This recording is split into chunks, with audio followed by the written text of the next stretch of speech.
cold mechanical voice welcomes me to the plane survival game, telling me I will live or die on a battlefield of blood and fire, driving my own vehicle through every terrifying night to walk the King's Road. I wake on grass with no idea how I got here, desk and classmates gone, replaced by endless wilderness under a high sun. Before I finish staring around, I spot a thing shuffling nearby, rotting skin and twisted limbs, growling like a beast, and my brain stalls on the word zombie just as a light screen blooms and lays out the rules. The plane survival guide tells me everyone gets a random vehicle and a random talent, that berserk monsters flood the plains at night and I should hide inside my vehicle, that the vehicle is unique and once destroyed I am at others' mercy, that players cannot rob each other, that almost everything can be upgraded with resources, that 6 in the afternoon is the day-night boundary, that the first round of survival is 7 days with monsters strengthening daily until a terrifying horde descends at the end, and that this is a real world where death is permanent. My heart sinks as I realize I have transmigrated into a survival game, and that I am not alone. In the screen corner I find tabs for regional chat, personal info, exchange, and inventory. Regional population reads 99,983 of 100,000, and already slipping, the wall of messages a long panic of players bragging about awakening systems, screaming about zombies, begging to know what the beginner's two-piece set is because someone is in nothing but underwear. Others snapping at them to read the guide because all of this is real. Almost 20 are already eliminated and a new prompt announces that vehicles are being drawn. According to the guide, the vehicle is the line between living and dying. I tense up, the draw resolves before I can settle, and the system congratulates me on a dilapidated van. An old rust-eaten van with peeling paint, dented doors, oil-stained chassis, and flat tires appears on the grass, and I climb in and gag on the musty stench, deflated seats, dust-caked dashboard, no air conditioner, no radio, just complete scrap. The panel reads my van out as Tier 1, max speed 60 kilometers per hour, durability 15% and bleeding, 1 unit of fuel for 300 kilometers, 0 upgraded parts at level 0, advancement requirement 50 gold, 30 parts 100 steel sheets, and a level 1 chip, locked until modifications reach level 10. Its evaluation calls it a grandfather-level veteran with 600,000 kilometers, every screw held together by miraculous balance, guaranteed not to break down so long as I never try to repair it. My hopes of an SUV collapse, but a big iron shell is still a big iron shell, so I accept it. Regional chat scrolls with players bragging about armored cars, others grieving hatchbacks, one poor soul wailing he drew a bicycle and being told to bolt to a stronger player. Compared to those, my van is not the worst hand. The next draw is for talents, and the chat tenses with me. 10 seconds pass with nothing and the channel explodes, someone boasting a B-rank strength talent with 10-fold amplification. Someone complaining their fire ability is only D rank, a third claiming C rank combat, the rest noting that no A ranks or higher have been posted, because the real winners keep their hands hidden. My chest grows colder until the chime rings and the system congratulates me on the SSS rank hidden talent daily intelligence, marked unique. The panel explains that each day I receive one special piece of intelligence I can accept or decline, and if I decline it, triggers somewhere in the day without my knowing, claiming itself the talent with the highest potential, and telling the so-called lucky emperors to step aside because their intelligence daddy has arrived. My personal panel lists me as Ji Jiang, Constitution 11 against an adult male average of 10, Spirit 9 against 10, Bound Vehicle the dilapidated van, Talent daily intelligence at SSS rank, hidden, unique. The moment I see those 3 tags I almost lose my mind, because unique means I am the only person in this world with this ability, and in a survival game knowing things first is the entire game. The system confirms all novice configurations distributed and tells every player to begin, adding that a treasure chest spawns randomly near each start. I climb out sweeping the grass, and a notification asks if I want today's intelligence. I decline because the announcement has already told me where a chest is and overlapping intel would waste the draw. A minute later I spot a glowing wooden box 7 or 8 meters from a wandering zombie. I soften my steps, ease over, lift the lid, and find gold. 3 parts, 2 leather, and a Glock 17 pistol. Magazine 20 of 40 with auto reload, durability 100% no modification fitted, rated a reliable mid-range sidearm with 60 rounds included. The weight of real steel calms me for the first time. I mimic a movie slide pull. The chamber clicks. The zombie hears it and charges. I fire. The first clips its shoulder. 3 more rounds sharpen my aim, and the last cracks its forehead at 3 or 4 meters. The system credits me 0.1 gold, and I wipe sweat off my face, stunned that killing zombies pays at all. Less stunned that 10 of them only adds to 1 gold. I pat the corpse, find rot, and move on. The clock says about 4 hours of daylight remain. Regional chat shows others cracking starter chests. Knives, tools, food, and in one absurd case an M4A1 rifle with infinite bullets modification. A result that sets the whole channel on fire. I swallow envy and remind myself my talent will draw me equal. A horrible commotion rolls in from one side. I curse, throw myself in the van, slam, ignite, jam into gear, and stomp the pedal. The engine coughs old smoke as wheels chew grass. 7 or 8 zombies already slamming the windows screaming, the full pressure of a horde hitting me for the first time. I shift up, build speed, and shake them off across the flat, finally pulling clear after several kilometers. The doors and hood are dented and bloody, the driver window cracked, durability dropped from 15 to 14%. A broken window means I become canned meat next pass. A panel offers 2 upgrade options. The shooting port path converts every side and rear window into welded firing ports. For 5 gold, 2 parts, 5 steel sheets. The tempered glass path reinforces, while keeping the view for 3 gold, 1 part, with 80% material refund on any reverse. Tempered glass alone is 3 gold, which means 30 zombies which I cannot pay in 60 bullets unless every shot is a headshot. I have to hunt chests, not zombies. I drive slowly, eyes straining against the monotony. After more than an hour, I find a small crimson fruit tree and pluck 43 fresh fruits, rated common plains fruit dense in nutrients. Fine in steady doses to enhance fitness, but apt to cause diarrhea if eaten as a staple. I bite one, sour and astringent, enough to wet my throat. A few hundred meters later, the ground turns mushy and I brake fast, breaking into cold sweat at the thought of being stuck with no road rescue. I step into muddy water to scout on foot, and as I grip the pistol, today's intelligence offers itself. This time I accept. The intel tells me I have reached the outskirts of the swamp, where danger and opportunity coexist, where even zombies become prey.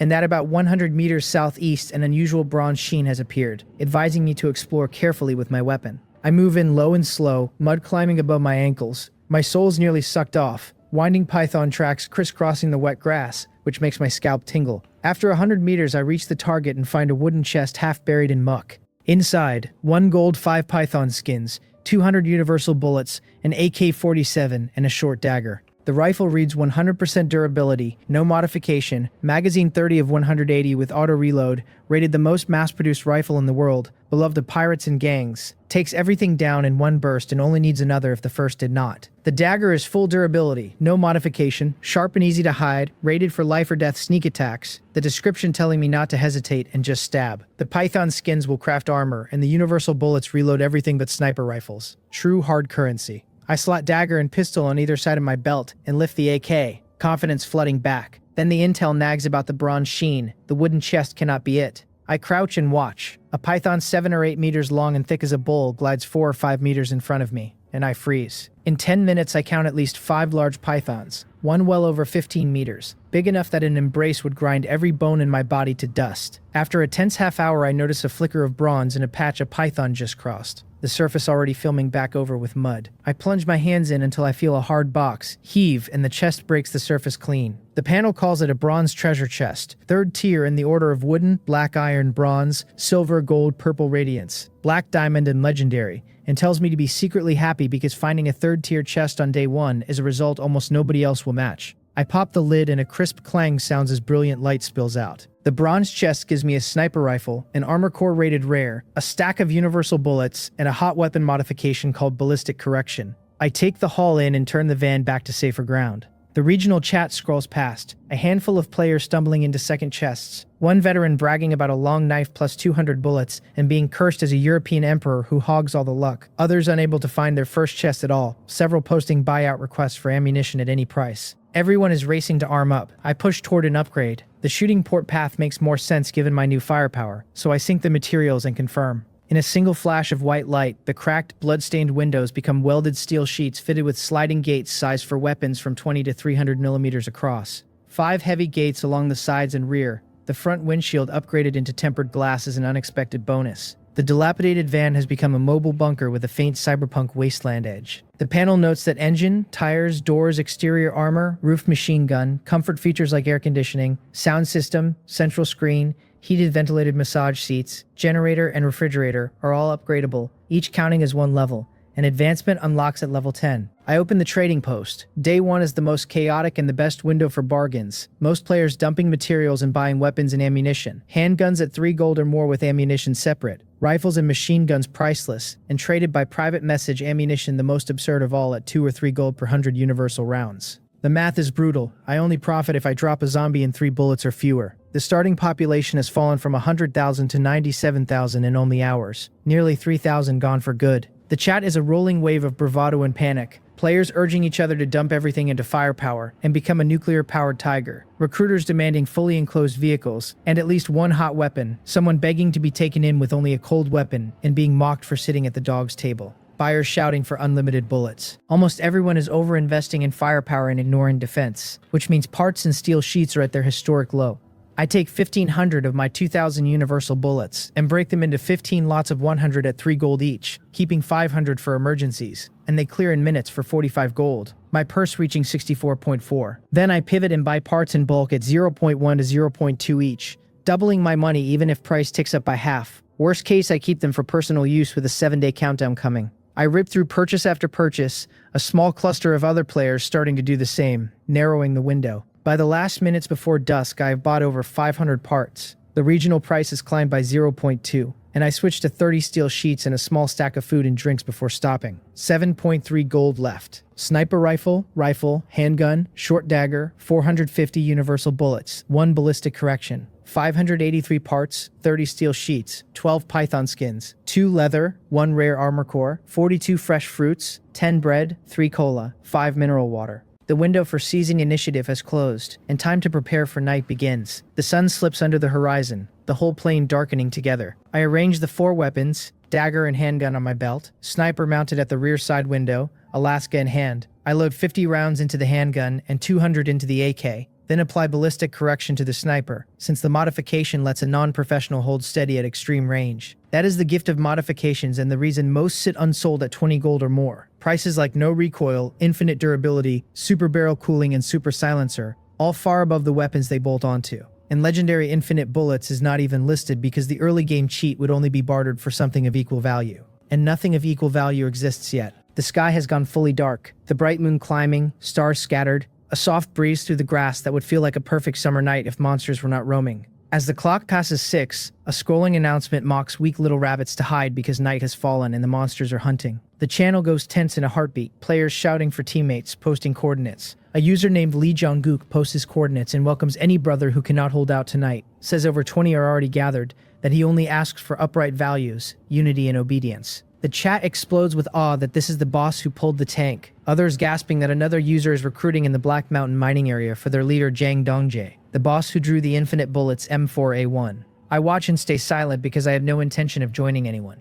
Groups fracture the second resources stop being even, and this is not Blue Star. There is no law, only morality and conscience holding things together, which is to say nothing for long. I post my own warning telling everyone not to run around right now, to kill engines, flatten seats, and not fire around unless they have over 200 in reserve, since zombies are extremely sensitive to sound. My warning rattles the channel. Players who are ready to break camp call it a basin of cold water, some asking if it is really that dangerous, some confirming they fired and immediately drew several zombies, others reminding that Lee Jong-gook said to come only if you truly cannot hold out. Then the cries change as someone screams that they are here, a creeping crimson mist spreading across the wilderness, terrifying figures rising and howling. Night zombies are nothing like the slow things of the day. Under the red mist, they slip into a bloodthirsty berserk state, running in waves, searching for living flesh. I watch through the shooting window, an order of magnitude more zombies than during the day, speed and force sharply higher. Soon panicked gunfire echoes across the dark and does not stop. I climb to the back, pick up the sniper, and scan. 2 kilometers out, an old man's mobility scooter is smothered by zombies, its owner firing wildly while trying to start it and run. Windows shattering, grotesque shapes squeezing through, his fire lasting seconds before he is torn apart and devoured. The scene makes me frown.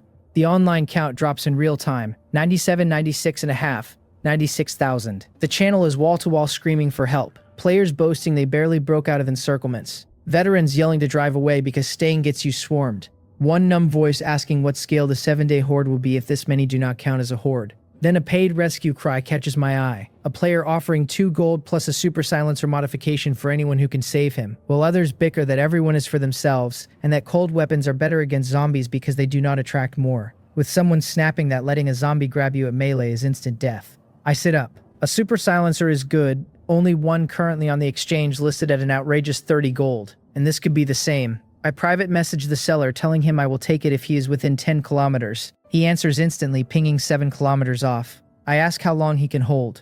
The man, Idaho Ju-sung, tells me his windows are upgraded, but the body is not thick enough. A dozen zombies on him, he dare not step out, begging me to hurry. I tell him to wait, fire the engine and roll out. The van coughing 2 puffs of black exhaust. Nearby zombies hear the engine and string themselves out behind my rear bumper. The flat terrain letting the van push over 40 kilometers an hour. Just fast enough not to be surrounded. I cut through the night dragging them, some clawing doors, some climbing the roof, others lunging straight into the grill with sickening impacts that can pin bodies under my chassis and jam the van in place. I had not planned to drive at night and never upgraded harder configurations, but clearly that has to change. I pull up the upgrade menu and prioritize tires and chassis. The tire menu offers 4 routes: all-terrain balancing road and off-road for 2 gold and 1 leather, mud terrain for extreme off-road at 5 gold and 2 leather, snow tires for ice and snow at the same cost, and high-performance run flat holding 100 kilometers an hour even deflated for 10 gold and 5 leather, more locked behind advancement, all stored in the system trunk for free swapping. I buy all-terrain. A flash of white light replaces my 4 deflated tires with huge thick-treaded all-terrains, and the van's road feel instantly stabilizes. The chassis options give me an off-road primary for 5 gold and 5 parts, with independent 4-wheel suspension, or performance primary for 10 gold and 10 parts built for speed and stability, with air suspension wanting engine and transmission upgrades. I take off-road, another chime, the whole chassis lifting noticeably. Ride going solid under me. The engine roars and the 4 wheels chew the wilderness joyfully, this broken van driving like an actual off-roader. Durability climbs from 14% before the window upgrade, to 19% after, and now 35% with tires and chassis. I push to its 60-kilometer limit, leaving the zombies behind. To go faster I would need engine and transmission, which I cannot afford with less than 1 gold left. Across the plains, other vehicles flee with their own ribbons of zombies. Driving to escape now everyone's last resort. Vehicle defense is going to be paramount, and I am glad I stockpiled parts. After half an hour I close on my destination, pulling into a hidden spot to glass with my scope. A black sedan, chassis sick angle, wheels jammed with bloody corpses, completely stuck. A dozen zombies clawing the doors while inside Ju-sung is half out of his mind. As I close within a kilometer, the radio frequency syncs automatically, and the second the channel opens he is wailing. I tell him I want the reward first and open a trade. He does not argue terms because he has no leverage. Even if I bailed, all he could do is curse me and chat before he died, and nobody would read it. The trade drops a super silencer plus 2.1 gold into inventory. The description calls it a firearm modification that fully kills muzzle flash, drops gun noise to a minimum, reduces recoil, and improves handling. Permanently bound once installed. A good horse deserves a good saddle, so my AK and pistol are not worthy, and I install it on the sniper. White light flares along the muzzle and a matte-textured silencer settles in. I climb into the back, open the firing port, slide barrel and scope out, chamber around with a soft click, sight in, and squeeze. What had been a fierce roar becomes a crisp, elegant whistle. The bullet sliding more than 1,000 meters into a zombie's head, the skull bursting like a watermelon across the sedan windows. Stable, exactly where I aim, most credit going to ballistic correction plus the silencer stability. I fire again, the crosshair marking lives for collection, sometimes punching through 2 or 3 overlapping zombies with 1 round. Kill notifications roll in, each headshot a 10th of the gold, some adding leather. Ju-sung, curled with his head in his hands, lifts his face, watches zombies headshotted one after another, from somewhere far in the dark, and bursts into tears, praising the boss terrified earlier I would take payment and run. In under a minute I pick off every zombie on him, no new ones drawn thanks to the silencer. I radio that it is handled and he can clear bodies from under his car himself, because I am leaving. Ju-sung pours out gratitude, calling me brother, asking if I will take him as a subordinate with his C-grade support talent. I refuse, telling him I do not take subordinates. The operation cost 20 rounds and almost 10 kilometers of fuel, netting 3.6 gold plus the silencer, a huge profit. I park, eat 2 pieces of bread and wash them down with cola. I check sniper rifle bullets on the exchange and see them cheap, most at 1.5 gold per 100, a few at 1.4 or 3. Scarce snipers meaning players convert unwanted rounds into universals. I buy 200 rounds and load them all, suddenly rich in ammunition. I keep posting that I am accepting paid commissions, and over the next few hours I help trapped players in succession. Early game is good for reputation, so I do not overcharge, just a small fee, some giving a coin, some food or materials. Jobs along my path since I have to kill zombies anyway. But it is not long before I hit an outrageous one. Idaho Wang Guang. Surrounded by zombies, he refuses to pay a single coin and demands free rescue on righteous moral grounds. I tell him he is an idiot and move on, and he completely loses it, posting a denunciation calling me out by name, claiming I had promised to help others but passed him over, that I demanded money and abused him, accusing me of disregarding human life and being trash unfit to be human. The channel ignites, but nobody is stupid. The first response is that he is just leeching and has the nerve to complain publicly, calling him a giant baby raised on coddled assumptions that everyone owes him service. Players I rescued earlier go hardest, snarling that risking your life for strangers deserves a fee, that if people like him scare off big shots they will be torn apart alive, that they would shoot him on sight. He tries to bite back but is buried under contempt, blocked so many times his ID flips to the red public enemy tag. I take orders along the road. Between 7 and 12, I cover hundreds of kilometers and burn almost all 200 fresh bullets. As I finish my last order, a crisp notification rings, congratulating me on obtaining the title Ranger, a white tier title granting Constitution +3 and Spirit +3, with an additional kill gold bonus of 20% on an accumulating withdrawal anytime basis. The evaluation saying the bearer does the deed and brushes his clothes and walks away. Awarded for 10 rescues in a limited time. I equip it on the spot. Strength, stamina, perception, and clarity sharpen at once. The kill gold bonus is rare, and the long tail benefit will be enormous. The haul sits at 21.5 gold. Weapons, the modified level 2 sniper, 1 rifle, 1 pistol, a short dagger, 450 universal rounds. Tools, a pickaxe and a cleaver. Materials, 589 parts, 33 steel sheets, 12 python skin, 15 leather, 1 rare armor core. Food, 42 fresh fruits, 8 bread, 2 cola, 8 mineral water, 5 ham sausage, 5 instant cup noodles. Bountiful. It is deep into the night. Most players have survived their own way, and the area count stabilizes at 93,000. Prices have shifted, food and water down 30% from pre-dusk highs. Parts and steel sheets multiplied several times. Parts at half a gold each. Firearms and ammunition slightly up. Vehicle fuel doubled from 3 gold to 6 per unit. Fuel is hard currency, without it no scavenging and no fleeing. I buy 1 unit of fuel as backup, plus food and drink, plus 400 sniper rounds, and my gold is almost empty again. I keep the parts for my own builds. In the early hours, the pressure drops and players ease up. I recline and read the channel. People crying they barely made it. Durability at 7%. Asking how to repair. Veterans noting upgrades cost gold and parts. Lamenting they did not stock parts when they were a tenth of a gold during the day. Urging stockpiling fast because hordes are coming.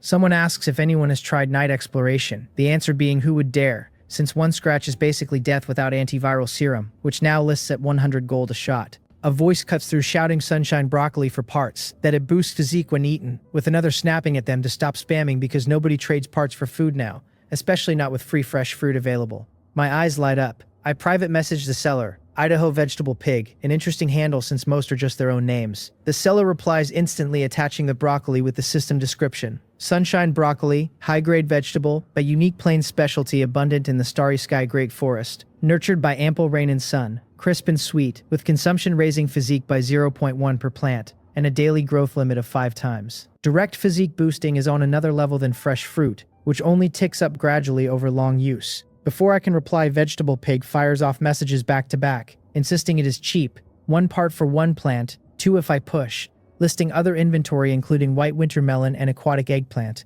all high grade with special effects. I ask where on earth they picked so many strange vegetables, and Vegetable Pig calls it a trade secret, but offers to throw it in if I deal. I check the exchange and find these vegetables cannot be listed for open trade, a monopoly industry, which is why this person has to hawk in public. We haggle and settle on 5 parts for 7 sunshine broccoli, plus several lesser effect vegetables. Vegetable Pig tells me to swear to keep it secret, then reveals that all of these are grown personally, growing them being their personal talent, with a proud emoticon. I ask if serious, they insist yes, untradeable elsewhere, and we add each other as friends. I pull out a broccoli, palm-sized, glossy and moist. I bite in and my eyes go wide, crisp and sweet and rich with juice. I polish off all 5 plants, and a warm, slightly tipsy feeling spreads through me, my physique inching up. The panel reads name Ji Jiang. Title Ranger with physique +3, spirit +3, additional kill bonus +20%. Physique 14.5, up by half a point against the male average of 10. Spirit 12 against the average. Accumulated kill bonus 0 gold.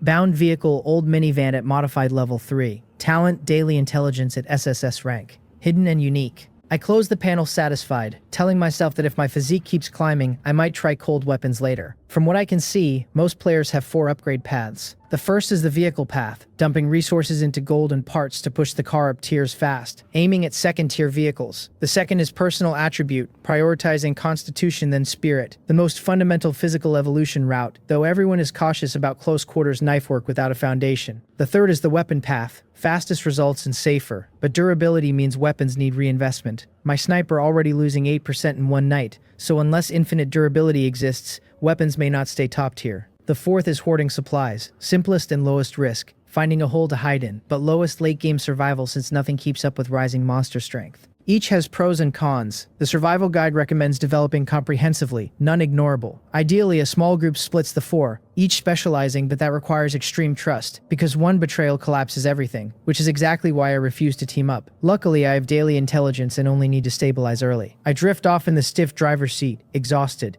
It is an uncomfortable night. Zombies wandering up to scratch the door and howl, jolting me awake repeatedly. At dawn, the sun lifts, dew clinging crystal clear to grass blades, birds chirping on the roof. A weather report scrolls across my view calling today cloudy turning clear, 15 to 28 degrees Celsius, favoring the white-scaled fish of Sunken Moon Lake. A good day for fishing. I draw a deep breath of cool morning air and stretch, my back twinging, telling myself I really need to upgrade the van soon, at minimum a bed. I eat breakfast, 3 large loaves, 2 hot dogs, 2 fresh fruits and a sunshine broccoli, 2 cucumbers, and a large bottle of water, all of it only filling me halfway since appetite scaled with constitution. I wish out loud for hot pot, but starch sausages are the only savory option. Day 2. Survival pressure has every player even more wound up, many already moving before dawn. In under 10 minutes, I spot a wooden chest in a small basin, hop out, crack it with a creak, and pull 2 gold, 400 universal bullets, and 1 unit of fuel. A pure resource chest worth over 15 gold.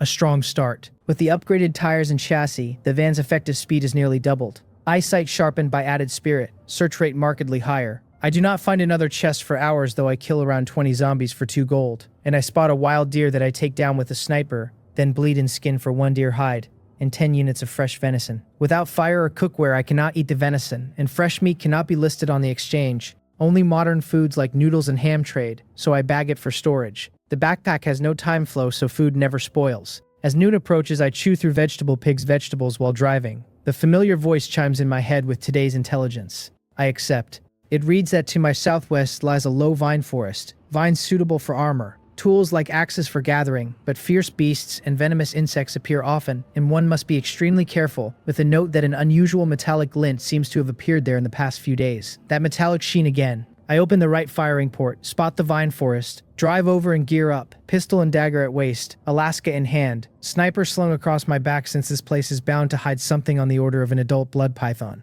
I slip in silently. The vines are nothing Blue Star ever grew, gnarled and winding, tough enough my dagger barely scratches them, perfect armor material if I had the tools. Something rustles underfoot, a centipede over 70 centimeters long and thick as my wrist. A chill runs from my soles to my skull, but I do not dare fire here, so I drive the dagger through its head, colored goo pinning it. The system confirms a venomous centipede kill, gold plus 0.2, venom plus 1. Better drops than zombies. Insects come in waves, large crawlers, glowing blue scorpions, head-sized spiders. The super silencer picks them off without alarming anything bigger. Half an hour of wandering and I freeze.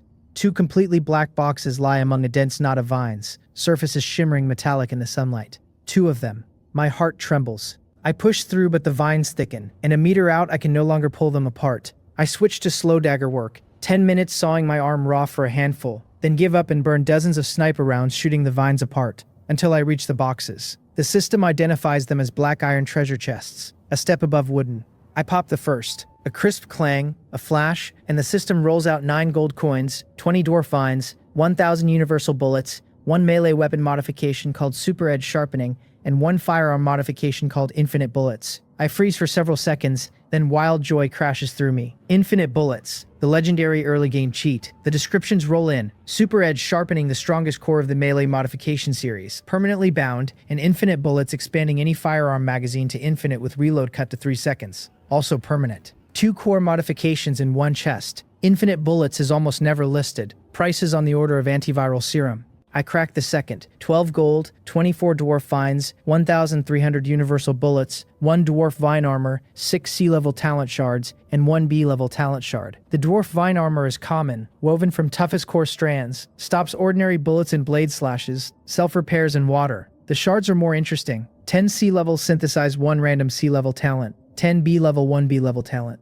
I had assumed every player only had 1 innate talent, but apparently you can stack more. The ceiling for every player just lifted. Not every chest drops shards, and from this sample only black iron and above seem to, at 1 in 2 odds, at least 20 black iron chests for 1B rank, or higher grade chests which are not easy to find. I bag the shards, pull out the dwarf fine armor and put it on. My only entry-level equipment. Lowest common grade, but it stops bullets, self-repairs, bends like a jacket, 2 or 3 pounds, no restriction on movement. Time to retreat. The smell of something large hangs over this place, vines smeared with mucus. On the way back, insects press toward me, and the sniper is no longer enough. I drop stealth, swap to AK on 3-round bursts, and back out spraying. Because without antiviral serum, one bite is instant death. Gunfire roars and the rustling answers. Then a crisp clattering of joints in the distance. A giant terror centipede on the move. I shove the firearms into my backpack and sprint. The terrifying chase pushing me through vines I crawl under and leap over at top speed. The vines slow it just enough, and after a few minutes I break out. Rush to the van. Slam. Ignite. Hit the gas. The exhaust coughs old smoke as the van lurches forward. And only then do I see what was chasing me. A giant terror centipede, easily a meter thick, hundreds of segmented legs, body sheathed in black armor glinting in sunlight. The front half alone tens of meters long, with more still in the trees.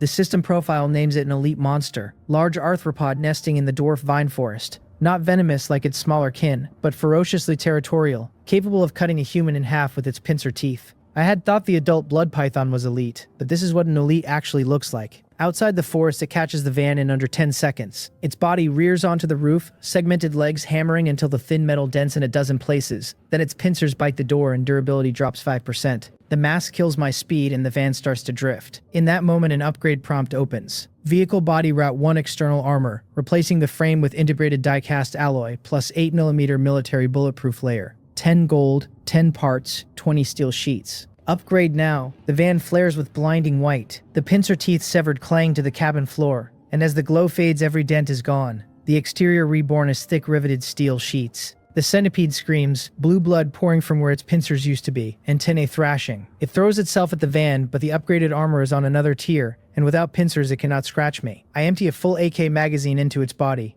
The carapace dimples but holds. Only occasional lucky hits between segments. I search the exchange for heavy machine guns. Maxim MG08, German MG34, the QJZ-171, the Gatling M134. Prices are down because heavy weapons burn bullets at dozens of rounds a second. 3 gold burns in 2 seconds. You would have to kill a city of zombies to break even. None of that matters to me with infinite bullets. I find a Gatling at 99% durability and buy instantly. A pitch-black 6-barreled handheld heavy machine gun materializes and drops my shoulder with its weight, tens of pounds. The system describes humanity's insane pursuit of firepower made flesh. A barrel carousel driven by electric motor, maximum rate over 5,000 rounds per minute. A grim reaper that turns all carbon-based life to ash. I apply infinite bullets on the spot, and because heavy machine guns are belt-fed, there is no reload gap. I can hold the trigger until the barrel cooks itself. I crank the side shutter open and shove the barrel out. The centipede lunges, opening its pus-leaking mouth to bite. I squeeze the trigger. A faint electric whine builds. The barrels spin up, then a hellish ton of fire erupts,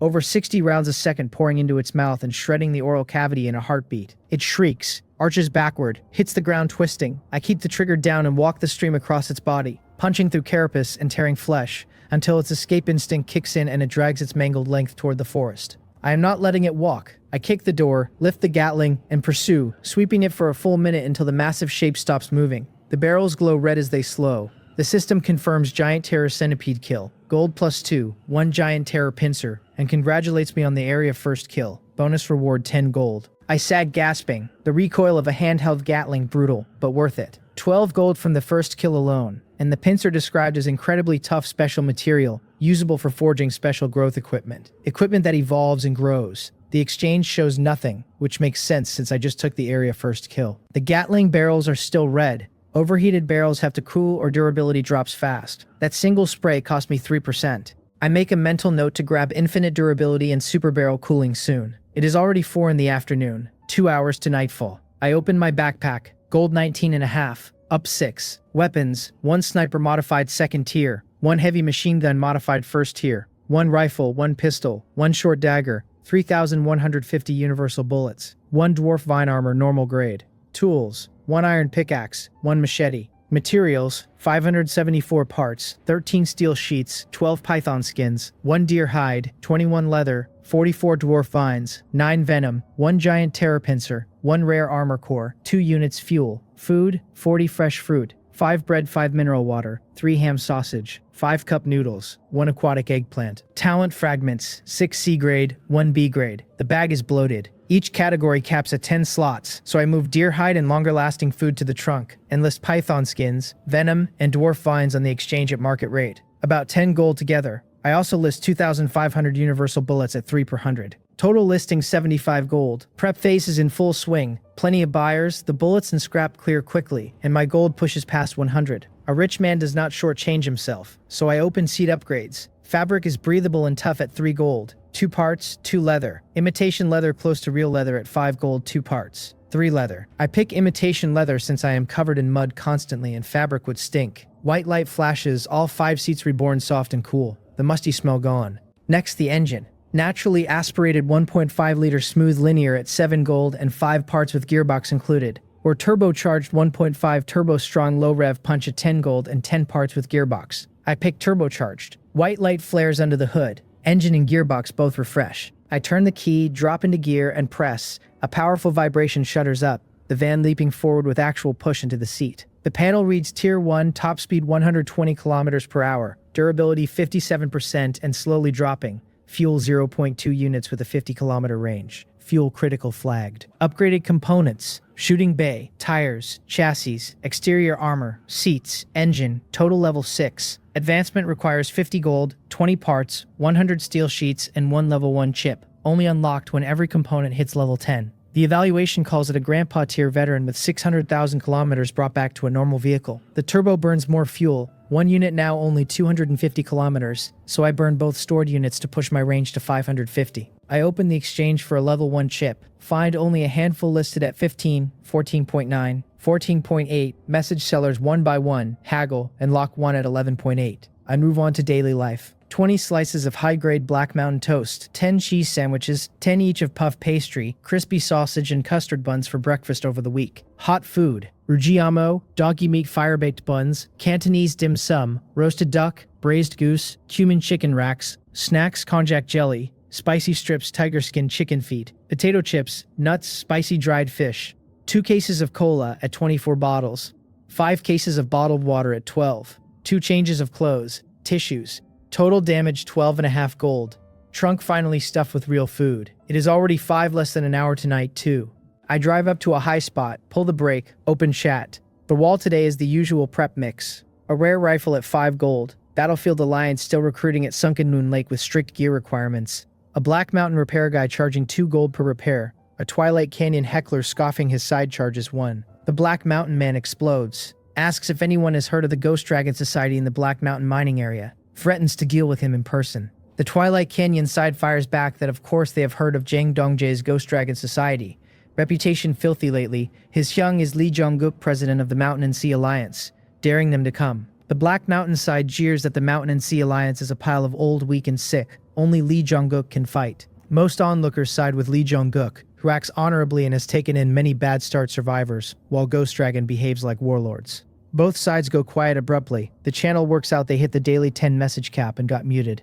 I have heard pieces about both names. Jang Dongjae pulled the Infinite Bullets M4A1, president of Ghost Dragon Society, but with poor reputation. Lee Jong-kook has a military background, drew a tank at the start, first to form a team and set up a mutual aid alliance. From the chat, I mapped the big areas: Black Mountain Mining Area, Starry Sky Great Forest, Twilight Canyon, Sunken Moon Lake, plus smaller swamps and vine forests. If only there were a map. The mailbox shows 21. I open it. Vegetable pig. The same line every hour or two. Are you there, big boss? Brother reply to me, I have new dishes. Repeated from 11 in the morning to almost 6. As I read, another are you there comes in. I reply with a single one. At the same time, hundreds of kilometers off, on the edge of the Starry Sky Great Forest, a small pond ringed with dense trees, a mini chopped fish head vehicle sits in the shade. The girl tending the patch has twin ponytails and round frame glasses, pant legs rolled high, walking barefoot in the mud, pouring water onto rows, crouching with a small shovel to fertilize. A few sunshine broccoli sprout under her talent. She harvests, washes, baskets, then sighs that it is almost dark,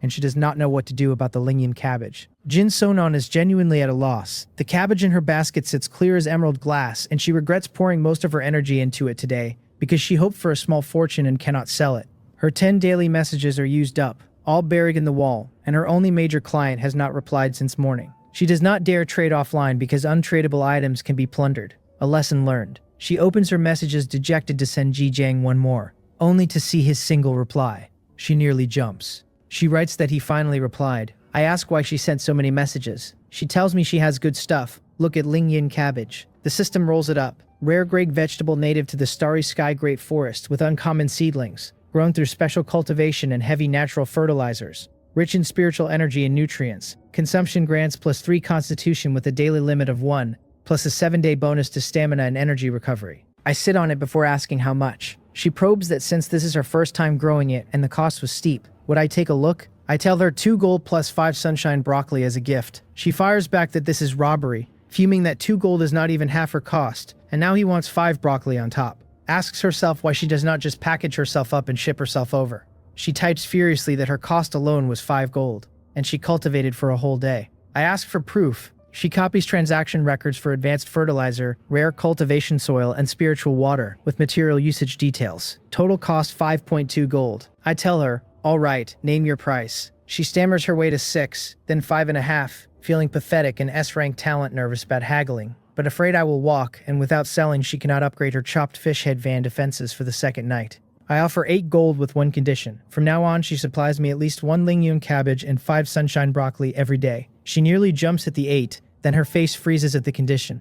The rare plant is too punishing on her energy, but there is real money in it. After a moment, she grits her teeth and accepts. The trade window opens, sunshine broccoli benchmarked at 0.7 gold per stalk. I drop 11.5 gold in. The trade closes. Up on my van, I cannot help grinning at the emerald cabbage in my hand. 3 full points of physique in a single bite. Becoming a god in the flesh would not be a dream if I could eat this regularly. I am honestly relieved Vegetable Pig did not sell it before I got to her, because 8 gold is not expensive. I could have pressed her, but then she would never bring me good stuff again, and she is exactly the kind of partner I want as a private supplier. Whether I leave the rest of the field behind on personal attributes depends on people like her. I pop a bottle of cola and dig into dinner. Rugiamo, donkey meat fire, roast duck with my mouth shiny. The occasional bite of cabbage cutting the grease. A warm energy threads through me, the cabbage's spiritual energy strengthening my frame at a visible rate. I finish the cabbage, polish off all 5 broccoli as dessert, and slump with a deep satisfied belch. When I clench my fist, the outline of muscle stands out clean on my forearm.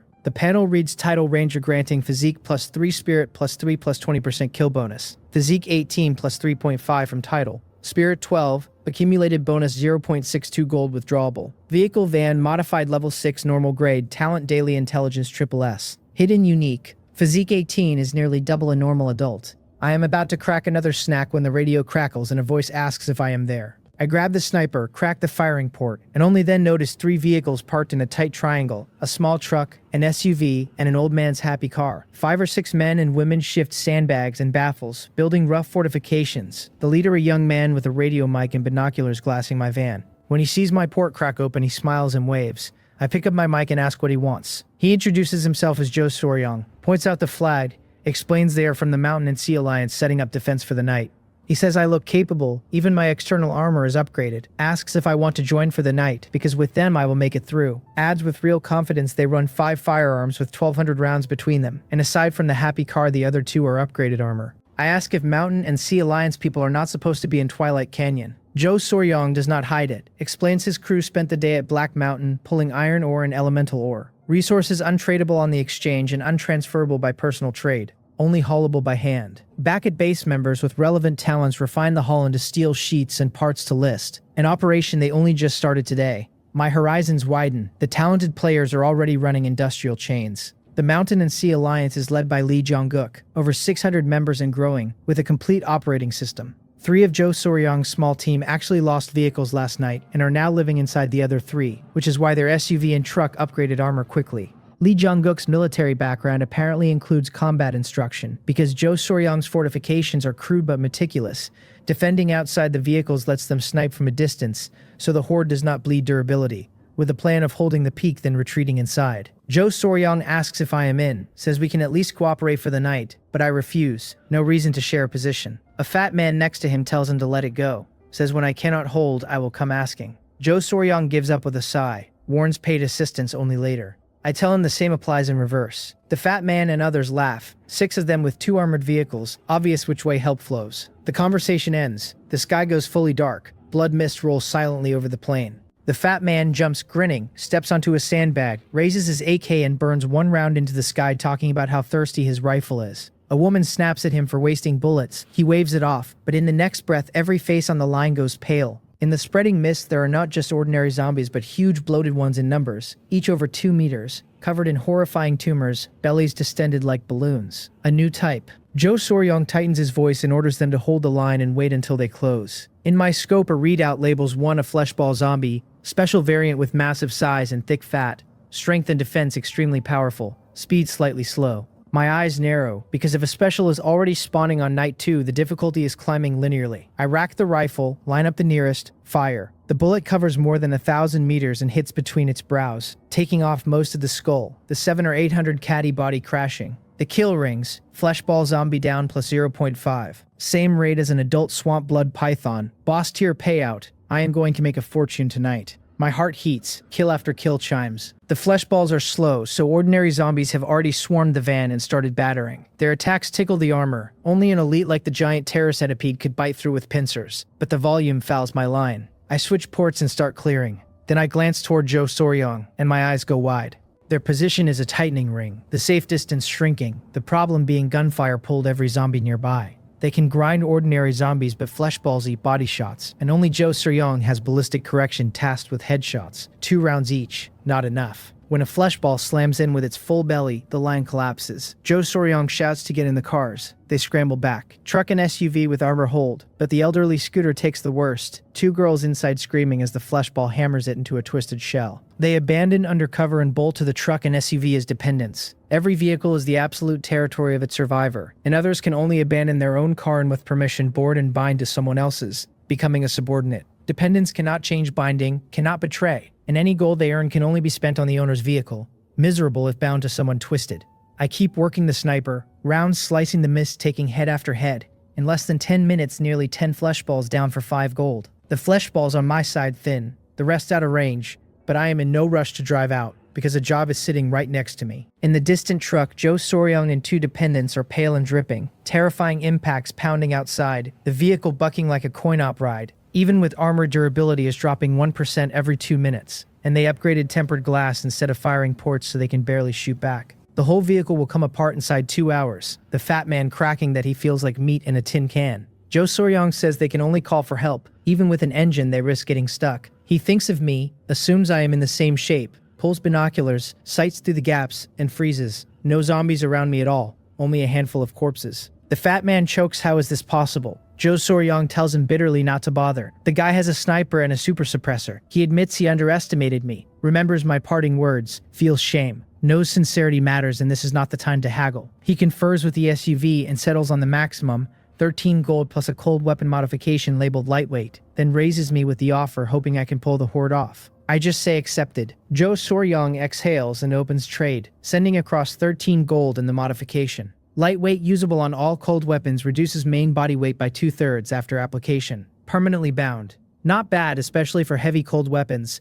Joe Soryong tells me I do not have to take big risks, just drive a loop to lure. The safest method, trusting I have a way. But I do not intend to run. Too much trouble. Why run when I can shoot them all? I bring up the car roof upgrade tree. The sunroof has 2 paths. A lookout sunroof, retractable steel gate letting 1 person look out at 5 gold. 2 parts, 5 steel sheets. Or a machine gun mount, detachable mount, accepting all kinds of heavy machine guns at 7 gold, 5 parts, 5 steel sheets. I pick machine gun mount. The roof glows white, the plate becomes a retractable gate, a ladder unfolds. I climb up with the pistol, point at the sky, fire 3 shots. Joe Soryong's side has gone quiet. My shots roll across the high ground, and every nearby zombie's head snaps to me. Even the 100+ pressing Joe Soryong freeze and turn. I burn 3 more, and the entire mass roars and charges my van. Joe Soryong and crew are stunned, asking how I dare, since gunfire is louder than engines, and they only dared to suppress in place because they had the firepower. The zombies around the truck recede like a tide. The line clears. Suffocating pressure lifts. The fat man yells to run now. Joe Soryong tells him to wait. Everything depends on whether I can drag the horde clear.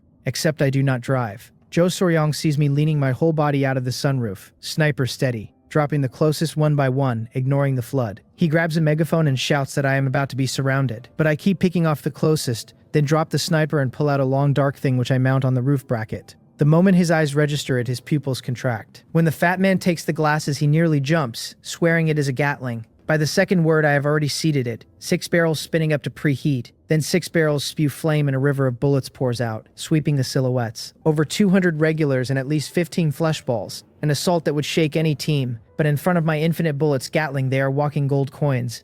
Leaks waiting to be cut. Continuous gunfire becomes one roar rolling across the plain, the kinetic energy tearing apart everything it hits. Even the heavily armored flesh balls cannot endure, bursting into wet fragments, the kill log flashing wilder than any earlier moment of my life. I pivot the barrel left to right, clearing sectors. The horde lured from Jo Soryong is now 500 meters closing, as one dark mass, and I bare my teeth for final slaughter. Almost every bullet hits. Bodies pop apart like watermelons. In under 10 seconds, well over 100 zombies gone. The ground is slick of bloody remains. The battle is finished. I radio asking if they have a cigarette. Jo Soryong stutters yes and his crew trade an unopened pack across. I tilt the red-hot gun barrel up and touch the cigarette to it, the tip catching with a sizzle. Take a deep drag, smoke billowing as nicotine spins me a little. This is what the apocalypse feels like. The mowing alone netted over 40 gold, with title bonus and Jo Soryong's payment over 60. An absolutely thrilling haul. I tell them to stay put, climb down, fire the engine, pull out. Jo Soryong's crew exchange looks. Infinite bullets. They have actually run into a big shot with infinite bullets. The fat man says blankly, the guy just left. Jo Soryong snaps back, grabs the mic shouting for me to add him as a friend. Big shot, but I am already out of range. By the time I roll out the channel is a wall of panic. Screams about being unable to hold, payment offers, curses about tonight's zombies, someone asking how to fight a flesh ball and being told only headshots work because belly fat is a meter thick. Someone arguing at long range without ballistic correction even hitting is a miracle. Someone warning not to ram because flesh balls cannot be rammed, and there is already a story of someone slamming into one and lifting the entire front chassis. Someone laughing that the lone wolves and small teams who refused big groups are dumbfounded now. The regional count drops below 90,000, several thousand gone in under half an hour. I follow last night's playbook and post a paid assistance message, and the chat erupts.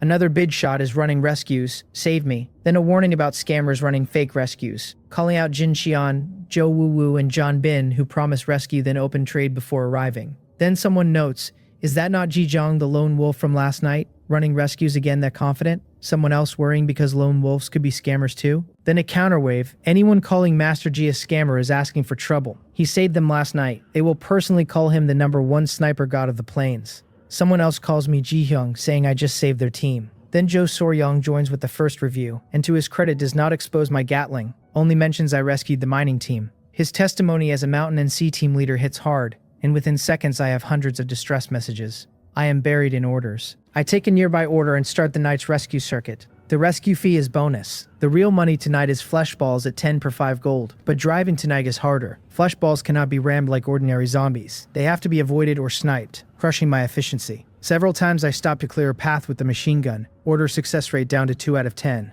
Zombie pressure is so brutal many survivors are torn open before rescue can reach. By midnight, after 6 hours of non-stop driving and over 100 kilometers, I have completed 8 rescues for 50 gold plus materials, more generous than last night. And as the peak passes, demand drops. I park, lean back, and tally. Too many scattered items to fit, so I sort and list, clearing 20 gold, and withdraw the title kill bonus. Total comes to a frankly terrifying 271 gold. Most is kill money. Over 500 ordinary zombies and at least 150 flesh balls through me tonight. The natural ratio should be 30-1, but I deliberately hunted flesh balls all night. Among lone wolves, I am undisputedly first tier. Time to take off. Antiviral serum is still above 100 gold. I will wait. Only 1 infinite bullets is listed at a ridiculous 150 infinite durability not listed at all. Most hot weapon mods being hoarded. My sniper is at 68% durability and the Gatling at 77. A few more nights and they will be scrap, but nobody is selling. I spend 18 gold on super barrel cooling and 12 on no recoil, both burning on the Gatling. Super barrel cooling boosts cooling speed by 20 times and significantly slows durability loss, permanently bound. No recoil eliminates recoil for greatly improved stability, permanently bound. Then I pick up steel sheets and essentials. Now the main event. 7 of 10 vehicle parts are upgraded. I pick the last 3, the power generation device, the air conditioner, and the millimeter wave radar. The generator upgrades to include matching battery, powering air conditioner and multimedia, costing 3 gold, 3 parts, 1 cathode material. Air conditioner upgrades to front row cooling only requiring the generator first, costing 2 gold, 1 refrigerant. The millimeter wave radar upgrades to 6 radars covering front, back, left, right, monitoring moving objects within 20 meters, costing 5 gold, 5 parts. I run to the exchange for missing materials and click upgrade 1 by 1, and when the last finishes, a line appears telling me vehicle parts have all hit level 10 and advancement is unlocked. The requirement of 50 gold, 20 parts, 100 steel sheets, and 1 level 1 chip, conditions already met. I am hyped, dying to see what advanced vehicle this becomes, hoping for an RV. The system asks me to choose a path. Path 1, the Ghost Walker. drifting between night and mystery, good mobility, cheap to build, capable after special upgrades of consuming large fuel to go invisible in dark. Downside, single advancement track, and weakening mid to late. Path 2, the combat vehicle, meant for battle, good function and mobility, medium build cost, diverse combat and defensive components, no obvious weaknesses, suited for most. Path 3, the extreme equipment vehicle, triple warning not to choose if you do not have money, extreme function and mobility, extreme build cost, most diverse upgrade tree, strength scaling entirely with money poured in, ceiling and floor both breaking through the heavens. Not recommended for any survivor outside top tier because consumption is far beyond imagination. With a snide note that if I insist on being stubborn, then go right ahead. The reminders that everyone's initial vehicle differs, so options vary. Basic upgrade components carry over, and the path locks permanently. 3 completely different futures, and this is fate's crossroad. One wrong pick, a lifetime of regret. But for me, there is only one choice. With my SSS intelligence talent, am I really going to be afraid I cannot feed an extreme? Path 3, Advance. The system deducts 50 gold, 20 parts, 100 steel sheets, and 1 level 1 chip, and announces advancement successful. The van releases a blindingly dazzling white light. I float slightly off the seat, everything dissolving and the silhouette growing and reforming. The process lasts a full 2 minutes before I drop back into the driver's seat. Everything has changed. The readout names it a heavy armored RV, Tier 2. Max speed 50 kilometers per hour. Durability 100% and slowly decreasing. Remaining fuel 1.5 units, good for 225 kilometers. Upgraded components include shooting bay, marked not further upgradable, tires replaceable, chassis at level 1, outer armor at level 1, seats replaceable, the rest at level 10. Next advancement requires 1,500 gold, 400 parts, 5,000 steel sheets, 100 alloy, and 1 armor core, unlocked at level 50. The evaluation calls it a currently simple armored RV with many functions to develop but already an unconquerable steel beast against ordinary zombies. To survive the apocalypse, this is the ultimate survival platform. I explore. Up front 2 seats. The back a large partition space with small kitchen sink, sofa with dining table, a bed 2.2 by 1.5 meters, a hammock that drops from the partition, a tiny bathroom further back. I finally do not have to sleep on a sofa, do not have to take a dump in the wild, finally have a shower. Past 2 days I have been caked in mud and blood, sticky and rank. Unfortunately no water yet. When I turn the faucet not a drop comes, I will have to refill. I climb a telescopic ladder to the second floor partition, about 5 cubic meters of cargo space with sunroof above and the machine gun mount. Stepping outside, the riveted outer armor has full cyber wasteland presence. Something settling in my chest. I can finally live something resembling a human life. Time to get water and shower. Sunken Moon Lake is 2 kilometers off. A branch stream where I can refill. The moment I press the pedal, the car feels like a worn-out old ox, weak and sluggish. Max speed dropped from 120 to 50. The old engine cannot haul this body. Fuel consumption brutal. 1 unit now only 150 kilometers. Double the burn. This thing literally burns money. The warning was no joke, but I have plenty. I spend 15 gold and 10 parts to bump the engine to level 2. Displacement jumps to 2.0. Power thickens. Top speed around 80. At 1 in the morning, I pull up at the stream. The blood mist is lifted. Moon and stars laid clean on the water. I buy a pump and hose from the exchange, drop one end in the current, plug the other in the storage tank, and let the machine work. The full tank holds 300 liters a week easy. I lean against the side and light a cigarette. My eyes snag on a patch that should not be glowing, a soft white pulse seeping from weeds. I pull pistol dagger Alaska and move on it slow. Up close I make out a treasure chest sunk in grass, sides chased in strange patterns, stems lit ghostly green. The panel tells me this is a luminous treasure box, surfacing only when moonlight is just right, said to hide many good things. A special chest after the blood mist clears. I jackpotted on a water run. I crack it, 3 lines unrolling, 1 noise emitter, 30 rounds of armor-piercing bullet, and 1 special growth weapon gift box marked rare. Nothing like an ordinary chest. The noise emitter is a special firearm firing noise balls at distance, each releasing 5 minutes of high-frequency sound to draw zombies and monsters in. Max range, 1,000 meters, 12-hour recharge per ball. A monster magnet, useful for stacking targets or breaking a horde when I run. Magazine 1 of 1. Infinite recharge, the 2-ball cap and long cooldown will keep me from leaning on it. The armor-piercing rounds are special anti-material rifle ammunition. Extremely powerful and very rare. Untradeable. The only one I know is the Barrett. The exchange shows nothing, so I drop a buy notice on public channel and move to the 3rd reward. I have a hunch the long road of weapons ends at growth weapons. Ordinary firearms hit a ceiling once modification slots top out, while vehicles and personal stats keep climbing, so weapons need something that grows. I open it. The box dissolves into shifting white light, taking the shape of a gun, then a hammer, then a long sword, the form blurring faster until it settles. A blade reveals itself, about a meter long, body cold and black-red, ripple patterns running like waves, hilt rough and freezing. I grab and it does not move. I tighten grip and only with everything I have do I finally lift it. That is not picking up a sword, that is picking up a barbell, at least 100 jin of dead iron. The system names it Blood of the Moon, growth weapon at rare tier, where weapons run common, fine, rare, treasure, secret treasure, legendary, epic. Mythical, durability infinite, modification slots empty, forging progress 0%, exclusive skill not unlocked until treasure tier. The description calls it a gift from the goddess of night, forged from extraterrestrial iron and moon bloodstone, brutally powerful but too low level to show its real face. A reminder follows that once I own my first growth weapon,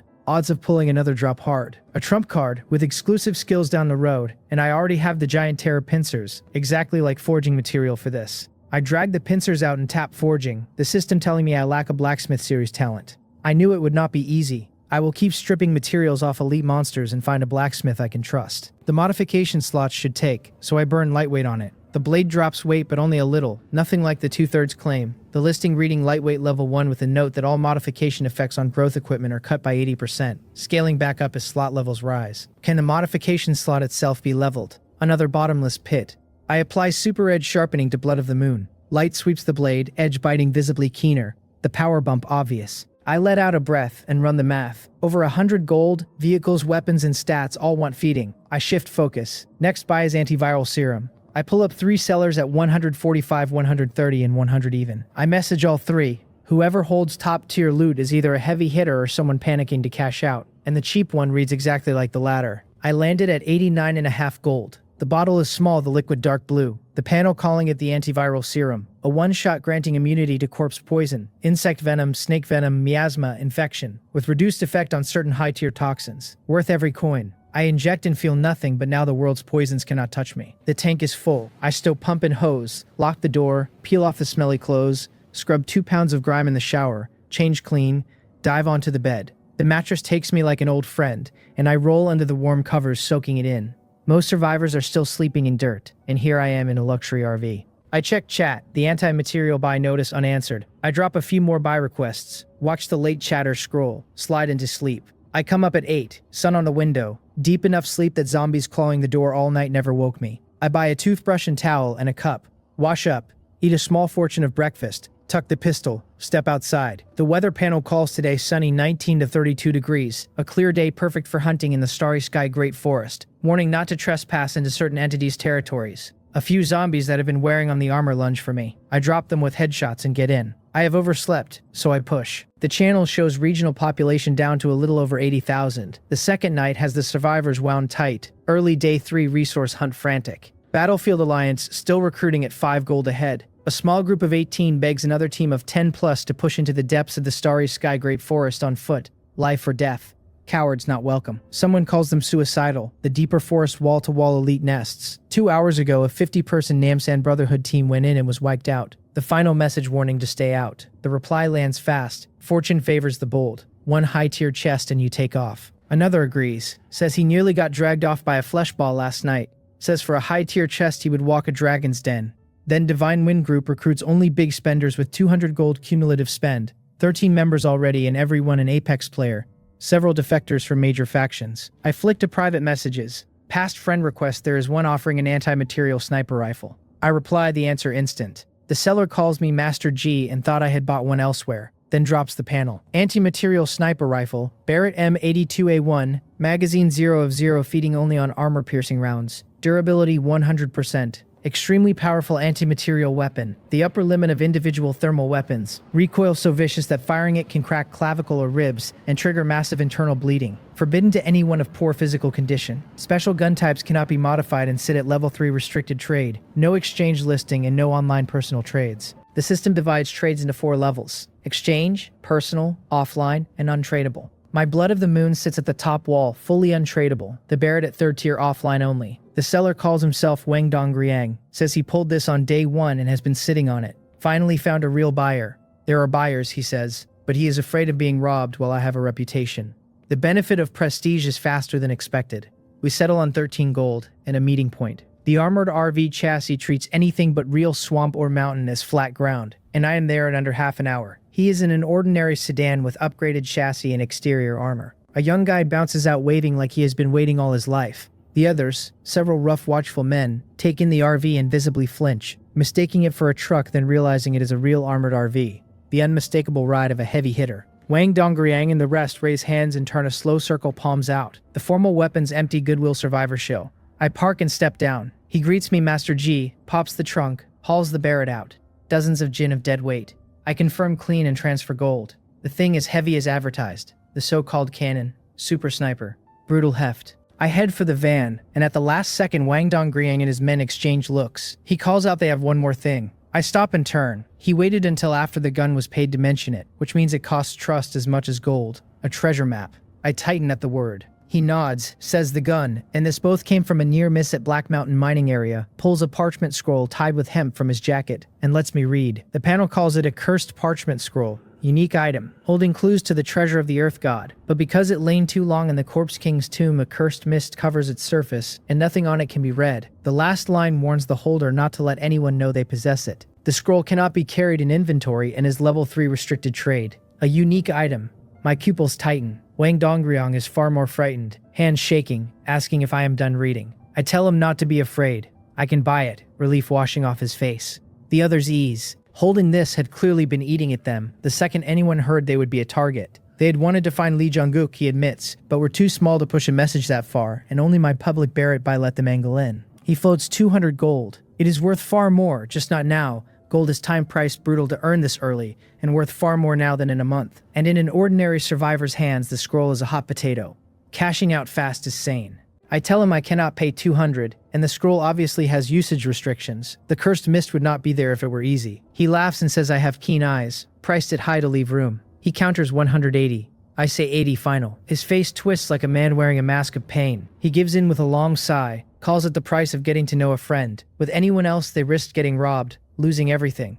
80 pushes his vehicle a tier and buys him real safety. I pay 50 straight up and the remaining 30 in parts. He swears they will keep this quiet, nothing good comes of leaking it. We add as friends in part. Back in the van I set the parchment in the armrest, untie it and spread it. An ancient map unspools, mysterious lines but the whole thing fogged under thick gray mist, only blurred outlines showing. The system tells me the scroll is sealed under cursed mist and cannot be viewed, that breaking the curse requires Corpse King blood, only obtainable by killing the Corpse King. No wonder Wang Dongriang was not hunting himself. The prerequisite is wildly out of his weight class. I keep driving. For hours I run hard across the plains, the land too open, no forests or swamps to hide loot, my haul thin. Other than scattered animals and stray zombies there is little to fight. Though luck holds and I crack 2 wooden chests for 8 gold, 10 parts, 12 leather, and miscellany. No intelligence triggers either. To find real loot I need terrain. Wang Dongriang said Black Mountain mining area was not far. I find someone working out of the mining area on chat, add as a friend, pay a half gold for a coordinate ping, 30 kilometers.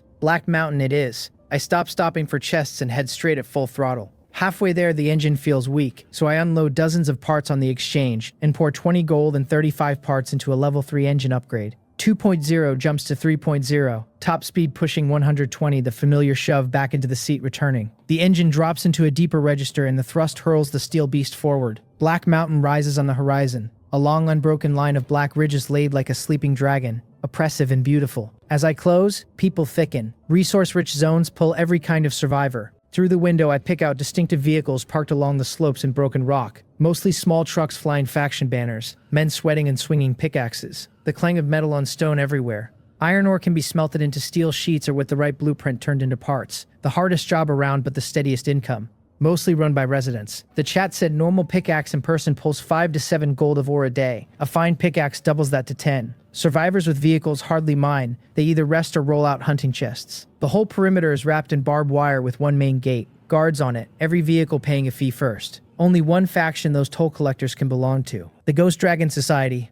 I smile. No wonder Black Mountain survivors complain. Monopolizing natural resources tells you exactly how heavy-handed Ghost Dragon runs. I ping my coordinate seller. He tells me Ghost Dragon already controls multiple oil fields, mines, and water sources. Cannot work them all so they charge entry, and once they catch a poacher their handling is ruthless. Only current survival pressure keeps them up. I roll into the mountain itself. Enormous, mostly unworked roads getting worse as I climb. Even the RV's super high chassis and off-road tires force me to ease off and pick lines. The familiar prompt rings. Today's intelligence, finally. I receive. It tells me I have entered the Black Mountain mining area, a place where prospectors made fortunes and adventurers met ends. That roughly 500 meters straight ahead on a mountain face there appears to be a strange geological change different from the rest, which may yield something unusual. The warning is sharp. Do not delve too deep. Once you hear rolling rocks, immediately flee. I steered toward a weed-covered hill rolling back into the range. No different at a glance. Within 200 meters I find traces of recent gunfire across the grass. Several corpses in the weeds.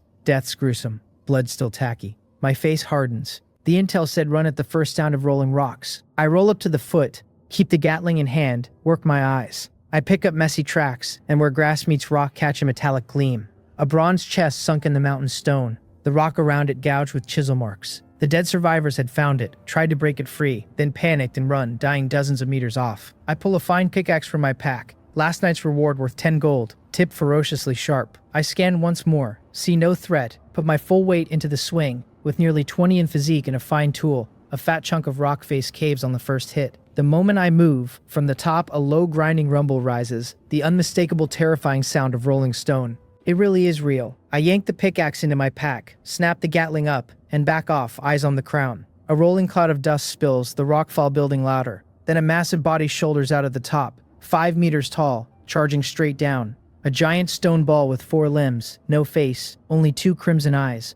All the savagery I need to read. The system pulls up the panel, a mountain puppet elite monster, a loyal servant of an ancient mountain god, stripped of self-awareness and operating purely on divine instinct, said to attack with fury anyone who damages the mountain god's body. No wonder those people died. Its 4 limbs scramble down and hurl it at me, but I have already retreated dozens of meters, Gatling leveled, barrels spinning up. Then firepower comes off in a roar, 60 rounds a second tearing out, the body too large to miss. Its rock body shatters in layers, debris spraying like shrapnel. The thing feels no pain, but the volume bleeds the speed out. Within seconds it comes apart inch by inch, head simply gone, huge cracks splitting the torso. Until less than 10 meters from me its 4 limbs snap off and the whole mass slides on momentum and crashes flat, plowing a long muddy trench. I keep firing into the remainder until it is rubble. Under super barrel cooling the barrels are still effortlessly cool, only thin smoke trailing, as if the Gatling could go another hour. I look at the spent casings carpeting the ground. In that short window I have put at least 1,000 rounds through it. The kill notification rises. Mountain Puppet Elite Monster down. Plus 2 gold and 1 Mountain Puppet Stone Heart, described as the puppet's hardest rock core usable as forging material for special growth equipment. Another forging material, level 3 restricted trade, currently of immeasurable value.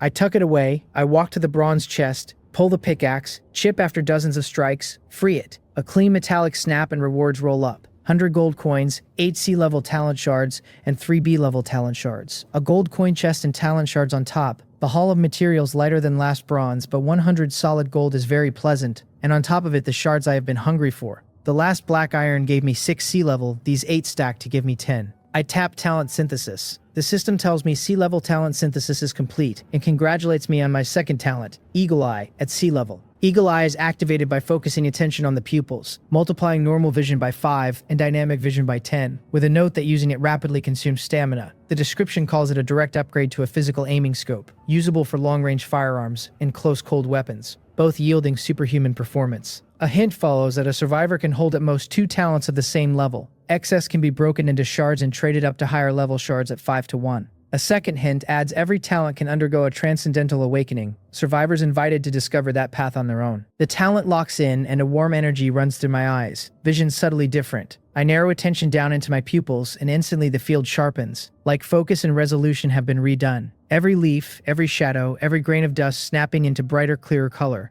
The world stepping from low quality up to high definition in one beat. But dynamic vision is even crazier. I can pick out the wing beats of a distant bird frame by frame. After maybe 30 seconds, my body begins to drag, the fatigue of having just run a marathon dropping onto me, and I shut it off. My sight returns. I lean on my knees and breathe before I have it back. The bill is harsh but fair. If it did not eat stamina, it would be at least B level, maybe A. With the bronze chest cleared, I look at the messy field and feel unease. My experience here does not actually match the intel. The intel said strange geological changes different from the rest, capable of unearthing some unusual thing. That clearly was not pointing at a chest. I keep working the hill. I search a full hour. Just as I am about to give up, in the corner of a small cave I find a stretch of rock face not like the others, faint red spiderweb patterns running across the surface. I sharpen up, grab the pickaxe, move on it. The cave runs low, so I bend to push my body in, one hand braced on the outer wall while the other swings, tapping in measured beats. After a few strikes, the outer layer flakes away. A large expanse of dazzling red appeared before my eyes. I stare at the spread of red glowing gemstones, eyes widening. The panel names it a fire spirit stone mine, a scarce vein whose stones fuel fire element talents and gear, with 21 available. A single water spirit stone went for a huge price on chat yesterday, snapped up by the Divine Wind Group leader, and here I have 21 at once. I chip with the iron pickaxe, and within minutes the crystal is hollowed, all 21 warm and thrumming on my palm. They refuse to fit my backpack, so I pocket them. Just as I move to leave, I hear a car. I grab the Gatling and pull back to the RV, spotting 2 off-road vehicles with the black flags of the Ghost Dragon Society. The radio crackles with threats. A scruffy middle-aged man tells me I entered a restricted zone, that I should pay 20 gold or die. The yellow-haired kid gleefully urges Brother Long to gouge me hard. Brother Long tells him to slow down, that the system blocks forced transactions so they will lay out junk and shake me down piece by piece, sneering that driving a big truck into their mountain means I am tired of living. The 2 are the Society's mountain patrol, practiced at extorting lone survivors. When I do not answer, Brother Long pops his sunroof and fires a burst, sparks ringing off armor. I am calmly thumbing armor-piercing rounds into the Barrett, slide into Eagle Eye mode, and the scene sharpens until I can count his nose hairs. I fire without hesitating. His windshield webs into a single spider hole, the round threading windshield. Head, 2 rows of seats, and rear glass. The yellow-haired kid has just floored it alongside. When he sees Brother Long dead, he screams and swings the wheel to flee, but a second armor-piercing round takes the top of his head off through the side. The vehicles fade out, leaving 2 corpses and loose items. Most is junk, but the cannon-shaped gear in the kid's car lights up my eyes. The panel calls it an anti-tank rocket launcher. Full durability, a top-tier weapon of mass destruction, with a standard hint that special class weapons cannot be modified, exchange listed, or traded personally. My second special class after the Barrett. The idiot must have hidden it from the organization, and it benefits me instead. A shame he had no rockets. I will collect those slowly. I haul it into the RV and drive off. Before transmigration, killing 2 men would have shaken me. Now dead people draw only a faint disgust. By 2 in the afternoon, I park at a mountain foot, eat, and explore. Without intel report support, luck is mediocre, and I turn up only a wooden chest, a longsword, and a handful of gold coins and parts across most of the day. Dusk falls early in the mining area. I pick a small hill with steep slope and wide fire, then spend 20 gold and 15 parts upgrading my level 2 off-road chassis. White light raises the chassis 10 centimeters, swaps the suspension to higher grade alloy, upgrades brake calipers to titanium, and the armored RV grinds up the nearly 60-degree slope and parks solidly at the top. The terrain is too cluttered for rescue runs tonight, so I focus on zombies. Chat is buzzing as gear up closes, the gap between players widening, top tier pulling away while ordinary survivors are openly terrified of the night. Vegetable Pig has been pinging me for an hour. Jin Sonen tells me she grew something besides the Lingyan cabbage, a starlight spirit fruit. The panel calls it a rare fruit from the Starry Sky Great Forest, exceptionally rich in spiritual energy, raising constitution by 5 with a 1 per day cap, and granting starlight affinity that stacks an acceleration buff in starlit environments per fruit. She says one of her cultivated fruits mutated last night, that a whole basket is reserved for me. I offer 15 gold and ask her to guarantee daily supply like the Lingyun cabbage. She protests that mutations depend on luck, but swears she will push production even if exhausting. I put her on salary starting tomorrow at 10 gold a day, rising by 2 each day, in exchange for all her produce on custom order. She practically launches off her stone, swearing she loves me. That factory work or farm work she will do anything, declaring herself officially my soldier. We close at 30 gold for 1 starlight spirit fruit, 1 Linyan cabbage, 5 sunshine broccoli, and miscellaneous gifts. I pull the blue devil fruit pattern fruit from inventory, and it explodes sweet and crisp across my tongue, gone before I notice. Then I eat dinner with Lingyun cabbage and sunshine broccoli. Warm energy moves through me.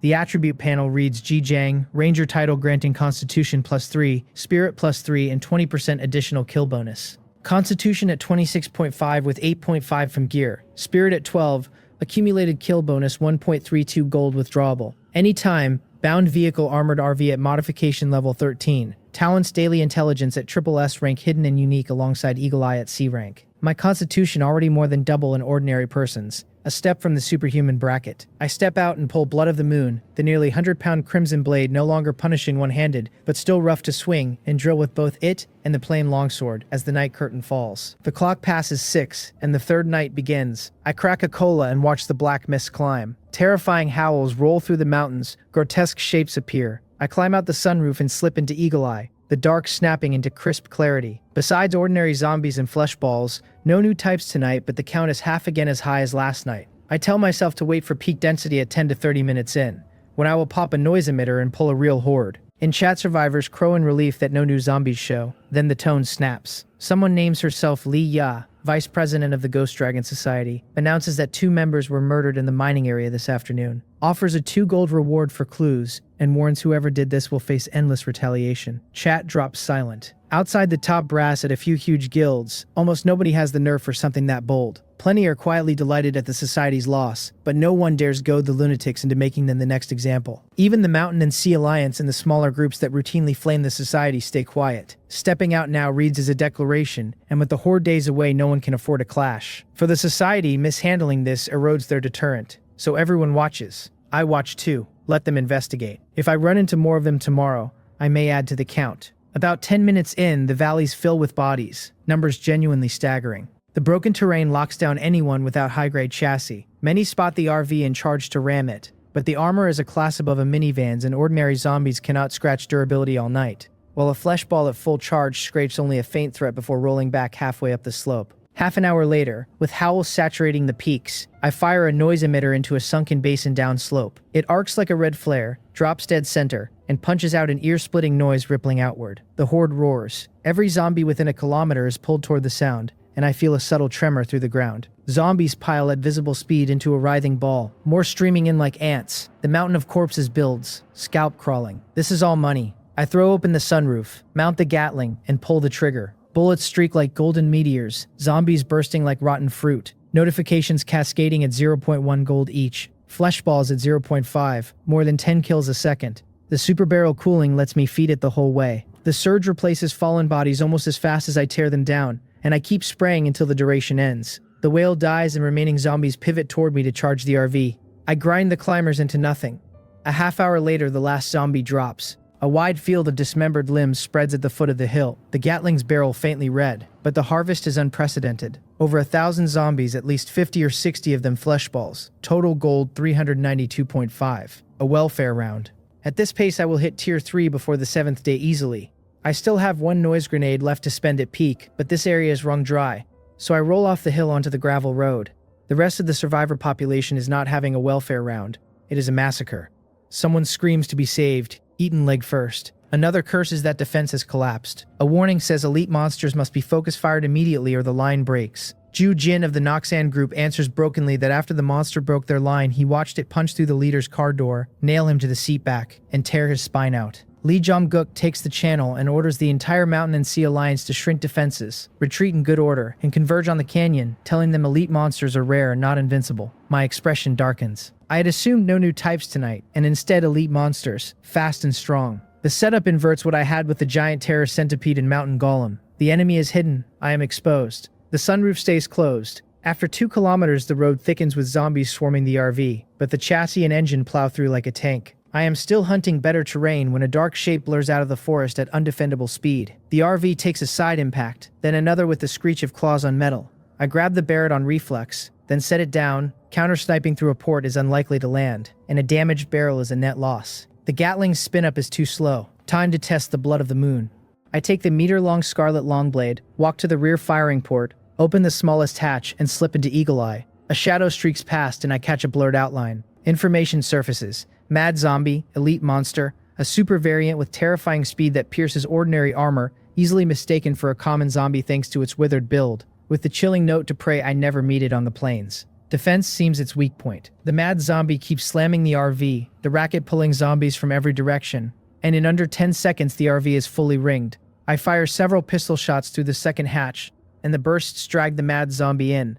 Several zombies flung aside as it lunges. A withered long arm shoves through the hatch, sharp nails trailing blood. I slash and sever the palm clean off. It roars and tries to yank back, but I reverse the grip into a thrust along its forearm into its neck. The blood of the moon cuts through skin and bone like wet paper. The thrashing transmits force so violently I almost lose grip, and even through dwarf fine armor a swing of its arm lights a deep ache in my flank. The wound widens, I throw my weight into a cutting pull. The cervical spine parts, the head flops, and the body slackens. The panel pings the mad zombie killed for 2 gold and a crazy corpse nail. I drop to the floor on shaking legs, laughing through ragged breaths. First melee kill on an elite monster. Clumsy form, but a rush firearms never give. I touch the bruise on my flank. A top-tier physique in impact-resistant armor dented by a single arm after the palm was severed. Says everything about elite striking power. Outside the RV, a clean hit would open my belly. My body is still too weak. Jin Sonan needs to keep working. I message her and she replies instantly, half teary, telling me chat looks terrifying and to be careful. She has found a tucked away spot where she hides every night. The few zombies that stumble on her cannot crack her armor, and she just holds until past midnight. With her safe, my chest loosens. Half an hour later, I find a highland narrow on top and wide at base, backed by a thick mountain, an excellent defensive position.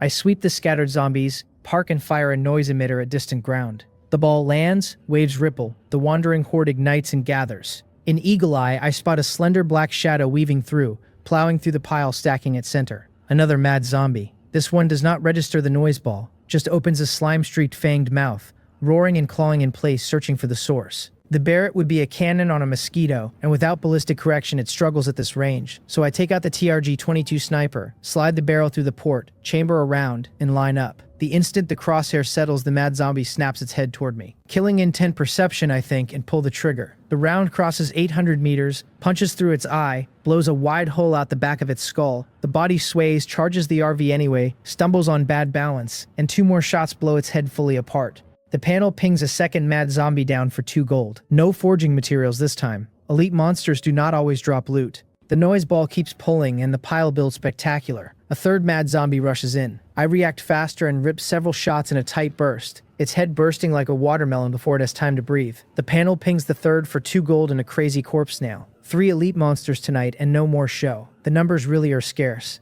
I open the sunroof and switch to burst kill mode, the Gatling roaring, turning the corpse mountain to minced meat for another 300 plus gold. 2 waves of super mowing, nearly 800 gold combined. It does not get fatter than this. The Gatling's durability has dropped to 37% and will not last much longer. I searched the exchange's infinite durability section, still empty. It is close to 11 and without noise, ball's efficiency is too low to burn Gatling durability. I am sitting on 800 plus gold, an actual super rich man, and the urgent question is how to spend it. My gaze drifts to the vehicle options menu, a faint smile coming to my mouth. Time for a comprehensive upgrade. I run inventory. 831 and 3/10 gold. The tier 3 heavy machine gun. Tier 2 sniper. A rifle, 2 pistols, longsword dagger, 700 universal ammo. Normal grade dwarf fine armor. Excellent grade iron pickaxe. A machete, 421 parts. 121 steel sheets. 92 leather. 1 rare armor core. 1 giant terror pincers. 1 mountain puppet stone heart. 2 crazy corpse nails. 35 fresh fruit. 10 venison, 29 high-grade bread, 18 instant food, and 4 C-grade plus 4 B-grade talent fragments. Personal attributes can wait. Jin Sonan is still my best supplier, so I reserve 200 coins for her. Weapons are fine between Gatling, Barrett, and Blood of the Moon with only infinite durability missing, so 100 more goes there. The remaining 500 pours into the RV. Exterior armor goes first since the inherited level 1 plate cannot handle what is coming. At 80 gold, 65 parts, and 100 steel sheets, about 170 total. I confirm and white light sweeps the shell, replacing rivets with sleek matte black plating clean as a sculpture. The tier 1 all-terrain tires are scratched thin, so I spend 2 gold and 1 leather on a fresh set plus spares, then 20 gold and 10 leather on the tier 2 unlock. Multifunctional super tires auto-adjusting tread and load to terrain. The chassis takes 50 gold and 35 parts to level 3, the engine 45 gold and 60 parts to level 4, since hardware is not somewhere to cut corners. When I fire at the 4.0 displacement engine, top speed 160 kilometers an hour, lets out a deep heavy roar with real kick, and the RV is essentially an armored tank without a cannon. Inside the cabin, I push toward the level 50 threshold for tier advancement. The air conditioner takes 15 gold for a level 2 central system. The refrigerator gets upgraded for full storage, and 50 gold buys a folding photovoltaic roof panel that generates by day and retracts at night. The next tier would integrate the panel into the exterior armor for 200 gold, which I dismiss on sight. The last big upgrade goes to the radar, since the old millimeter wave radar tripped on mad zombies at night. The level 2 first path, a millimeter wave targeting radar with a 500-meter threat radius linked to autonomous machine gun fire, costs 100 gold, 85 parts, and a level 1 chip. After this, it is basically an automatic turret. I mutter, since mounting infinite bullets Gatling with infinite durability would make the roof a defense tower that never runs dry, but it is too expensive for now, so I hope to land infinite durability tomorrow. I top the tank, and the panel reports the tier 2 heavy armored RV at 160 kilometers per hour. Durability 100%, 10.5 units of fuel for about 1,575 kilometers. Shooting compartment and roof gun locked as unupgradable. Engine level 4, chassis level 3, air conditioner level 2, exterior armor level 2, power generation level 2, millimeter wave radar level 1. Total 18. Advancement asks 1500 gold, 400 parts, 5000 steel sheets, 100 alloy, and 1 armor core, sealed until every upgradable part hits level 50. Past midnight by the time I finish. The zombies outside have drifted away, so I run a night patrol hoping for another luminous treasure box, but luck does not hold, and by 2 in the morning I shower and crash. The 4th day arrives with the clear sky gone and the air heavy under murky overcast. The system pushes heavy fog at 27 to 38 degrees, unsuitable for travel, warning that terrifying monsters from Twilight Canyon wander out in this weather. I frown, since visibility under 10 meters is a headache after days of clear hunting, and the temperature climbed instead of dropped. Chat is full of the same complaints. The regional survivor count crashed to just over 70,000 after a brutal night where many groups were almost wiped by mad zombies. Voices curse the fog, complain about the muggy heat, urge each other to upgrade air conditioners, describe mad zombies tearing into defenses, and remind everyone only 3 days remain until the zombie horde. I draft a procurement message for forging materials, armor-piercing bullets, rocket-propelled grenades, and infinite durability, then drive out. Most replies are scattered batches of 3 or 4 armor-piercing rounds I cannot be bothered to drive for, except one full batch of 10 rocket-propelled grenades I close at 15 gold and a clean neutral meat. Finally bringing the rocket launcher online, and making my long-range stack of armor-piercing Barrett, RPG and infinite bullets Gatling top tier for any player, enough to contend with creatures above elite. The fog hides every chest, so I cruise the plains hoping intel triggers. Around noon, a surprising private message from a handle Haju Shung, reading as a woman offers several forging materials, and a hot weapon infinite durability modification never on the exchange. She prices against infinite bullets minus a third at 140 gold, and after a sharp haggle we settle at 95 for the modification, and 10 each for 3 forging materials.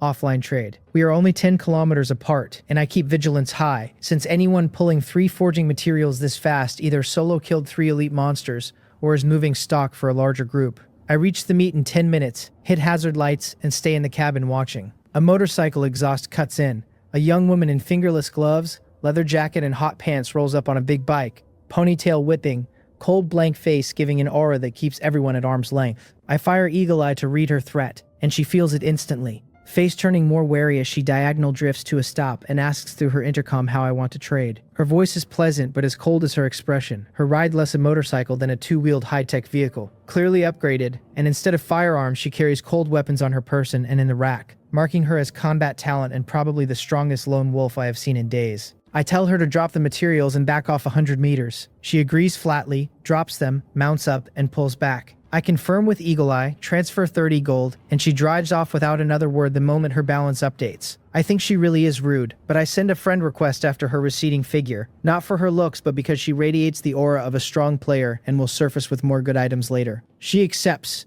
I tell her I always buy forging materials and to bring me any good items, and her flat acknowledgement kills the conversation. Minutes later she messages on her own asking how I have so much money, and I think this big sister has no manners and reply that it fell from the sky. She misses the sarcasm and offers to be hired the next time I have trouble I cannot solve, for the right reward. I push back asking whether she can really solve my problems, and she says she is very strong. I can only marvel at the arrogance, more than even me, and close the chat. On her end, Haju Zong has stopped her vehicle with arms crossed and head tilted in proud expectation, waiting. Minutes pass with nothing. Her brows tighten. She types asking why I read it and did not reply, then deletes it, irritated, wondering aloud whether I am looking down on her. Just then a zombie lunges from the fog at her motorcycle with a feral howl. A streak of light flashes, its head separates mid-lunge, and a dozen more streaks pour from her side, weaving around the corpse and warping at high speed until the body is minced flesh, then flying back to hover silently at her side. A swarm of prismatic flying blades. She lets out a contemptuous snort,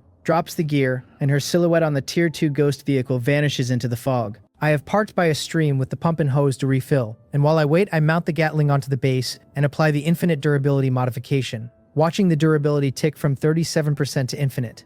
True infinite bullets at last. I move on to the targeting radar, buying a level 1 chip and spending 100 gold in materials. The system chimes that the radar has upgraded, then asks a follow-up having detected the machine gun now possesses the 3 essentials of a true defensive turret. Infinite bullets, infinite durability, and super barrel cooling, asking whether to bind the radar to the mount and warning that after binding the gun cannot be disassembled. I click my tongue, a little pained that I cannot drag the Gatling into dungeons anymore, but there is no having both, so I confirm. The whole mount shifts, every detachable part and the gun body merging into the roof armor, the new base sprouting electronic components for full 360-degree rotation. The detail panel registers a level 1 machine gun turret with infinite bullets, paired with radar for automatic targeting. The first upgrade path is the close-in weapon system, scaling to a larger caliber at 200 rounds per second, with massive lethality against large creatures. At 500 gold, 100 parts, 1500 steel sheets. The second is the flamethrower turret, converting to a focused flame turret using fuel and heavy oil to spray napalm out to 200 meters with ultra-high temperature adhesive burn, locking the turret into the flame path forever. At 350 gold, 100 parts, 50 heavy oil, 50 fuel. Once the vehicle hits Tier 3, anti-aircraft gun, laser cannon, and other turret routes will unlock.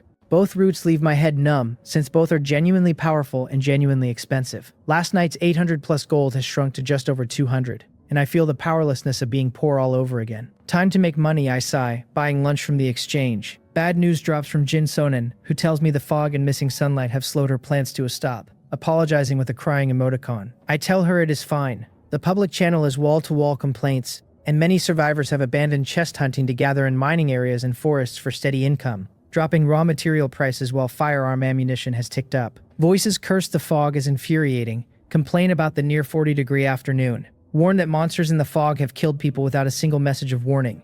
The Battlefield Alliance has announced that all members must leave in teams, since solo runs are death sentences. I have no clean answer for this weather, so I steel myself and keep cruising. The painful piece is the photovoltaic panel cannot generate without sunlight, so I am burning fuel to run the targeting radar in central air, almost doubling my fuel rate. Strangely, the daytime zombie count has dropped and the radar barely triggers. Just as I start to wonder, a large red dot pops and the roof gun erupts into a furious 3-second burst. The muzzle tracking a ghostly shape, impacts hitting wet flesh, and a kill notification slides in for one missed corpse at 1 gold. The new daytime species the others warned about, half an elite monster's value, a surprisingly rich payout, even though on foot exploration today would be too dangerous. I keep cruising the fog-blanketed plain hoping intel triggers. The drift carries me past 3 in the afternoon, when the ground turns muddy and the tires sink by a third, and I wonder if I have circled back to the swamp area. As I enter the special terrain, the small red dots multiply into a dense cluster. Snakes, insects, and small swamp creatures, the roof gun starts cracking off precise single shots. These rarely yield gold, with the occasional juvenile blood python only worth 1/10, so I switch off auto-attack to avoid drawing attention. Just over 2 hours left until dark, whether I trigger intel rides on this run. I swap to quieter mud tires, pull the sniper, and creep forward.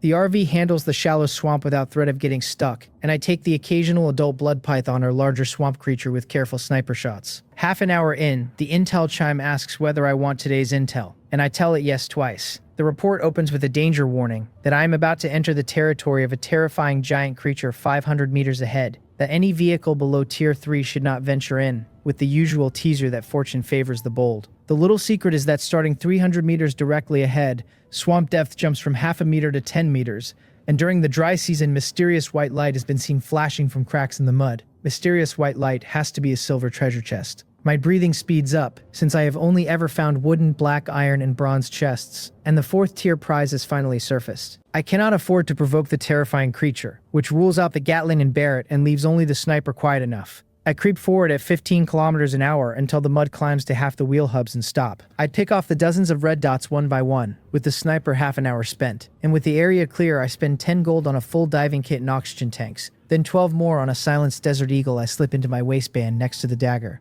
leaving Blood of the Moon behind since its weight would drag me down. I push through knee-deep swamp water, mud thinning into a viscous pool as the swamp deepens. Then I switch on the headlamp, though the water is so turbid even a strong beam buys less than half a meter of visibility, the silence broken only by my breathing bubbles. The dive runs a full hour. I sweep tirelessly across the silt and find nothing, so I steel myself and shut off the lamp, plunging into suffocating darkness, telling myself I will swim blind despite the psychological pressure, and I keep combing inch by inch. My oxygen runs out and I am about to surface to swap tanks when a faint glow blooms in the water ahead. I kick hard toward it, and a silver glowing treasure chest comes into view in the silt, its intricate patterns shimmering like a sunken treasure on the seabed. With oxygen dry, I hold my breath, grab the chest, kick hard for the surface, break out and gulp air, dragging the chest back to the shallows.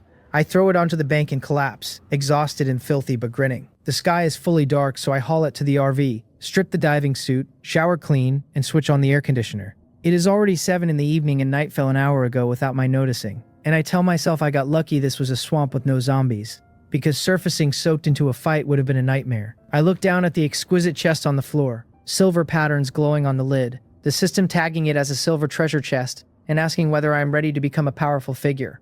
My heart pounds, this being my first chest at this tier, and I lift the lid. A crisp note rings out and the drops scroll past. 200 gold, 300 parts, 10 alloy, 10 disposable forging devices, 1 melee weapon modification called Super Edge Sharpening, 1 precious grade cicada wing armor, 5 B-level talent shards. My eyes go wide. I focus first on the alloy, the disposable forging device, and the cicada wing armor. The system describes alloy as a very expensive high-tier vehicle part upgrade material obtained when a blacksmith smelts steel sheets, and the disposable forging device is a one-time unit into which growth-type equipment and forging materials are placed for one forging. Alloy is key for further vehicle upgrades, and the forging device means I can forge weapons myself now, which I had wanted for days. The cicada wing armor is precious grade on a scale of common, fine, rare, precious, secret treasure, legendary, epic, and mythical, at full durability, woven from the wings of a king-level creature called the adult void cicada. Light as a feather and tough as steel, resisting almost all ordinary firearms and most melee weapons below precious grade. Its exclusive skill, Ethereal Form, sends the body transparent for 10 seconds, during which it is immune to any physical attack and can fly freely, with a 1-day cooldown resettable for 10 gold, doubling on every reset within the same day. I take a sharp breath, since a 10-second invincibility skill means I am taking off. The armor feels impossibly soft, like light gauze, almost weightless, meant to be worn inside. I strip my shirt and put it on directly, the design covering upper body, lower body, and neck without any pinch, then pull my outer clothes back over, draw a deep breath, and activate Ethereal Form. A faint flapping note rings out, and I look down to find I cannot see my hands, feet, or body, my whole form gone into a transparent void. I grab the hilt of Blood of the Moon and the blade slides into the ethereal state with me, which tells me I cannot attack with a weapon since the blade vanishes too, and my only play is to ambush after I reappear. I touch the car body and the RV stays solid, meaning only items I can pick up come with me. I focus and try to float, the lift coming as easily as walking, body rising on the first try,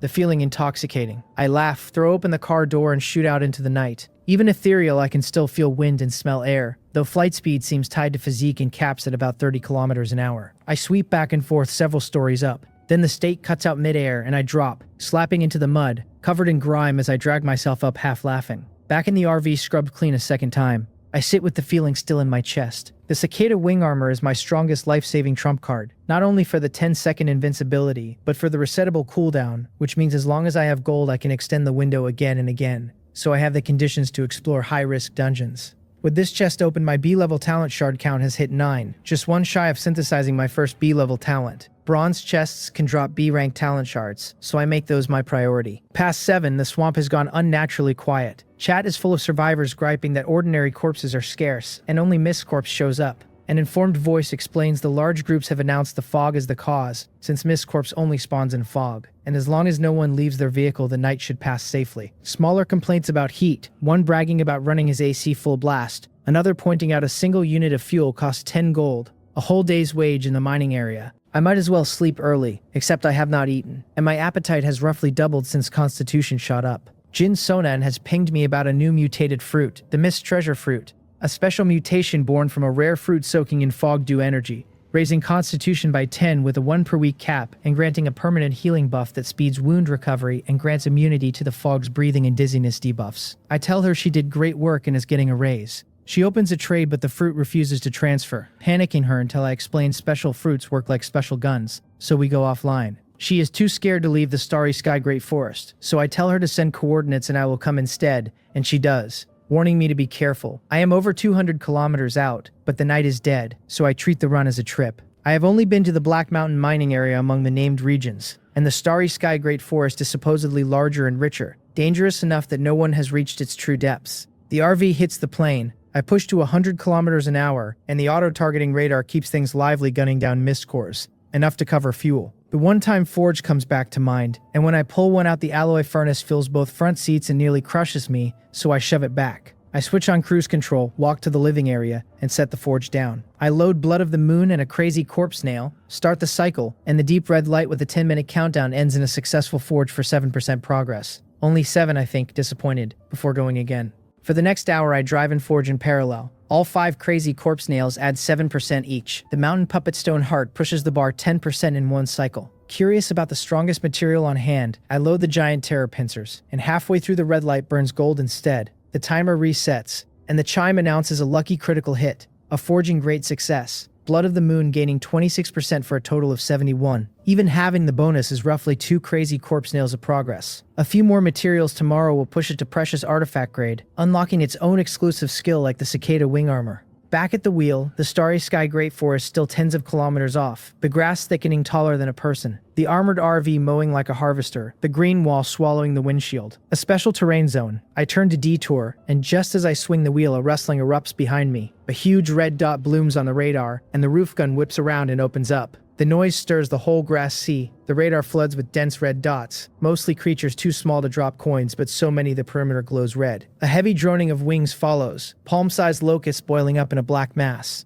I slam to 120 kilometers an hour, but the swarm catches me, burying the windshield and grinding mandibles against plating. The armor holds, the original minivan would have been chewed apart. The heavy gun finally drops the largest red dot, a juvenile corpse mantis at elite rank, 2 gold and 1 mantis blade. A juvenile already counted as elite, which makes me dread the deeper grass. The locusts peel off as the RV picks up speed, and bypassing the grass sea costs a full hour. I push on, stopping twice at monster-dense pockets, and burning both noise bombs. The hauls are smaller than I hoped, 42 and 35 gold, but with auto-targeting picking off stragglers I clear over 100 coins. By 11 I roll up to the outskirts of the starry sky great forest. The fog is mostly burned off, the view is clear. A vast magnificent forest reaching a horizon, roots tangled across the floor, canopy stacked into the sky, some trees and cauliflower umbrellas, others piercing the clouds thousands of meters up, starlight pouring over ancient woods through lingering mist. The grass here is short and soft like a green carpet, and around the bases of great trees survivor groups are camped, vehicles parked side by side, people gathering mushrooms and wild greens, lighting cook fires, smelting iron, like indigenous settlers in another world. Past the outer rim, the population thins because large wild beasts keep most people away. The marker is a secluded little canyon ringed by huge mountains, dense brush, small waterfalls cascading into a singing spring. I ping I have arrived and ask where she is, and she chirps the same back, earning a beat of silence before I clarify I am outside by the waterfall. She tells me to follow the hollow of a big tree on the left, but a driver has to take the path around the mountain base. I detour and find an overgrown passage, a maze of huge fallen rocks, several turns before a path leads inside, but the RV is far too large to thread, so I park and walk. Past the obstacles, the landscape opens into a wide hidden grotto, lush grass spread with flowers, vegetable patches in the central clearing, a clear pond fed by a waterfall whose mist throws a faint rainbow under starlight and moonlight. A hidden paradise. I spot a chopped chili fish head RV in a far corner, and beside it under a small lean-to a girl is chopping vegetables. Hair pulled into a neat ponytail, white t-shirt with a cartoon Pikachu, loose jeans rolled to the knees, bare feet on the grass. She pings to ask if I have come in, and I call out from behind. She turns, waves cheerfully, then stiffens because she is still holding the knife and quickly puts it down with an awkward cough. The online buyer and supplier meet offline.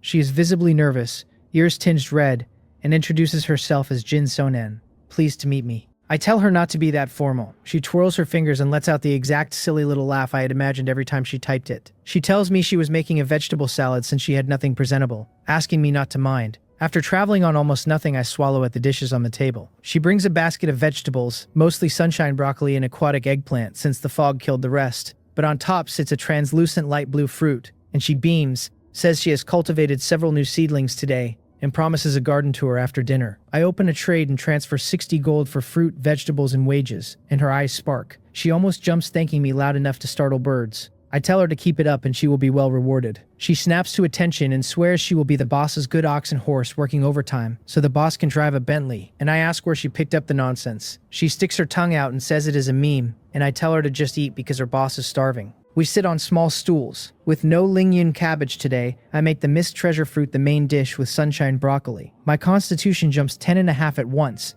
warmth spreading enough that I sweat. Both buffs settle, my breathing fresher with fog drag gone. To test healing, I nick my finger with the dagger, white blood, and watch the cut visibly scab over. 10 seconds later, a faint itch builds. I rub at it, the scab flakes off to leave smooth skin. My heart trembles at how strong the effect is as a long-term buff. Looking at Jin Sonan's happy smile, I feel awkward, because 60 gold suddenly feels like nothing. After the meal, Jin Sonan drags me on a garden tour, introducing her second, third, and fourth treasures like prized children. She solemnly presents her vehicle Big Treasure, warning me not to let its plain look fool me, because it is a real ghost vehicle now and small zombies cannot scratch it. I give her a thumbs up. When she asks where my vehicle is, I say it is parked outside because it is too big. She insists the path is plenty wide, teases me with two cute dimples about my driving, and I tell her she will see. At the outer passage, I point at the colossal armored RV, 5.2 meters tall, 4.3 wide, 8 long, seamless super armor, Gatling on the roof, ultra-high chassis, oversized tires, and ask how exactly I am supposed to thread that through. She stares for a long moment, then stammers whether this is really my vehicle, since from a distance she had thought it was a truck, and trucks are already top tier. She asks if it has a bed, bathroom, kitchen, and I confirm all of it plus AC and refrigerator. She trails off almost in tears with envy, asking why the gap is this wide when everyone started equal, while she sleeps in her seat. I pat her shoulder and ask if she has a dream. She sniffles and says she does. I tell her if she works hard it will not be long before she owns one of these, and a big house, that we will fence off land by the sea, build a villa, give her 10,000 acres of fertile land for whatever she wants to plant, and when she is tired she will lie on a beach chair with iced watermelon juice and watch the sunset. She raises 3 fingers and swears she will not be lazy from this day forward, and I tell her that is the spirit. Deep into the night I head back to the RV to rest while Jin Sonan waters and fertilizes her patch. Before 6 I wait to dawn breaking through forest fog, woken by heat because I left the AC off, drenched as if pulled from water. I wash, crack 2 bottles of cola. The weather panel updates with a high temperature warning. Sunny day, range 31 to 55 degrees Celsius. Cloudless skies, land creature activity dropping while plant activity climbs. 55 stops me cold, more outrageous than yesterday's fog. I walk into the canyon and find Jin Sonan already at her patch in a bamboo hat, sweat pulling at her. She tells me cheerfully that breakfast is on the table. I eat a little, pull the dwarf vine armor from my backpack, and hand it to her. She looks bewildered and asks what it is, and I tell her it is the armor I used before, that it is hers, that she can sell it if she does not want it. I add that I am leaving, that she needs to be careful, and that she should stop if it gets too hot. I wave goodbye and turn away, and she holds the armor watching my retreating back, her nose suddenly sore. Back at the RV, I crank the AC, then remember the photovoltaic panels. A button on the console starts a motor on the roof. The folded panels rise from the exterior armor and spread out, converting solar power and blocking heat into the cabin. The low power state lifts, and the central AC blows out a 16-degree breeze. I slump on the sofa a few minutes to let the chill dry sweat before returning to the wheel. I have 2 goals today: earn more gold and grind chests for shards to finish my first B-rank talent. The 7th day horde is only 2 days away, and I am still nowhere close to tier 3. The chat channel is wall-to-wall misery, people screaming about 40 degrees in the morning and the climb still to come, warning each other not to skimp on AC fuel even though a unit has shot to 14 gold. Someone urges everyone to rush oil fields and find an alchemist talent to refine crude into fuel. Another curses him for blurting it out. Others note the Black Mountain mining area will probably kill plenty to heat stroke today, and one wistful voice wishes for a cold cola, just 1 sip, while another laughs at him for thinking this world has refrigerators. I freeze. Then my eyes light up, because a clean way to make money has just walked into my lap. The business barely needs capital, since I already have a refrigerator and electricity. All I need is cola. The exchange price has nudged up, but is normal. A case of 24 cans for about 3 gold. And barely past 6 it will only climb. So I buy 20 cases and stack them in the living area. My fridge holds 90 liters, but I upgrade it since I am chasing tier 3 anyway. 25 gold and materials push it to level 2 at 215 liters. More efficient. I unseal 10 cases and pack both freezer and fresh keeping compartments. The fresh keeping side temporary since cola tastes best between 5 and 8 degrees. Satisfied, I return to the wheel. Pushing deeper, the outer reaches of the starry sky great forest are tangled terrain few vehicles can drive. Barely any zombies but plenty of wild beasts and raptors. After an hour I have turned up only 2 wooden chests and 20 gold. Wooden chests no longer interest me. The path eventually becomes impassable. I check the cicada wing panel and confirm ethereal form is usable again. The cooldown apparently resetting at dawn rather than running a 24-hour timer, which is reassuring. I park the RV in a sunny clearing, so the panels absorb properly. Kit out with Barrett, TRG-22, Desert Eagle, Dagger, and Blood of the Moon, and step out on foot. I considered the RPG but rejected it as bad for portability. With my increased constitution, my stamina is better and my movements come quiet and agile, almost like Qigong, at least not alerting local beasts at speed. I scale obstacles smoothly and press deeper. Before long, I spot a black iron chest on a high branch, dozens of meters up. I buy climbing claws and shimmy up. The chest opens with a chime. 13 gold, 100 steel sheets, 1,000 universal bullets, a fine-grade handheld drill, and a cold weapon modification, lightweight. I process the haul from the branch. Bullets split into 10 lots of 100 at 2 gold each for 20 gold. The handheld drill is the oil field extraction tool at peak demand, up to 25 gold on the exchange, and since the weather flips constantly, the price will not climb further. So I list at market and it sells instantly. The lightweight modification I apply to Blood of the Moon, the weight on my back dropping noticeably. I lean against the trunk and pop 2 cans of cola, because the heat plus climbing is wearing even me down. Looking up, I spot a reddish fruit at the tip of a higher branch. Curious, I activate Eagle Eye.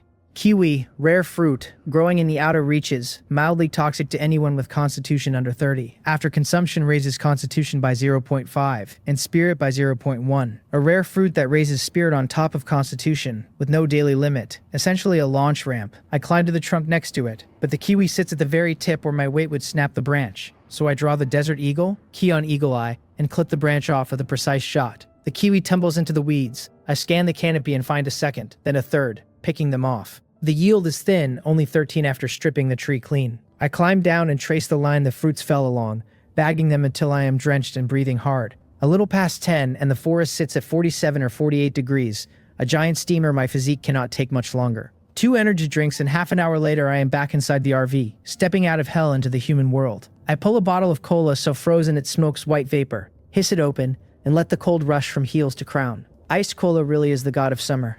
Still damp under the AC, I open the chat channel since the new batch is chilled long enough to list. The exchange tags every food by status, raw, cooked, room temperature, heated, or expired, so anything specially conditioned stands out. I list 100 cans at 5 degrees for 3 gold each, with a note calling it a luxury beverage with high refrigeration cost, then drop the same ad into public chat. The chat had already been an avalanche of heatstroke misery, and the post detonates it. The first wave is pure disbelief and outrage. Voices calling robbery, asking if blowing on warm cola counts as iced, swearing to roast me alive if the temperature is over 20 degrees. Within seconds it flips as people open the exchange and find real 5-degree cola. Panic buying starts, ice-tight talent claims fly, the stack drops by 50 in a blink, and a final whale confirms it is gone in under 20 seconds. One cool head sums it up, that I priced it like a Rolex or Hermes of the new world, aimed at the rich, not at people pooling 3/10 of a coin for a sip.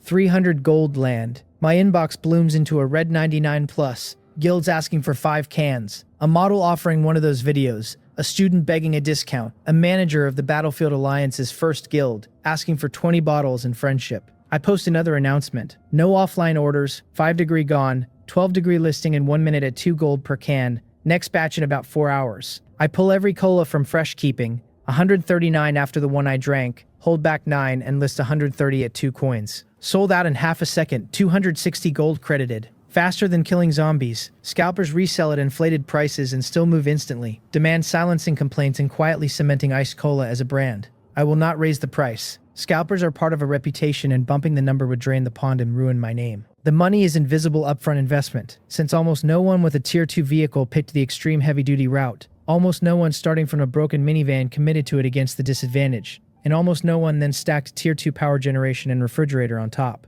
I may be the only person in the region sitting on all of it. Solid technical barriers. I start lunch with Jinsonen's vegetables washed and chopped, the kiwi fruits plated, and cooked meats. Partway in, I remember I never sent her cola, and find her message from 2 hours ago saying the sunlight is excellent and the harvest will be great. I trade her a few bottles and several packed portions, and she accepts joyfully, asking me to wait for a surprise. Her trade comes back with 4 ice blue tomato-shaped fruits beaded with water. The panel calls them cooling fruit, a high-grade fruit of the starry sky great forest that can only bear by absorbing huge amounts of nutrients and water under intense sunlight. Sweet and rich, releasing within 1 hour a strong cooling sensation that drops body and surface temperature, perfect for outdoor labor in scorching weather. With noon coming and 50 degrees outside, the timing is a gift. I praise her until she goes to her own lunch. I clear my plates and eat all 13 kiwi as after-dinner fruit, and the panel adds a clean 6.5 to physique, less massive than yesterday's missed treasure fruit but solid. This time with an increase to the mental attribute as well. The 1 3/10 of a point sharpens my senses and brightens my energy. Comfortable and subtle, as if my soul itself is grown.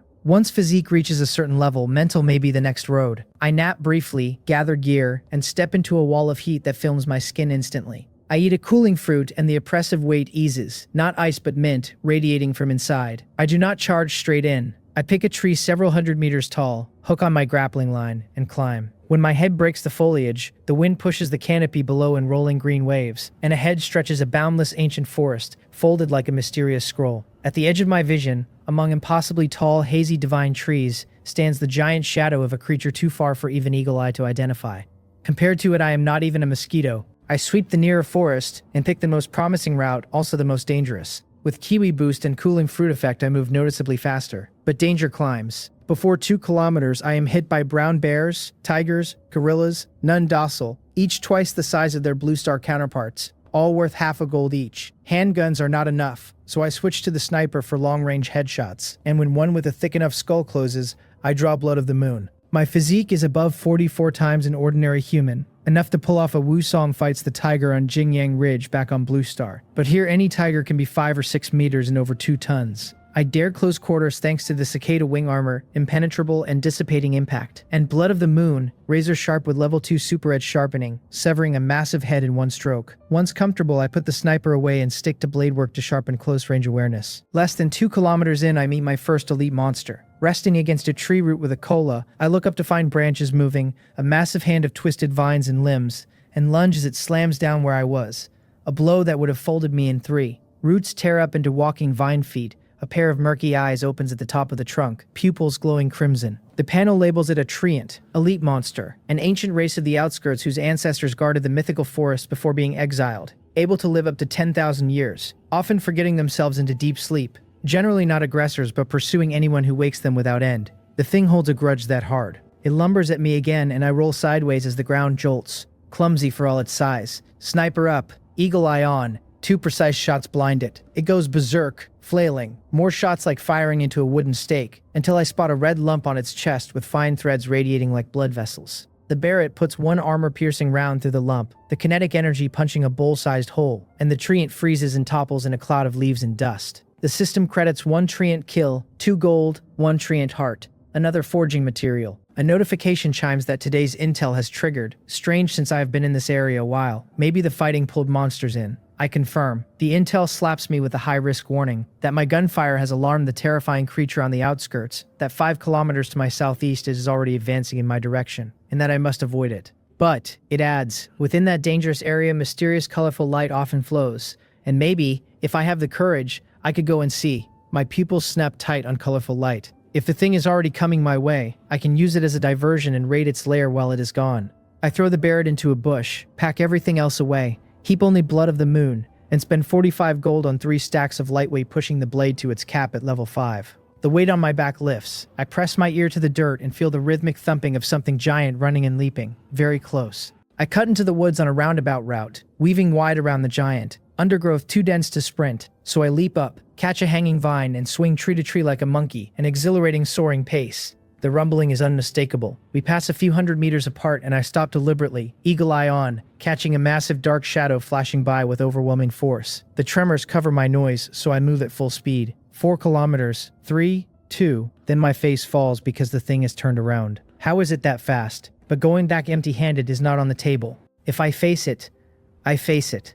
I have etherealization. With a landmark I follow the giant's trail of broken vines, snapped trees, and meter-high weeds trampled into mud as part of massive footprints. The aura is so heavy even snakes, rats, and venomous insects have fled. The trail ends at a canyon, not large but ringed by shocking piles of bones and meter-tall mounds of dung, the pressure inside thick. The thing is a giant ape 30 meters tall, jet black fur as thick as steel needles, gnarled muscles laced with hideous scars, 2 sharp lower fangs, murderous gaze glowing with embers. The panel pops up on its own. An adult war ape, relic species, super monster, descendant of the war ape clan that scattered across the eternal continent as wanderers after the mythical war. Bloodline diluted, but still dominant. My first sight of anything above elite, and a top-tier one. Eternal continent, the panel says, and I realize that may be the true name of the plains, with a deeper background I do not yet know. I cannot fight a super monster head-on. First, find the colorful light. I climb a nearby tree and bring up Eagle Eye, the canyon unfolding in detail, my gaze settling on a rainbow treasure chest lying quietly in a mountain stream. The panel labels it a special grade rainbow chest, containing 3 rare treasures of which I may choose only one, with a warning that a wrong choice means a lifetime of regret. No wonder I never found a matching color in earlier chest sequences. Before the joy lands, I catch another presence, an almost human figure sitting absolutely still, an old ape watching me with an incredibly calm gaze, and I get the sense it has been staring from the beginning. Even at a kilometer, the eye contact crawls along my scalp. The panel marks it as an ancient ape king, relic species king level monster, currently severely injured and critically ill, rating fields blank. King level, higher than super. My back is cold sweat by the time I come back to myself. The giant ape gathers fruits and dumps them in front of the old ape, gesturing for it to eat. Then it senses the prying gaze, locks, and its eyes drowning in killing intent swing back to pin my hidden figure in the distant tree. Do all of you have spider sense? I finally understand why Eagle Eye is only C rank. Any high-level creature can sense it. The ape lets out an earth-shattering roar and charges. Pressure that would buckle any human's legs, but I drag in a deep breath and leap from the tree, rushing straight into the canyon. Its speed is nothing like the treant, and with a single leap it is flying like a 100-ton bomb. No dodging this. Etherealization, I think, and my body slides into the transparent void. The ape lands, hands clasped into a hammer that smashes the earth, but the tiny human figure has vanished. I am controlling my body with my mind now, flying for the chest. Even at flight speed, I cannot cross the canyon in one etherealization. What worries me most is the old ape, a king level not defined by size. 3, 2, 1, and my body reappears. I land sprinting, simultaneously spending 10 gold to refresh the cooldown, and the system chimes refresh successful. Next, refresh 20 gold. Still more than halfway from the chest, eyes glued to the old ape, ready to phase the instant it moves, but it only watches me calmly, ancient eyes barely rippling, partly relieved, partly confused. So close, and still no attack. Is it really that badly injured? No time to chew on it. The giant ape has locked onto me again and is closing harder. Its room-wide palm swats down and I phase out, the ground exploding into dust as I shoot toward the chest. With 3 seconds left, I reach it and grab with both hands, and the chest lifts and vanishes into thin air. I am only a dozen meters from a true king-level monster, the closest I have ever been,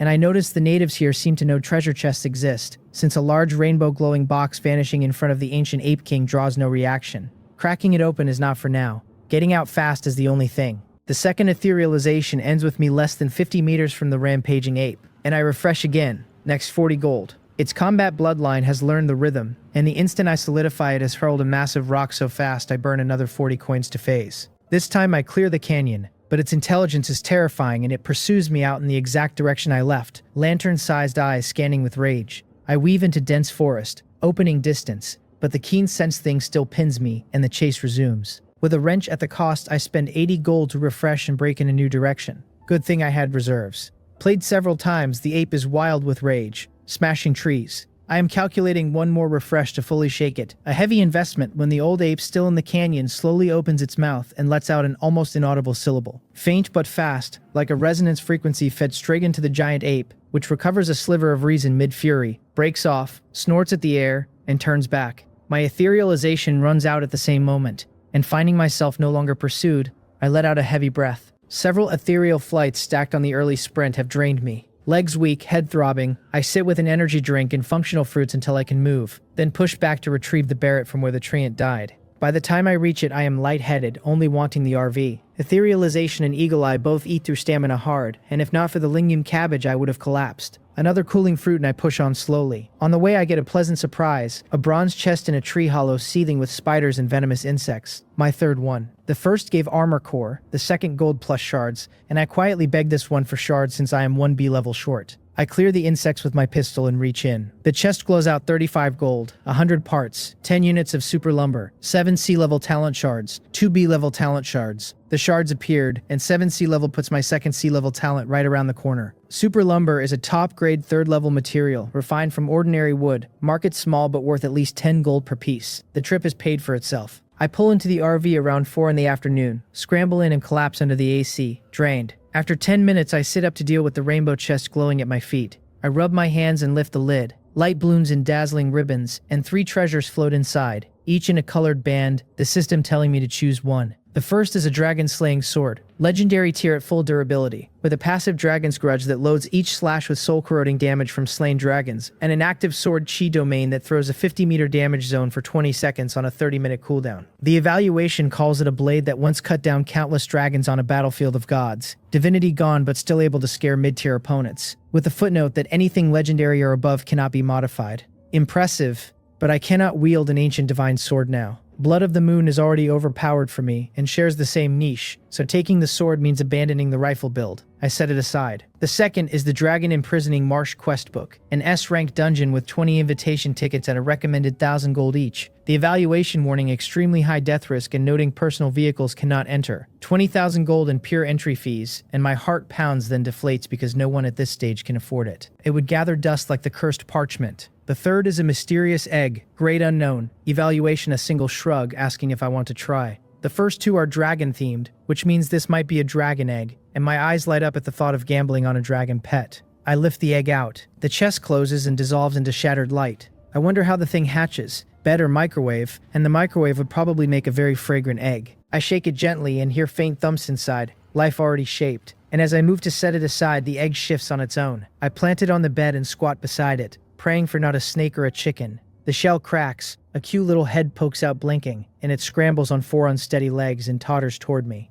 A real dragon. Even newborn, it has white fur-like growths along head, neck, spine, and tail swaying as if underwater. 2 small round horns on its forehead announcing pure bloodline. The system labels it a young dragon of pure blood lineage, an ancient divine beast class, super monster tier growing. Status hungry, no master servant. The evaluation says almost all pureblood dragons disappeared after the ancient war, survivors rumored to have fled into a rift world with only a scattered few left across the eternal continent, and offers me bond or release. I almost laugh at release. Lift the dragon, silvery scales cool and icy, soft fur brush-like, a deep profound energy stirring against my palm, what the reviews called divinity. It nuzzles me and lets out a soft milky cry, nibbling my finger, and I tap established master-servant relationship. The bond locks. Young dragon registers as my pet, and the system reminds me pets can earn gold and use specific resources by killing enemies. I tell it that since it came from an egg, I will call it Dan Zai and rub its head, unconcerned that I just gave a true dragon offspring a household name. I buy pure milk and pour it into a small basin. Dan's eye staggers up the rim and gulps wetly, then slips face first into the milk, and I burst out laughing. I open chat and the private inbox is detonated, countless people begging me to put cola on sale. The heat killing survivors by heat stroke and spiking every heat prevention item.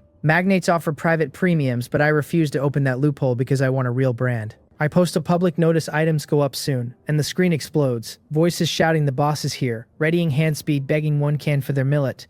Marveling the world has no scripts, scolding the unaffordable to grab and resell at 3 gold profit, lamenting everyone as a scalper now, praising Master G as a man of integrity, pledging dogship for 10 cans. I list all 100 from the 4 to 5 degree cold storage, and they drop to 0 in one breath, 300 gold landing. I list the 140 from 12 degree fresh keeping at 2 gold, and they vanish instantly, but only 168 gold lands when it should be 280. The system pings my cola severely deviates from market price. The day's total exceeded the 1,000 gold threshold, and triggered anti-resale sanctions, 80% docked from the portion over the limit, and from any further non-market sales until reset. I curse, then settle for 1,000 gold in a day being explosive enough, post sold out for today, and close chat. Dan Zai has climbed onto the sofa and is gnawing my clothes, the basin empty. 3 boxes gone and the panel still reads hungry. Pure milk runs half a gold a box, and this glutton just ate 1.5 gold. I buy a full case of milk and fresh pet meat, swap to a larger basin, dump 7 or 8 boxes with 5 packs of meat, stir it, plop Dan Zai in. It paddles joyfully. I return to the sofa for the talent fragments, 1 C grade and 1 B grade. The C grade synthesizes into elementary body technique, a passive granting elementary combat body technique on acquisition, comprehensively enhancing speed, sensory sensitivity, reaction, evasion, and stealth. The evaluation calls it one of the strongest close combat talents, already rivaling top human martial arts masters of Blue Star at elementary stage, scaling with physique. 2 hints follow, that a survivor holds at most 2 talents of the same level with surplus decomposable into shards at 5-1, and that every talent can undergo an overlimit awakening. Clarity falls over me like an innate technique, no strength added, only complete understanding and control of every part of my body, and only now do I realize how clumsy I have been on brute force alone. I tap the B grade and a prompt informs me I am among the top 5 in this area to fuse a B grade, triggering great synthesis success at 500%. A deep blue light blooms, the system pings great success, and it awards formless hidden lightning, B grade special, growable. Skill 1 Thunder Affinity, passive, granting affinity with all thunder elements, lightning drawn from sky as energy reserve, and easier sensing of thunder element resources.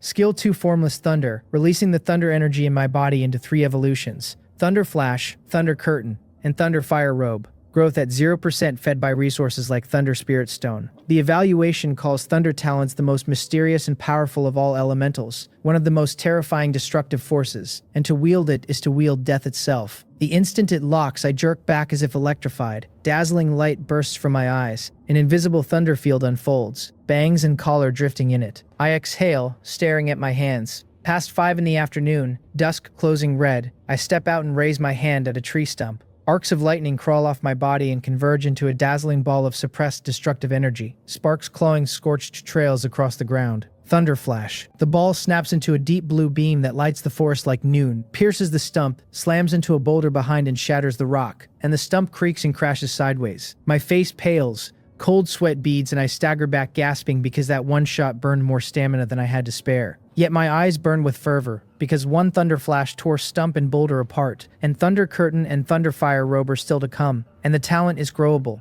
I regret aloud the mind drop was fire spirit stone instead of thunder, and remind myself to push physique because everything but vehicles rests on it. I open friends chat and Jin Sonon has barraged me with the day's haul. 21 sunshine broccoli, 2 lingyun cabbage, 1 starlight spirit fruit, and a heap of ordinary vegetables. A new rare grade fruit has appeared, blazing sunflower fruit, but it needs at least 2 more days. I flat pay her 100 gold as wages plus bonus, which thrills her, and lay out a sumptuous dinner. The attribute panel reads Jijang. Ranger title granting Constitution +3, Spirit +3, 20% kill bonus accumulated to 211.5 gold. Constitution at 52, with a pending +8.5. Spirit at 13.3. Bound vehicle armored RV at modification level 22. Talents daily intelligence at SSS hidden and unique. Formless hidden lightning at B grade growable. Eagle eye at C grade.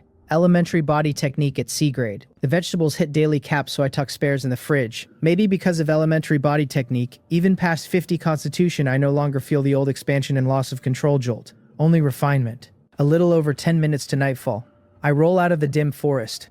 Visibility tanks once it darkens. Several times the RV plunges into pits, and only the chassis saves me.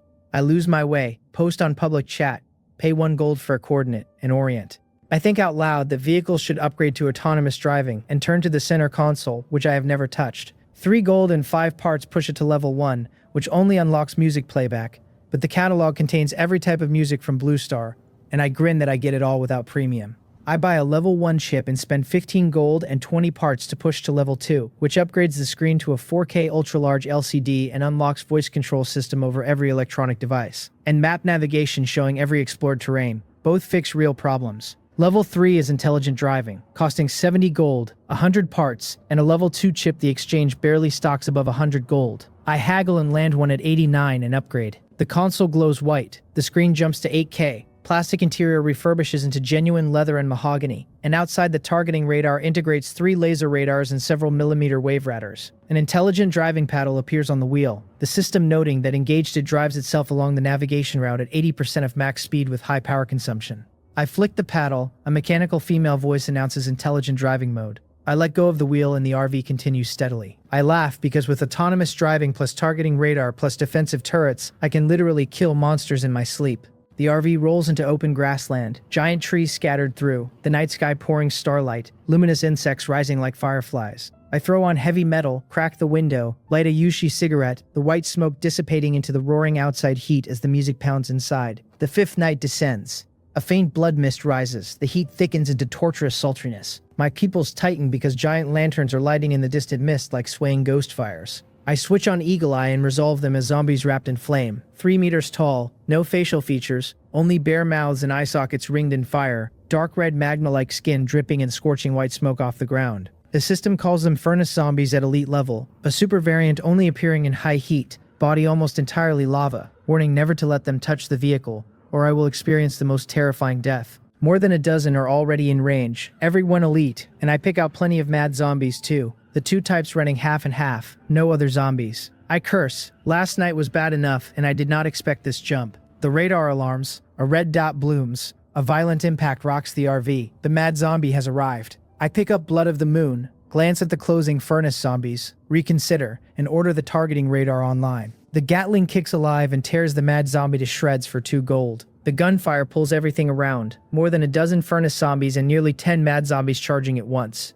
3 closing in seconds. The Gatling keeps roaring on them and I lift the Barrett, sight the nearest furnace zombie through the firing port and pull the trigger. The armor-piercing round crosses hundreds of meters and blasts its head into sparks. I work the bolt, then freeze because no kill notification comes. The decapitated zombie shakes and accelerates toward the RV, a headless hellspawn. I sight its chest. A bowl-sized hole tears through. The body flies back and gets up to charge again. I fire a 3rd shot and snap its leg, and only then does it drop writhing. The Gatling has cleared the 3 nearby mad zombies, but the perimeter has tightened, so I redirect the radar onto another furnace zombie. The Gatling rakes it, the body shredded into flaming chunks, and the pile detonates into a large fireball. The system pings the kill at 2 gold. At the same moment, the headshot and leg-broken zombie from earlier glows dark red and explodes too. The shockwave scorching a wide patch, the system pinging another 2 gold and a flame heart drop. So that is the trick. After a headshot, the thing becomes a lit fuse, and unless fully incapacitated, it charges close and detonates, more dangerous than a mad zombie. Even if armor holds, the heat alone would roast everyone inside. After that, the Gatling concentrates on furnace zombies, and I switch to the rifle for leg shots, paralyzing them so the Gatling can harvest. One still breaks through and crashes against the RV before going up,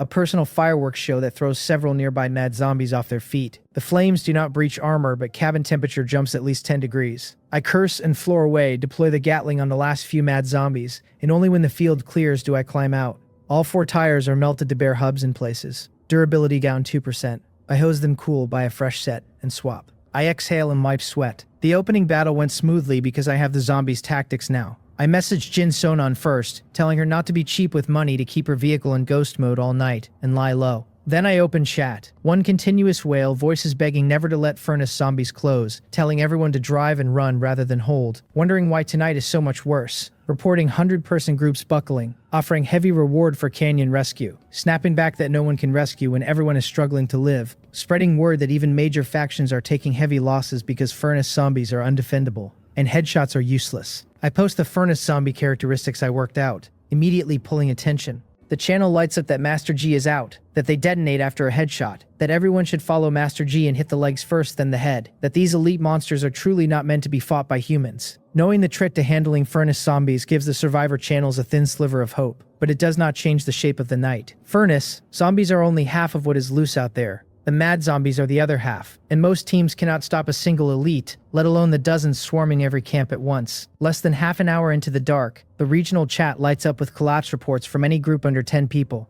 and the ones still breathing are the big formations of 100 or more. I read the distress chatter on the public channel, the price tags climbing higher with every passing minute. And I know the math. The bigger the reward, the worse the situation, because by the time a group is willing to bleed out gold to a stranger, they are almost certainly bleeding out for real. I post a single line on the public chat saying I am taking distress calls, and my private inbox begins to swell. The volume is lower than the first 2 nights, but every order is a serious one, and one of them stops me cold. A group of 300 from the Great Star Troop is offering 300 gold coins and a C-grade talent overlimit gem. The item card is attached, a talent overlimit gem that when used, pushes a C-grade talent into overlimit awakening, growth type excluded. I almost laugh out loud at my own screen. The thing I had been waiting for, the permanent endgame upgrade, dropping out of the panic message at midnight. So this is what desperation looks like when it pays well. I confirm the order, throw the dilapidated van onto autopilot with auto-target attack live, and pour 70 gold coins and 90 parts into pushing the engine to level 5. The panel ticks up to 5.0 displacement,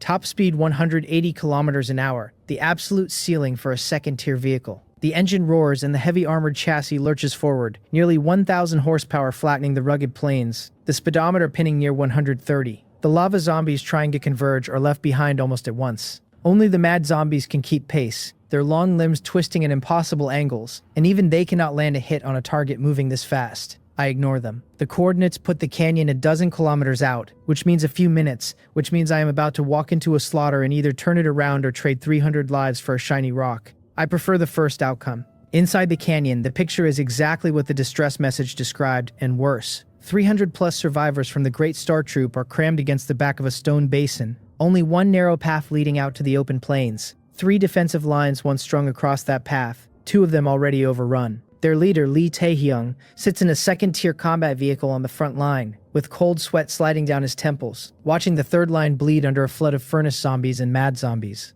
His captains crowd him for an update, asking whether anyone is coming.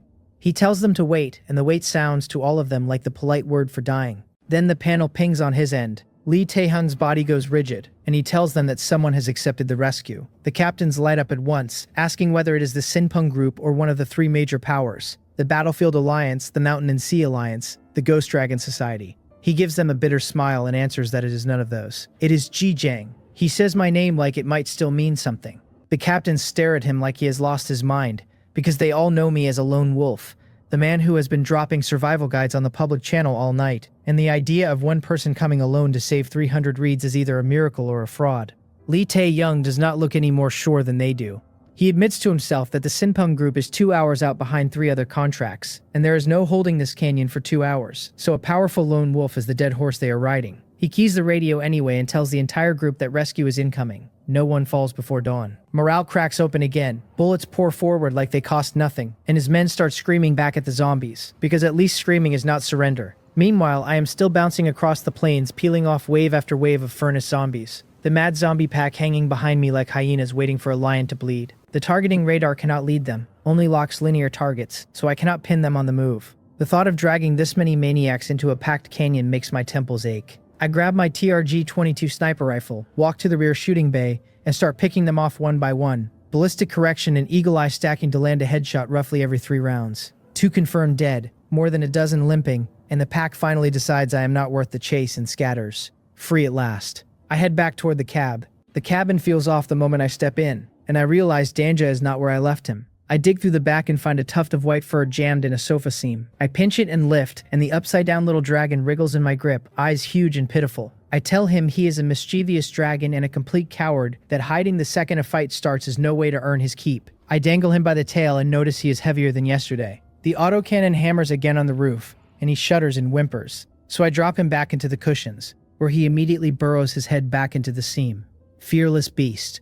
Truly the dread of the plains. I am only a few kilometers out now, the silhouette of the low mountains rising on the horizon, and a smear of red light bleeding under them, the flicker of furnace zombies blowing themselves apart. I message Lee Tae-hyung, who tells me the line has just collapsed. A furnace zombie broke through and they had to abandon dozens of vehicles to retreat, and now the canyon has no fallback left. I tell him to hold for 2 minutes. He asks if I brought reinforcements. I tell him no, just me. His reply is silence. He probably thinks I am a scammer writing his panic out for the rescue fee, since every scammer in this game has been working that angle since night 1. I do not blame him. He sits inside his combat vehicle staring at the wall of fire that lights up half the canyon, the burning shells of his own vehicles, the warped figures of the elites prowling between them, hell come to camp, and he tries to convince himself that maybe a powerful name like mine would not stoop to fleecing the dying. He is not convinced. His captains are screaming through the comms that the mad zombies have broken the 3rd line, that rescue still has not arrived, that they cannot hold. He clenches the mic so hard his hand shakes. Then my voice comes through every vehicle radio in the area on the public channel, the channel no one except the leader is supposed to speak on, and I tell every one of them to cease fire. Lee Tae-hyung almost jumps out of his seat, calling my name into the mic asking if it is really me. I confirm and repeat the order. Cease fire. His captains stare at the radio like the radio has insulted their mothers, because what does cease fire even mean with elites pouring down the throat of the canyon? Are you here to negotiate, big brother? Will the zombies give you face? Lee Tae-hyung himself tries to push back, telling me they cannot stop shooting or the zombies will simply walk in and slaughter everyone. I tell him a second time, and only a second time, to listen to me and cease fire. He bites his lip until he tastes blood. Then he gives the order in a voice gone hoarse. Every trigger releases. The canyon falls dead silent. What remains is the sound of the zombies themselves, the roars and the footsteps, a death countdown closing on the line at a sprint. 2 seconds of that, and every defensive position is overrun. The men inside the wrecked formations watch the elite swarm in and accept that it is over. Then a sound rises from outside the canyon, a sound so high and so sharp it cuts every other noise in half. The wave of it punches outward, and the zombies in the canyon freeze where they stand, then turn as a single body and tear out of the canyon at a dead sprint, the elite horde retreating like a tide pulled by the moon. Behind them lies only fire and twisted scrap and a lot of men who had closed their eyes and not died. It just left. The canyon takes a long second to remember how to breathe. Survivors clutch their chests and laugh and curse, and ask each other whether the foreign aid expert pulled a special item out of his pocket, because there is no other explanation for 100 elites turning around in unison. Lee Tae-hyung is the first to come back online, barking that the defenses need to be reset right now, because if the lure holds, the canyon can survive this night just on the strength of a rebuild. The Great Star Troop scrambles, vehicles rolling through embers and ash toward the canyon mouth. What they see when they get there stops every heart in the formation. The zombies have not gone home. The whole horde is clustered around one fixed point on the plain, the burning glow of the furnace zombies turning the cluster into a vast ball of light, and the mad zombies are running circles around it like they have lost the scent of something they almost had. Hands jerk for triggers on instinct. Lee Tae-hyung howls them down before a single round flies. Off to the side, parked in the open, sits an armored RV the size of a truck. Beside it stands a single young figure looking at the writhing pack of elites with no apparent concern. They knew I had come alone. Seeing it is still another thing entirely. The courage of a tiger, the bearing of a dragon, the man who walked solo into the worst night of the apocalypse to fish 300 strangers out of the fire, and is apparently about to keep going. Lee Tae-hyung shoves his men into rebuilding defenses, while pinging me on private, telling me to get clear, that the spot I am standing in is suicide. I do not answer. I am still waiting. The noise ball keeps screeching, and the elites keep accumulating. Last few furnace zombies from the outer ring fold into the mass. The gathering tops out. I am not opening fire. Elites scatter under direct attack, and I would clip a handful and lose the rest, which would be a waste of the only setup I'm going to get tonight. If I do this, I do it once. I take a long breath, and the air around me starts to crawl with the slow hum of something invisible coalescing. A faint blue light kindling in my eyes. Lightning arcs jumping along my skin. My hair and clothes lifting in the field. Above the zombie cluster, the air begins to warp and shimmer, the energy ripple of lightning collecting at altitude. I mutter that this move has a brutal wind-up, because it does, and it is eating every scrap of stamina I built back at dinner. From the canyon mouth, the Great Star Troop is staring open-mouthed at the sky. At 100 meters above the pack, lightning has begun knitting itself into a vast moving lattice, the bolts thickening, weaving, until a glowing canopy spans the sky like someone has thrown a net across the night. The noise ball cuts out. The plane falls silent. Every elite head swivels toward the canyon, locking on the men inside and the lone figure outside, and the horde shakes itself for one final charge. My eyes blaze. Thunder curtain. The lattice drops. The thunderclap rolls out across the plain, and the canopy collapses straight down, lightning splitting outward in sheets, the grass turning to scorched glass in a wide circle. Every furnace zombie and mad zombie inside the radius is hammered to the ground at once, paralyzed, charred, but not quite dead because the area is too wide and the energy too spread out for a clean group kill.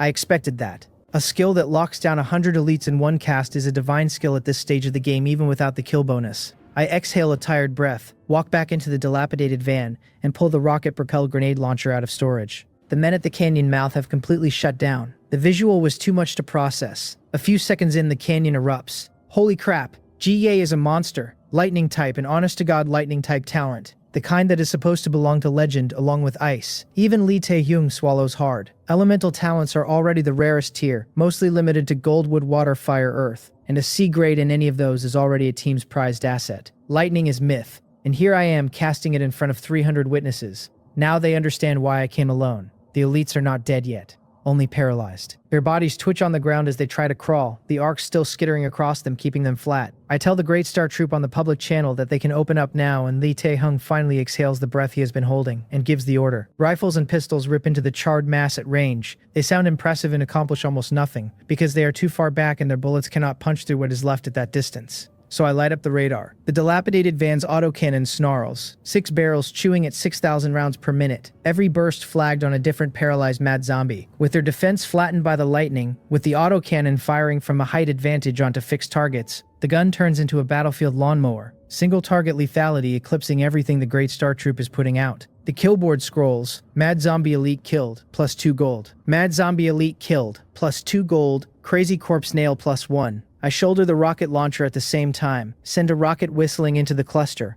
watch the fireball blossom, then reload and send a second and a third. The booms roll across the canyon mouth. By the time the Great Star Troop registers what is happening, half of them have quietly put their guns away. They cannot snatch a kill. An elite is 2 gold, and the bullets they would burn to grab one cost more than the bounty. Around then, the dead furnace zombies start detonating in chain, the ground shaking, columns of flame climbing into the night. Killboard scrolling furnace zombie elite killed, plus 2 gold again and again until the count blurs. A few breaths later, the area is a sea of fire and broken limbs. The battle ends so cleanly that the Great Star Troop collapses where they stand, sitting in the dirt and staring at the distant flames as if watching a bonfire on a holiday. One of them sighs that he finally understands why GA turned the Sinpung group down. With strength like that, anyone would solo. Another wishes out loud that I were in their group, so they could eat meat and drink soup off my plate. The third tells them both to wake up and be grateful they survived. Living another day, they all agree, is profit enough. I drive the dilapidated van around to the canyon mouth. Up close, the armored beast finally registers as what it is. Not a truck, but an RV. Streamlined metallic armor and a 6-barrel autocannon on the roof that broadcasts money the way a luxury watch does. With the lightning talent on top of that, the entire troop is reduced to one shared question. How can a person be this strong? The RV settles at the canyon pass and I step out. Lee Tae-hyung moves first, both hands out, telling me that the entire Great Star Troop owes me their lives. I wave him off and ask him to drop the formalities. He reads me quickly, opens a trade, transfers the 300 gold coins and presses the 300 gold coins and presses the 300 gold coins and presses the C-grade talent over limit gem into my hand. I take the crystal, watching it catch the firelight. Endgame product. Not a temporary boost, a permanent maximum enhancement on a C-grade slot in the talent tree. One of his captains slides in smiling, offering me good wine and good food in the troop's name. I tell him there is no need, I still have business tonight, and turn to ask Lee Tae-hyung whether the troop keeps a blacksmith. The room goes a little awkward at the word. He shakes his head with a small bitter smile, telling me they used to have one but he was poached by the Battlefield Alliance, and he apologizes for disappointing me. I tell him I see, and that there is nothing to be done about it. He admits, helplessly, that a small group cannot retain talent. It was not just the blacksmith. Several of his higher talent members have already been pulled away by larger groups, and he does not blame them for chasing better odds. He privately admits to himself that after tonight he may need to consider folding the troop into a larger formation. The 5th night gutted them. The 6th and 7th he cannot even picture. The matter is settled. I have no reason to linger. I buy 7 forging materials from the Great Star Troop at the going rate of 10 gold apiece, then pull the RV out of the canyon. The peak of the night's outbreak has passed. The regional chat puts the area's survivor count stable at a little above 70,000 after the steep drop. I decide not to pick up any more contracts. Thunder Curtain hollowed me out and I need to rest. I set a cruising route at random, leave auto-target attack live, walk to the back, and drop onto the sofa. Not a bad night's work. Just over 500 gold coins clear, plus the C-grade limit break gem. The material drop rate, on the other hand, is bleeding. I am starting to notice that the more elites I kill in a tight window, the lower the drops slide. Tonight I took down better than 90% of the elites in that pack, nearly 100 kills, and walked away with 6 forging materials. Compared to wild monsters, that is brutal. I really do need a blacksmith I can work with long term. I still have 3 forging tools left and I want to gamble them all on Moon's Blood in one. Push. I pull the first tool out of storage. The heavy iron furnace drops into the open floor with a thud. I drop Moon's Blood inside. Forging progress is sitting at 71% and I am not sure 3 attempts will be enough to upgrade it. Past experience says Crazy Corpse Nail and Flameheart push the lowest gains, so I save those for the end and load a Mantis Blade first, pulled from a young zombie mantis I killed in the grassy sea the day before. The furnace hums to life. 10 minutes later there is no golden flash in the window, only a soft ping. Forging successful. Moon's Blood progress plus 10%, total at 81. Not bad. I drop a Tree Spirit Heart from a Tree Spirit kill into the second tool. Another 10 minutes, plus 12%, total at 93. I clap my hands. This one will max it. Last tool. I drop in a Crazy Corpse Nail and hit start. The furnace hums, the red light glows, and halfway through the cycle the window flares from deep red to dazzling gold. I raise an eyebrow.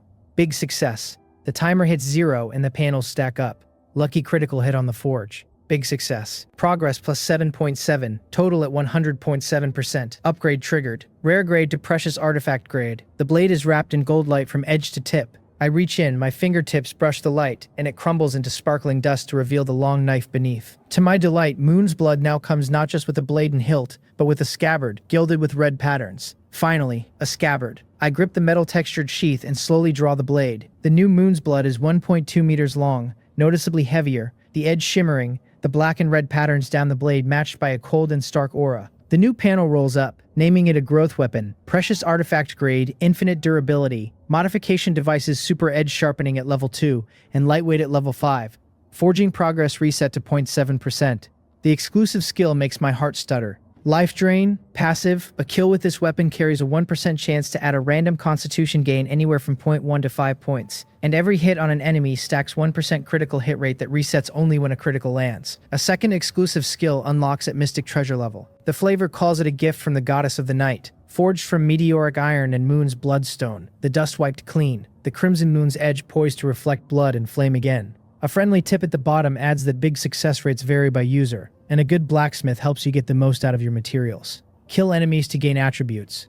For real, there is no cap on this feature. The 1% chance reads as low until I imagine what it looks like at scale, then it reads as terrifying. The 0.1 to 5 point random range bothers me a little. If this turns out to be the kind of probability table that loves the floor, I am going to have words with the goddess. The forging experience required for the next stage has also gone up tenfold. I do the math on what it will take to advance Moon's Blood again, more than 100 crazy corpse nails, more than 1,000 gold coins and raw materials alone, and that is before the blacksmith's cut. As usual, I sigh, grab a change of clothes, and step into the bathroom. Cold mountain spring water pours over my head, the distant rattle of machine guns, and the muffled thump of detonating furnace zombies pulses in my ears, and I feel sharper than I have in days. I scrub off the night, change, drop back onto the sofa, and crack the rear-viewing window so my hair can dry in the breeze. As the night deepens, the temperature finally breaks. The day's oppressive heat is gone. The zombies thin out alongside it. Where I was killing 20 or 30 in an hour at sundown, I am down to a dozen, and by close to midnight a zombie sighting is rare. The 5th night is over. I find a small stream,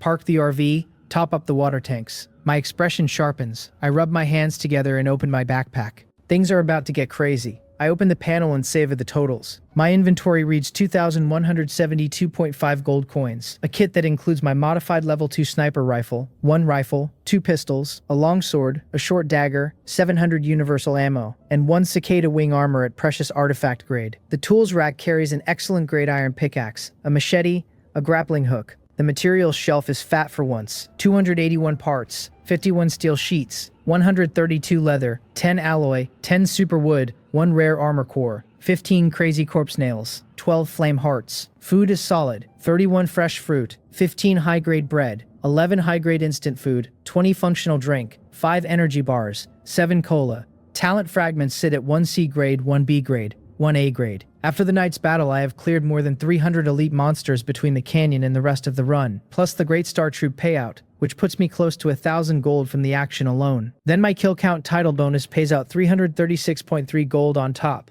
and the total balloons to 2,508.8. My lips curve. I have never fought a battle this rich in my life. Time to bleed the wallet. I open the exchange and slap down purchases for 500 parts and 500 steel sheets in one breath. The market prices on the 2 critical materials are stable, parts holding at 0.8 gold each, steel sheets at 0.2, 500 gold gone in a blink. Back in the first stage, that stockpile would have lasted me weeks. Now I buy what I need and worry about cost later. Once the materials drop into my inventory, I pull up the vehicle panel. The heavy armored RV is sitting at second stage, top speed 180 kilometers an hour. Durability holding at 100% and slowly bleeding off, fuel down to 1.5 units. The upgraded components stack up like trophies. Shooting compartment fixed, tires and seats both maxed and replaceable. Machine gun turret at level 2, external armor at level 2, targeting radar at level 2, engine at level 5, chassis at level 3, central control panel at level 3, power generation device at level 2, refrigerator at level 2, refrigerator at level 2.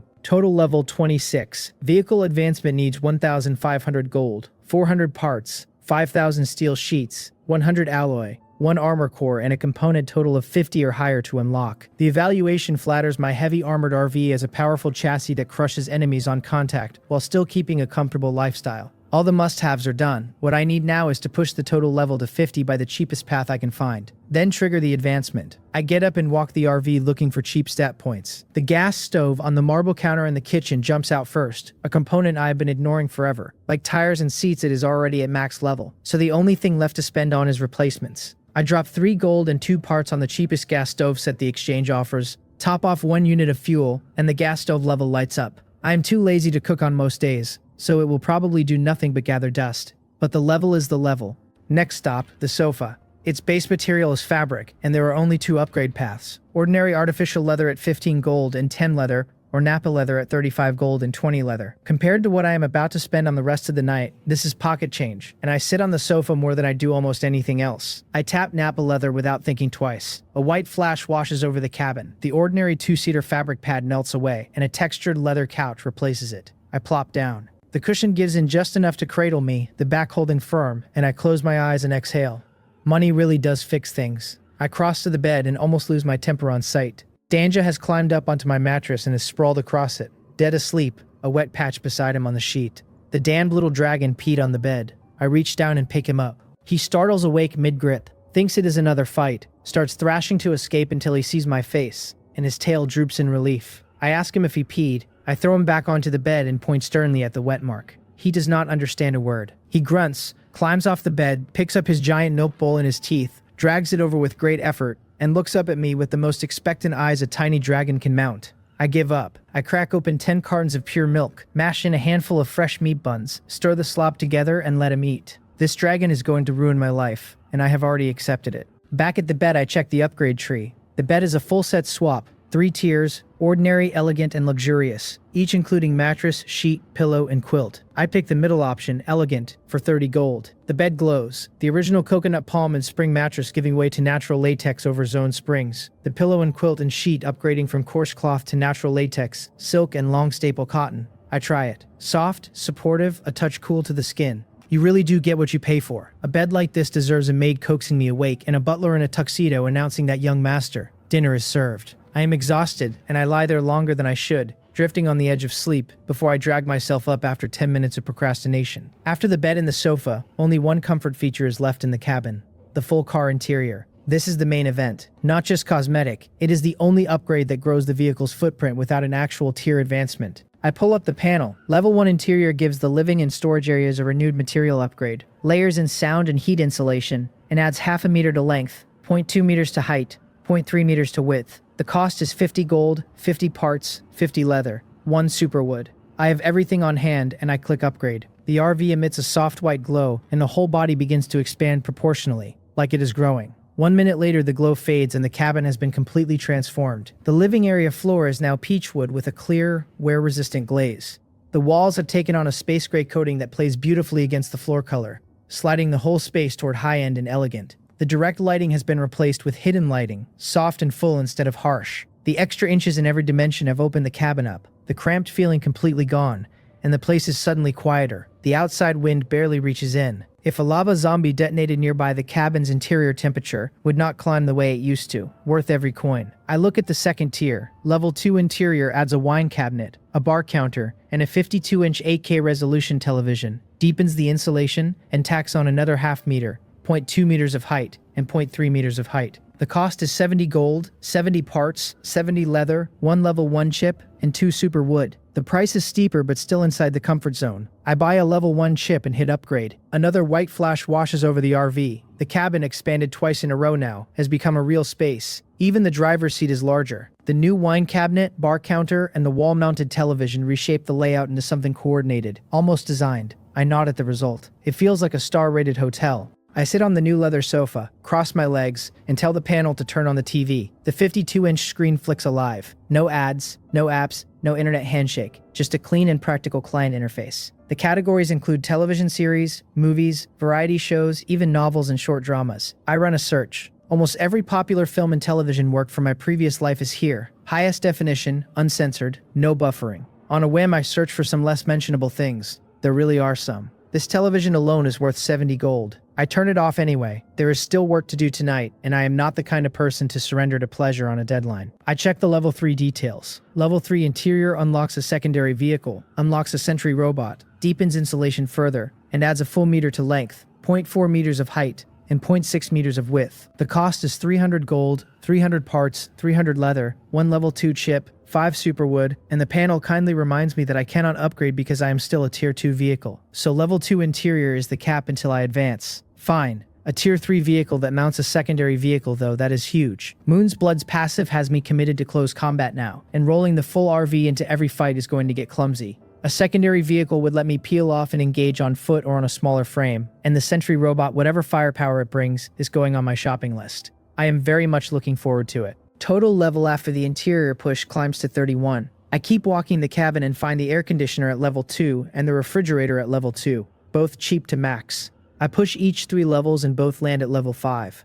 Both top out. Both are essentially flex. The level 5 air conditioner runs a cooling and heating sweep from 8 to 45 degrees Celsius on 30 horsepower of input, capable of turning the cabin into a walk-in refrigerator if I let it, and devouring power to do it. Useful in extreme weather, ruinous on the generator the rest of the time. The refrigerator becomes a 618-liter double-door 4-zone monster with automatic disinfection, deodorization, super fresh locking, and ultra-fast freezing. It can hold a great many dishes and a great many cola. That is its purpose in life. Total cost on the pair is 300 gold plus another 100 or so in materials. Cheap. Total level rolls to 37. Why am I still 13 levels short? Where is that supposed to come from? The engine is already maxed. The chassis, the external armor, the power generation device, and the targeting radar are all gold sinks, and the 1,000 plus I have left would only push each up a single level, which is nothing. I want to save real money for the autocannon, so I need to find a hidden lane somewhere on this RV. Oh, the wheel hubs. I jump out and walk the body, and sure enough, the proportions are wrong. After 2 interior expansions, the frame has grown noticeably. The chassis and external armor have scaled with it,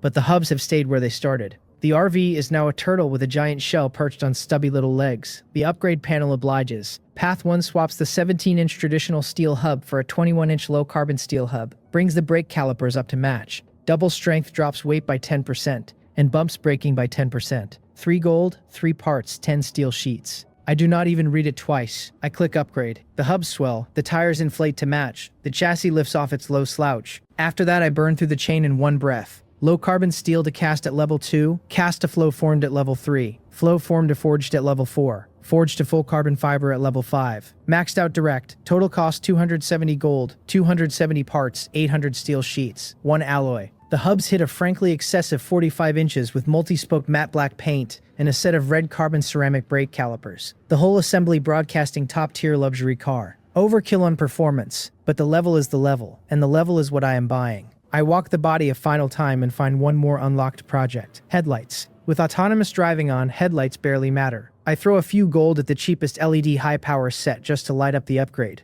Done. Every rushable slot is finally checked. Total level reaches 43. Now comes the part that hurts. I check the wallet. After all the materials and the trinkets and the maxed hubs, I am sitting just above 1,000 gold. I open the machine gun turret panel. 2 upgrade paths. Close-in weapon system needs 500 gold, 100 parts, 1,500 steel sheets, which converts to 880 gold all in. Flamethrower turret needs 350 gold, 100 parts, 50 heavy oil, and 50 fuel, which at exchange prices of 25 gold per unit of heavy oil and 11 per unit of fuel, converts to a stunning 2,230 gold all in. What kind of firepower comes off a flamethrower turret to justify that price tag? I will table that thought for the day I have more turret slots. For practicality and cost, the close-in weapon system is the only call right now. Gold and parts are sufficient, but my steel sheet stockpile has run dry, so I burn 300 gold on 1,500 steel sheets from the exchange and click upgrade. The machine gun on the roof grows in a wash of white light, taking shape into a pure black-coated turret with 7 20mm caliber barrels. The barrel's 2 meters long, secured by a metal mesh, sitting on a rotary base the size of a small fortress. The moment the upgrade finishes, the entire RV visibly sinks a few centimeters under the new weight. The panel calls it a close-in weapon system at level 3, defensive turret type, a maximum firing rate of 12,000 rounds per minute, 7 20mm barrels capable of pulverizing any lifeform below a super monster. Truly formidable, and truly expensive to feed. At 12,000 rounds per minute with universal bullets priced at 100 for 2 gold, this thing can swallow 240 gold of ammunition in a single minute of fire, which puts the cost-effectiveness of infinite bullets, suddenly, into a whole new light. I am going to need to collect more infinite bullets and more infinite durability. I check the exchange. There is exactly 1 infinite bullets listed,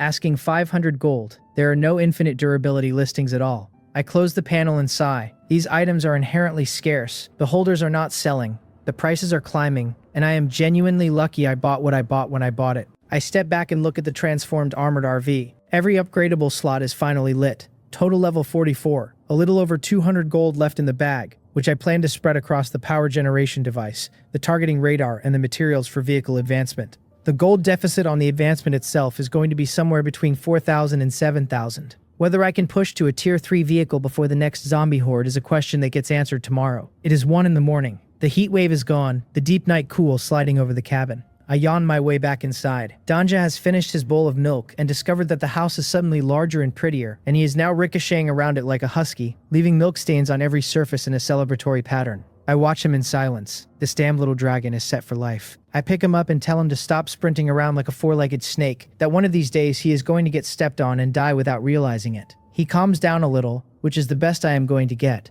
I notice in my hands that he is heavier again. His growth rate is genuinely absurd. I pry his mouth open and his milk teeth have already come in. Soon he will be eating meat, which will be easier because raw meat is everywhere on the plains and wild animals drop heaps of it. Without cooking facilities, I always just left it lying. By the way, I tell him, "Why can you not fly? You are a dragon. What is with the constant crawling?" He looks up at me with bright, clear, uncomprehending eyes. I stand up, lift him high over my head, and let go. The dragon does not fly. The dragon falls. He hits the floor with a quack. He gets up furious, bites the leg of my pants in retaliation, and bolts under the bed like a 4-legged snake. I let him sulk. He is too young to teach anything. Later, another yawn breaks out of me, and the day's exhaustion lands all at once. The RV is a mess. I do not care. I dial the air conditioner to comfortable, kill the lights, slide under the new covers.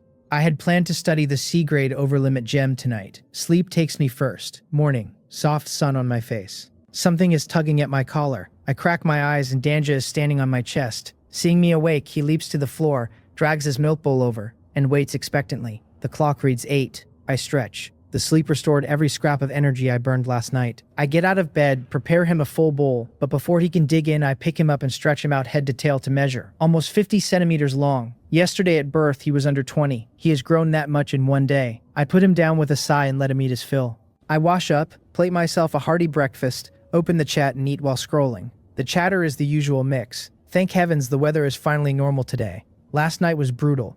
500 hold up against a wall and almost did not make it. The zombies pulled back at the last moment. Tomorrow is the zombie horde. Develop while you can or you will not know how you died. A guild called God of Slaughter is recruiting water element talents to a guaranteed payday at Shawnwell Lake. The Battlefield Alliance is still recruiting. 10 gold membership fee. Group merge is negotiable. Officer slots available. A guild called Daewoon is recruiting truck survivors for 80 gold a day at the Black Mountain mining area. Someone immediately warns the channel that Daewoon is a Ghost Dragon Society front. Get in and you do not get out. Plenty of survivors have been burned this week. Someone else is shocked anyone has the nerve to say so. The first answer is that the brother in question is the vice captain of the Mountain and Sea Alliance's 7th Squad. No wonder he is willing to speak. The mining area apparently coughs up a dozen horror stories a day. Then a Ghost Dragon Society loyalist drops in cursing the Mountain and Sea Alliance and threatening to slaughter on sight, warning the channel that anyone spreading rumors about the society should keep his eyes peeled in public. So the Cold War between the Mountain and Sea Alliance and the Ghost Dragon Society is sharpening. I do not give it more than half a thought. I sift through my private inbox next. Hundreds of messages have piled up over the past few days, and I have not had time to triage. Most are stale purchase requests, panic distress calls, recruitment pitches, all long past their relevance. Some claim to be selling good items. I open a few. All garbage that is already obsolete for me. I one-click clear the lot. Just then a friend's private message lands. Sender, Joe Soryong, from a few days back leader of the little convoy I pulled out of a high ground on the second night. He asks if I remember him, and tells me he has something I might be interested in hearing about. I tell him to go on. He explains that his guild leader bought a dungeon quest book off a member last night, that I probably have not heard of these yet, and that this one is going to blow my mind. It came out of a nightlight treasure box. He sends the details a moment later. Goblin Lair, quest book, dungeon level C rank, 5 tickets, sent as invitations to any survivor. Accepted invitations grant dungeon entry rights, and a joint clear, recommended ticket price, 20 gold per. The rating calls it a novice-level dungeon suitable for survivors who have passed the first round of survival tests and possess powerful strength, requiring full preparation before attempting, with an extremely high risk of death on a failed clear. A friendly reminder notes that personal vehicles cannot enter the dungeon. My eyebrow lifts. A C-rank novice dungeon, suitable only for survivors strong enough to walk through a zombie horde. Their definition of novice is a touch generous, but dungeon quest books are exactly the thing. I saw an S-rank Trap Dragon Great Marsh among yesterday's choices and assumed no one had opened anything in this batch yet, and now someone has. I tell Joe Soryong I am very interested. What is the plan? He gets sheepish and asks me, gently, not to take offense, but his guild leader still needs to interview me. Would I be willing to come to Twilight Canyon? He hurries to assure me the request is a safety check, that the guild leader's reputation is impeccable, that it is absolutely reliable. I tell him to send the coordinates. He sends them. I pull out without wasting a breath. On the way, he fills me in on the rest. Of the 5 slots, only 2 are confirmed. Lee Jung-guk, leader of the Mountain and Sea Alliance, and Gu Cheng-gu, captain of the Mountain and Sea Alliance's 3rd Squad. The rest of their cotters either did not meet the strength requirement or met it and refused the risk. So 3 slots have to be filled from outside. The matter cannot be advertised, so Lee Jung-guk pulled his captains together to recommend candidates, requiring reputation, character, and serious personal strength. Joe Soryong remembered me and put my name in, and that is what brought us here. He really is good at handling things. If this works out, I will find a way to thank him. I have all the strength I could ask for and no dungeon to spend it on. An offer like this falling into my inbox is the kind of luck I learned not to question. I am curious what a C-rank dungeon actually looks like from the inside. Twilight Canyon is over 100 kilometers out. I have barely set off when the dashboard flashes fuel low. I drop on 3 units and top up. The drivable range climbs from 98 kilometers to 338. After last night's overhaul, the RV is bigger and heavier, and its fuel consumption has scaled accordingly. 1 unit of fuel now buys only 80 kilometers. Lucky for me, fuel dropped today back to its normal price of 7 gold per unit. Otherwise, this run would have hurt. I drop the RV onto autonomous driving, walk to the back and pull out the C-grade Talon Overlimit gem. Yesterday ran too late to use it. Today is the day.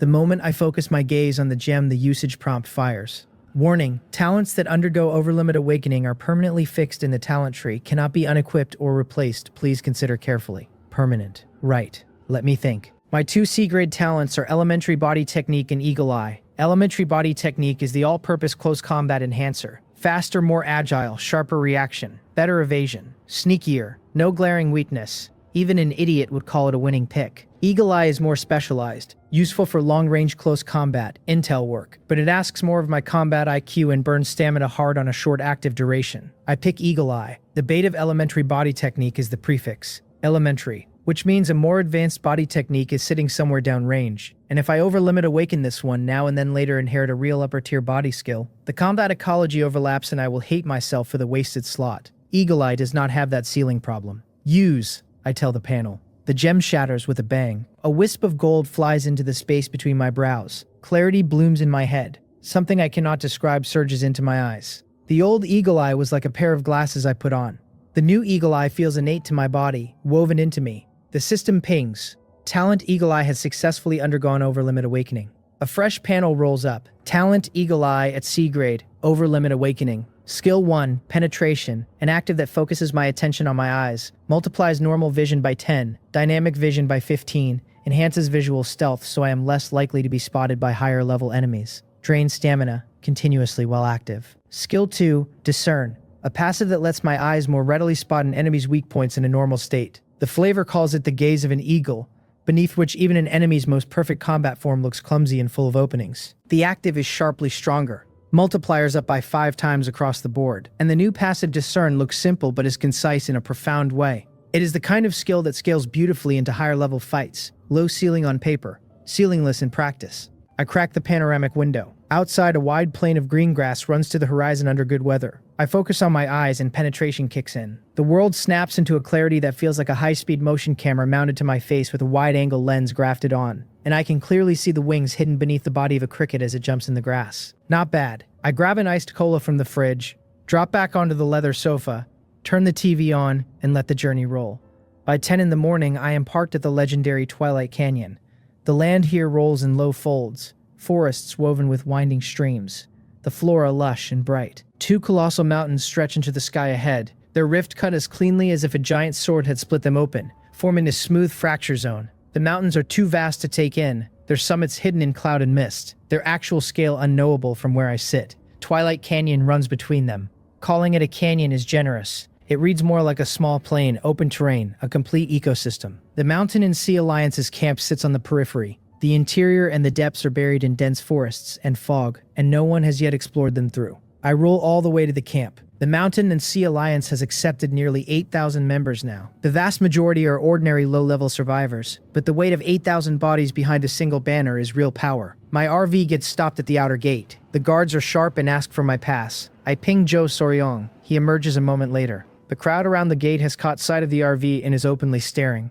Holy crap, is that an upgraded truck? Why is it so huge? And what is that machine gun on the roof? That is not a machine gun, that is a cannon. The caliber is ridiculous. Who is this deity? Brother Soryong, who is the big shot in this car, please tell us. Joe Soryong waves the crowd back, voice solemn, his spine noticeably straighter than usual. He tells them to make way, that this is a distinguished guest Brother Jungkook personally asked him to invite from outside. He leads me in with the bearing of a man who has been waiting all week to be seen like this. The truth is, he is the most thrilled person at the gate. He just refuses to show it. A few days ago, I was a passing favor to him. Now he is escorting the kind of expert that even the cadres of this alliance cannot field. And his cannon, his RV, his tier 2 vehicle stacked who knows how many levels deep, are all stamping his name into the gate for him. Once a marginal cadre easily overlooked, he gets to feel for the first time the warm and specific weight of recognition. Did they see that? The big shot behind me. He knows me. Joe Soryong walks me through the rows of crude vehicles in the Twilight Canyon parking lot. And to my surprise, the Mountain and Sea Alliance camp has already begun growing a basic civilization on the open ground past it. Older survivors are cooking and sorting. The men frame the simplest wooden houses with rough beams, smelt steel sheets, and refined crude oil in stinking little stills. Joe Soryong says more than half the Alliance no longer sleeps in vehicles, that even rough huts beat a car. The place runs in clean order, and no wonder so many people drift into the Alliance. Their leadership has a method. He takes me to a large tent in the camp center where the legendary Lee Jung-gook waits, square-faced and steady in camouflage vest and tactical gear, the presence of a former soldier. Joe Soryong introduces me, and Lee Jung-gook stands, shakes my hand, and explains that since vehicles cannot enter the dungeon, he still needs to gauge my personal combat strength. He has interviewed more than 10 people this morning and only 2 have passed. I stroke my chin and lay out my kit, a Barrett and rocket launcher with ammunition, plus solid close combat to handle elite monsters. He slaps his hands together, 2 of the most practical special weapons, both with ammo, instantly approved. We pass through the tent rows to a bonfire rest area where staff grill meat and squeeze juice around the clock for frontline fighters. 3 people sit on wooden stumps, 2 women and 1 man. Lee Jung-kook introduces me as the last of the 5. He gestures to a graceful woman in her 30s, whose dark hair is pinned up, an attractive young wife elegance underneath her tactical gear. telling me this is Captain Gu Changgu of the Alliance. She smiles and nods. He turns to the man with the arrogant set to his face and tells me this is Hyo Deok, a Sequence 4 top expert of the Sinpung group. Hyo Deok flicks me an expressionless nod and asks Lee Jong-guk when we depart. Immediately, Lee Jong-guk says, and he turns to the last seated woman to introduce her, telling me she was recommended by Captain Gu and is, like me, a lone wolf expert. We speak in the same instant. I say it is her. She says she does not know me. I freeze and look at her, and her eyes slip aside. Was she really still that vengeful over one ignored chat reply? Lee Jong-guk catches the friction, clears his throat, and tells us to trust each other and be comrades who can fight back to back. He sends the dungeon tickets one by one at cost price, 20 gold a head, which is practically free, and as the key organizer he is being absurdly generous. The ticket pops in front of me. C rank, Donggu Mountains, objective annihilate all goblins. 5-hour time limit from entry. Automatic reward distribution by score ranking, with the friendly warning that timeout means no rewards, no teleport, and only manual exit. Lee Jong-guk claps and tells everyone to gather at the camp gate. A few minutes later, the rumble of engines rolls in. Ha Juzhong's heavy motorcycle, Gu Changgu's plain executive sedan, Hyo Deok's armored off-road with a light machine gun on the roof, Lee Jong-guk's rare tank vehicle, and my armored RV with a close-in weapon system sitting black and hulking on top.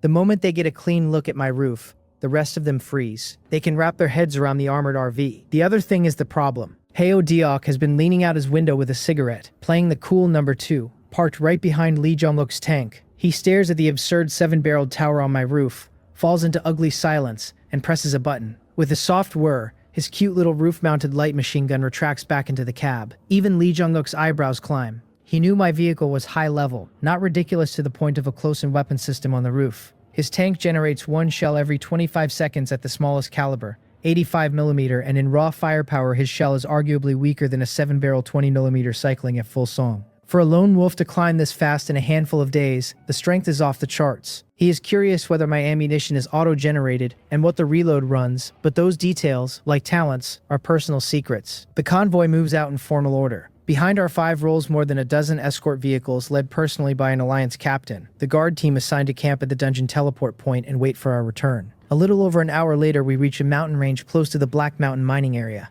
I have changed into a tactical suit, the Barrett and rocket launcher slung across my back, the moon's blood on my left hip, the Desert Eagle in the right side pistol pouch. I switched out the sniper rifle for an AK at the last second, because the sniper's durability is running thin and the AK is cheap, a fire-starting stick I can toss if it runs dry. Before stepping out, I set 2 large bowls of food for Danja so the little dragon will not lose his mind from hunger. The 5 of us dismount fully geared, and Lee Jong-guk announces roles in a solemn voice. He takes Vanguard, Gu Changgu support, Hyo Deok melee skirmish, Ha Juzhong defense and offense, me long-range output. I raise my hand and tell him I can also handle close combat, that I want to use the moon's blood to farm monsters and stack the attribute proc. They catch my belt blade for the first time and chuckle. He tells me not to worry, that both he and Hyo Deok are strong in close range. Just focus on long-range support. Mention of close combat throws Hyo Deok back into his element. A smirk crawls up his lips, and he leaks his own aura on purpose. He has pegged me as the kind of fool who poured every gold coin into his vehicle. Of course you can't tell who the strongest one is at a glance. Ha Jusong stays cool, but her gaze settles on the moon's blood at my waist and lingers there, openly curious. Lee Jong-guk turns to the captain in charge of the escorts and tells the older man it is on him out here. Old Ju laughs and tells the commander not to worry, that they will keep the vehicles airtight, that he should clear the dungeon in peace and not even a fly will get past. Lee Jong-guk nods, draws a deep breath, and taps activate dungeon operation. A teleportation array glowing with runes blooms beneath everyone holding a ticket. White light pours up. A mysterious energy wraps our bodies, and the next second the scene changes wholesale. We come to inside the depths of the Donggu Mountains, dense mountain forest, animal skeletons stripped white across the grass, leftover limbs and innards in random heaps. The stench layers blood, decay, and the foul goblin smell into a single putrid blanket. A synthesized mechanical voice arrives in our heads, telling us a survivor's strength has been detected as exceeding the dungeon standard, and asking whether we want to activate Abyss mode, noting that Abyss doubles dungeon difficulty and doubles rewards. Hyo Deok bursts into a laugh and says it figures. A C-rank dungeon is nothing, that our strength is already past standard. Just slaughter the place. He almost said my strength, then tacked on the others to save face. Inside, everyone's thought is identical. Lee Jong-guk thinks it must be her. Gu Changgu thinks it must be them. I think one of us is the strongest, but I will not say which. Lee Jong-guk asks. Nobody walks away from doubled rewards in the early game. Hyo Deok hits activate. I hit activate the second after. Are you kidding? This is double money for free. Ha! Jusong and Lee Jong-guk follow. Only conservative Gu Changgu hesitates, but seeing the line she has no choice and falls in. Unanimous. The prompt locks in. C-rank Dungeon Goblin's layout Abyss mode is active. Countdown ticking from 4 hours 59:59. Lee Jong-guk waves us in and we infiltrate the skeleton-strewn forest. Bones crunch under our boots. Then strange cries reach us from ahead. The group glides up to the rim and parts the grass. The sight on the other side spikes the hair on the back of my neck. Down in the vast basin, skeletons heap in literal mountains. Ferocious green-skinned figures move between filthy semicircular wooden huts. Dead in the center, the corpse of a giant beast sprawls, tens of meters long, fur stripped, and a crowd of goblins celebrates and feasts on the flesh and bones. Some hoist a length of large intestine like a trophy, others fight over the beast's eyeballs, some pile on top of each other mating and making the strangest noises. The whole scene knits into a grotesque monster feast that turns the stomach. The panel names them goblins, an evil species of the Donggu Deep Mountains who hate humans and elves on the belief that those two stole the blessings meant for goblins. Damn, exactly the stereotype. Why are these the size of grown men, ripped with muscle, almost all already armed?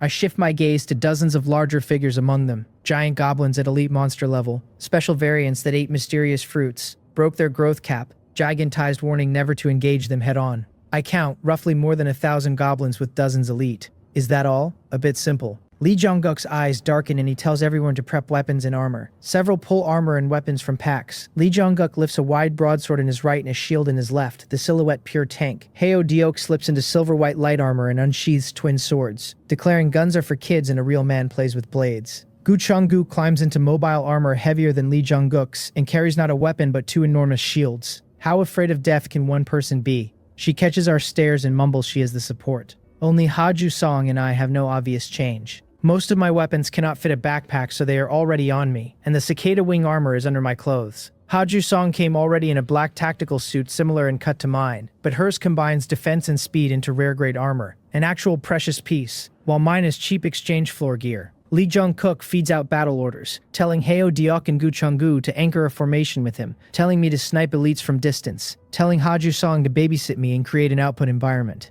The young woman folds her arms, lifts her chin slightly and tells me to stay behind her later. The tone is older sister protecting a little brother. As she says it, the air vibrates, and 2 rhomboid flying blades drift out of her belt and hover silently next to her, edges gleaming. I raise an eyebrow. Not bad, she actually has a psychic talent. I laugh and say alright. Lee Jong-guk plants his shield and sword in the dirt, and his big hand pulls 4 grenades off his waist. He bites the pins and hurls them into the basin. I lift the rocket launcher at the same instant, aim into the densest goblin cluster and pull the trigger. Tailfire blooms and the rocket launches. The goblins are still mid-celebration, and only when the rocket is on top of them do they look up. The detonation tears dozens apart, sending limbs and meat spraying. Gold +1 for each, doubled in Abyss mode. These ordinary goblins are big monsters at half a gold base, now doubled to a full gold ahead, and there are at least 1,000 here. Mopping the small fry can net me a small fortune. The goblin camp ignites with rage. Roars pour out. Every head swings around, and the moment they spot the human figures, the whole tribe goes mad. Stone axes and crude scimitars hoisted. Thousands of them charging the high ground. The ground trembles. Lee Jong-guk roars Gu Changgu's name. Her eyes narrow, light flares in her pupils, and notifications pop in front of us. Tree Spirit's Blessing C rank buff. Strength and defense up. Whisper of the Wind God D rank buff. Speed up. Dual buffs across wood and wind. This support talent is wild. My body lightens, strength and speed climb together, and a faint energy haze settles on my skin as the defense buff. Lee Jong-guk roars charge and breaks into a sprint. Mid-stride his muscles balloon and he gains another 2 meters of height out of thin air. He grips the sword two-handed and a single horizontal sweep cuts several goblins clean in half.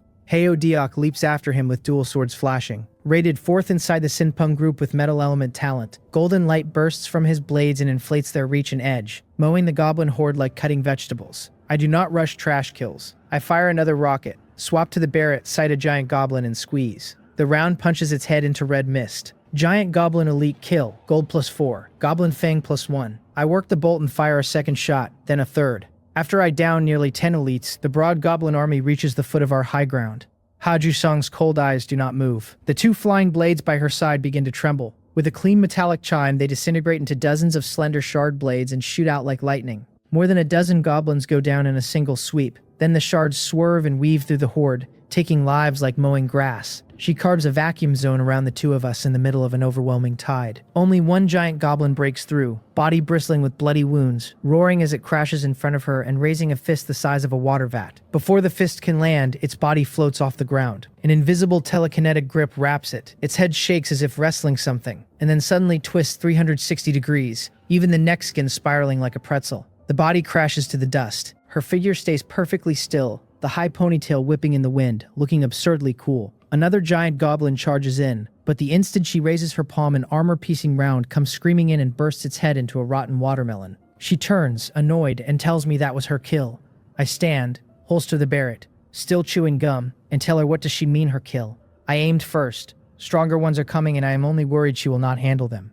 She is stunned and asks where the stronger ones are. I point at the giant beast corpse in the basin center and tell her to look at the wound on its neck, that the cervical spine is broken and the thing was smashed apart, and to ask whether these weaklings could have hunted a beast that size. Her face goes serious, but she cannot pick out the detail at the distance and asks how I saw it from here. I tell her my eyes are good, then I press my earpiece. Lee Jong-guk and Hyo Deok are fighting like peerless generals deep in the army, soaked in green blood, leaving heaps of corpses. Gu Chong-gu is fully encircled at the back, a knot of goblins hacking at her thick armor with stone axes and scimitars, but the blades clang harmlessly off. Her shield has a parry property. Every weapon that touches it bounces away. Any goblin that crashes into it goes flying. A few minutes in, and only a dozen elites are left, a fifth of the army cleared.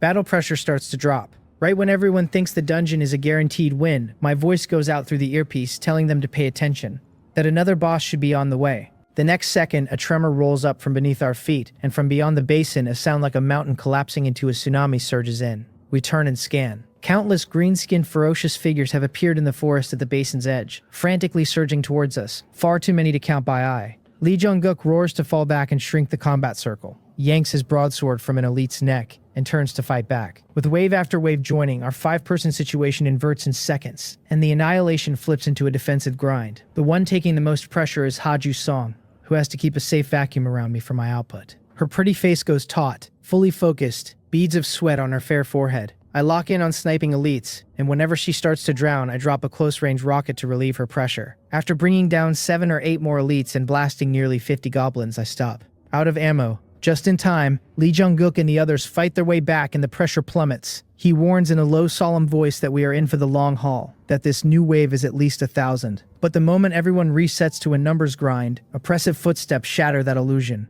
A colossal creature explodes from the forest and appears at the basin's rim with terrifyingly fierce momentum. The shadow is nearly 10 meters tall, almost 3 giant goblins stacked. Its body bulges with rugged muscle, its skin overgrown with purple plant roots that have become its blood vessels, branching outward, dyeing its original green skin deep purple. It is hard to tell whether this is a supergiant goblin or a walking eerie plant. The panel calls it poisonous goblin with demonic vine parasite, super monster, explaining that demonic vines are a terrifying disaster plant whose toxic spores parasitize low-level creatures and drain them in days. But creatures with extraordinary constitutions can coexist with the spores and mutate into a new powerful species, a super monster. Some joke. Every one of us feels dropped into an ice cellar, cold sweat seeping non-stop. Even Hyo Deok loses his swagger, his blade hand trembling. Once a monster crosses into elite class, ordinary firearms cannot meaningfully damage it without sustained concentrated fire. A super monster is a tier completely beyond every elite, the gap wider than the gap from regular to elite. Survivors who meet a super monster have only 2 outcomes: escape or annihilation. Even 100-strong exploration ops are no different, and in this entire region not a single super monster has been killed on record.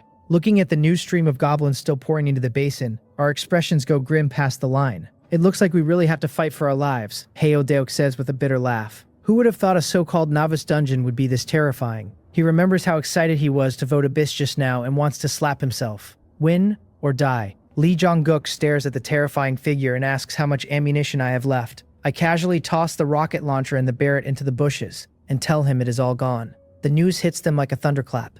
Hyo Deok's smile looks uglier than crying, asking what we do now. I weigh the moon's blood and tell him no big deal, I still have a knife. Hyo Deok cannot even retort, telling me to stop joking. He also has 2 knives, and what good are they? Ha-ju Shang's clear, cold voice cuts in, telling us to stop chatting because that thing is coming, that she is pulling back the defensive circle, and we need to clear the small monsters. Gu Chong-gu fusses, asking Zhu Shang whether she is going to do what she thinks. Zhu Shang tells her she will go contain it, that we clear the small fry first and then come help her. As she speaks, she looks at me, pulls a fist-sized object from her pack, and presses it into my arms, telling me she cannot protect me anymore, to be careful, and that if I cannot hold to use this to escape and find somewhere to hide. With that, her mind moves. The storm of shard blades around her snaps back to her front and reforms into the 2 flying blades. The girl springs into the air, the blades stick to her feet, and as her psychic power activates, she flies like a sword-wielding immortal straight over the dense monster sea, soaring toward the poisonous goblin. That is unfairly cool. I look down at the item she left me. Mist mushroom, consumable, that when crushed releases a heavy white mist. All monsters entering temporarily lose their 5 senses. No effect on humans. Duration 1 minute. My lips curl.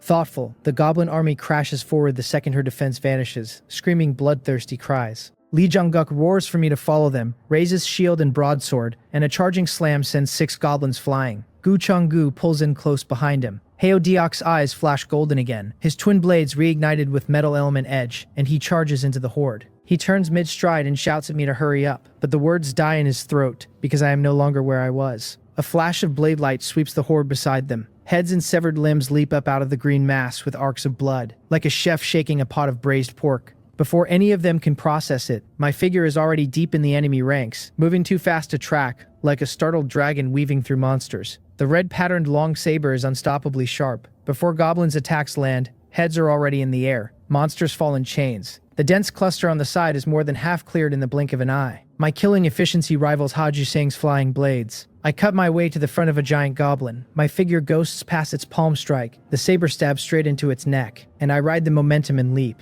The body spins in midair. The blade carves a perfect full moon, and the head separates clean. The cleanly cut neck spouts a fountain of blood. The body sways and crashes down. I land beside its corpse, shake my palm, and the blood flicks off the moon's blood. The blade clean again, edges pristine white as the moon. The smooth as flowing water slaughter of an elite monster leaves Lee Jong-guk and the others gawking, pupils trembling. Friend, weren't you a marksman? How did you pick up a knife and become a warrior assassin?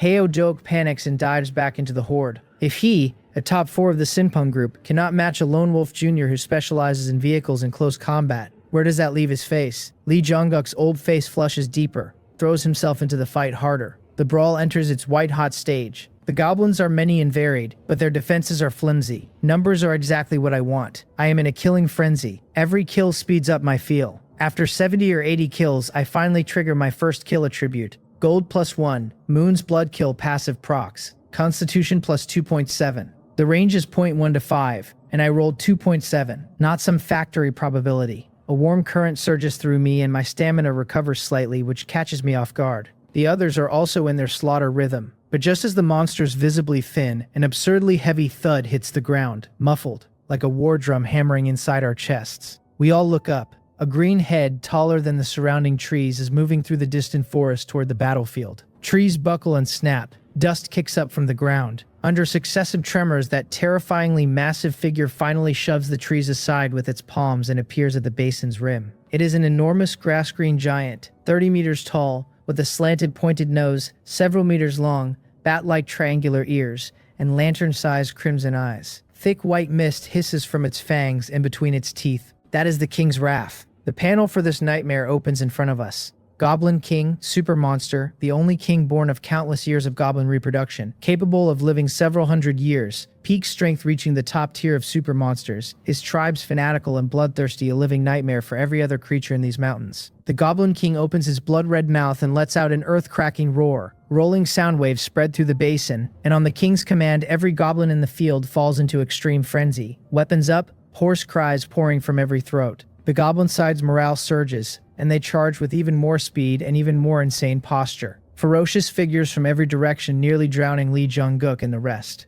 How is this happening? A second super monster. Every one of us feels the trap close shut. This new Goblin King is clearly stronger than the poisonous goblin, pressing the field flat with sheer oppressive aura. Heo Deok is completely cracked, the arrogance long gone with the cold sweat soaking him, begging Commander Lee to escape. This damn dungeon has 2 super monsters. What kind of beginner dungeon is this? Lee Jong-guk's expression is just as grim, but he tells an escape is not an option. Even if we shake off pursuit, we still face the depths of the Donggu Mountains. And with just our few people crossing the whole range is fantasy. He cuts to me and Haju Sang over the earpiece, asking whether we have any ideas. She is weaving in the air with a snow-white longsword, dodging poisonous spines spraying off the poisonous goblin's body, occasionally diving in close and leaving a shallow line on its skin. The weapon's power is just too small. The best it can do is split the outer skin. Her delicate brows furrow. She tells us she will try to draw them, that we should clear the small fry fast. No sooner does her voice fall than the distant Goblin King suddenly moves.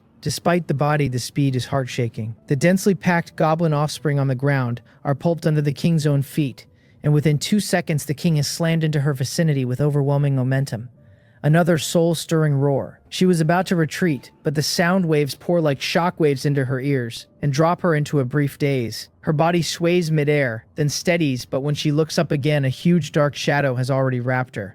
Everyone screams a warning. With an awful boom, her figure is swatted out of the sky and sent flying. It is over. In a battlefield this dense, a downed combatant with no fight left has almost no chance. Of all of us, my position is closest to her landing spot, and I started moving before the strike landed. My figure ghosts through the horde, traversing a third of the basin in seconds. I leap and catch her in midair, steady. I land with her on one arm and the moon's blood in the other, twist, and slash horizontal. Blade energy crosses and cuts several approaching goblins in half at the waist. She coughs a thin spray of blood, her usually cold, beautiful face pale, clearly hurt past light. Both super monsters are charging our way. My brow tightens. A casualty caught me off guard. The strategy has to change. Lee Jong-guk and the others scream in the earpiece for me to run, but I do not move. I hold her against me, sheath the moon's blood with my free hand, and pull a noise emitter out of my backpack. After 12 hours of charge since last night, the first noise bomb is ready. I had planned to wait for a sharper opportunity, but the situation has burned through that plan.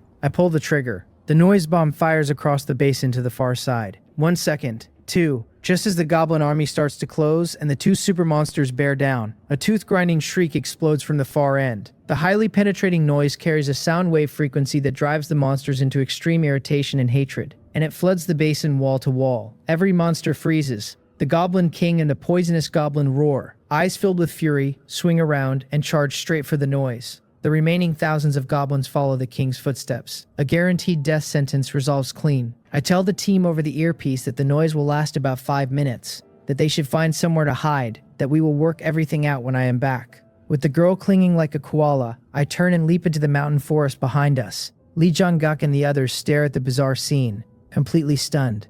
A second ago, an unsolvable dead end. The next second, the situation flips smooth. He blankly asks what item I just used. I tell him no, that was my last resort. They should hide first and follow my command, that I will treat her injuries first. The panic in their hearts settles. After Hajusang went down, I have become the backbone of the team. Carrying her through the forest, her voice goes weak, telling me to put her down. I tell her not to move. I am looking for somewhere safe. Eagle Eye finds a secluded mountain cave with no signs of activity, and a few agile leaps land us inside. I set her down against the wall. Lee Jong-guk checks in. I tell him it is not a big problem, probably a fracture plus external wounds. I gently move her shoulder. Her body twitches, but she does not make a sound. The shoulder is the impact point, a direct hit from the king, her tactical suit heavily worn with blood seeping through. The armor is rare grade. If it had been common or fine, that blow would have killed her outright.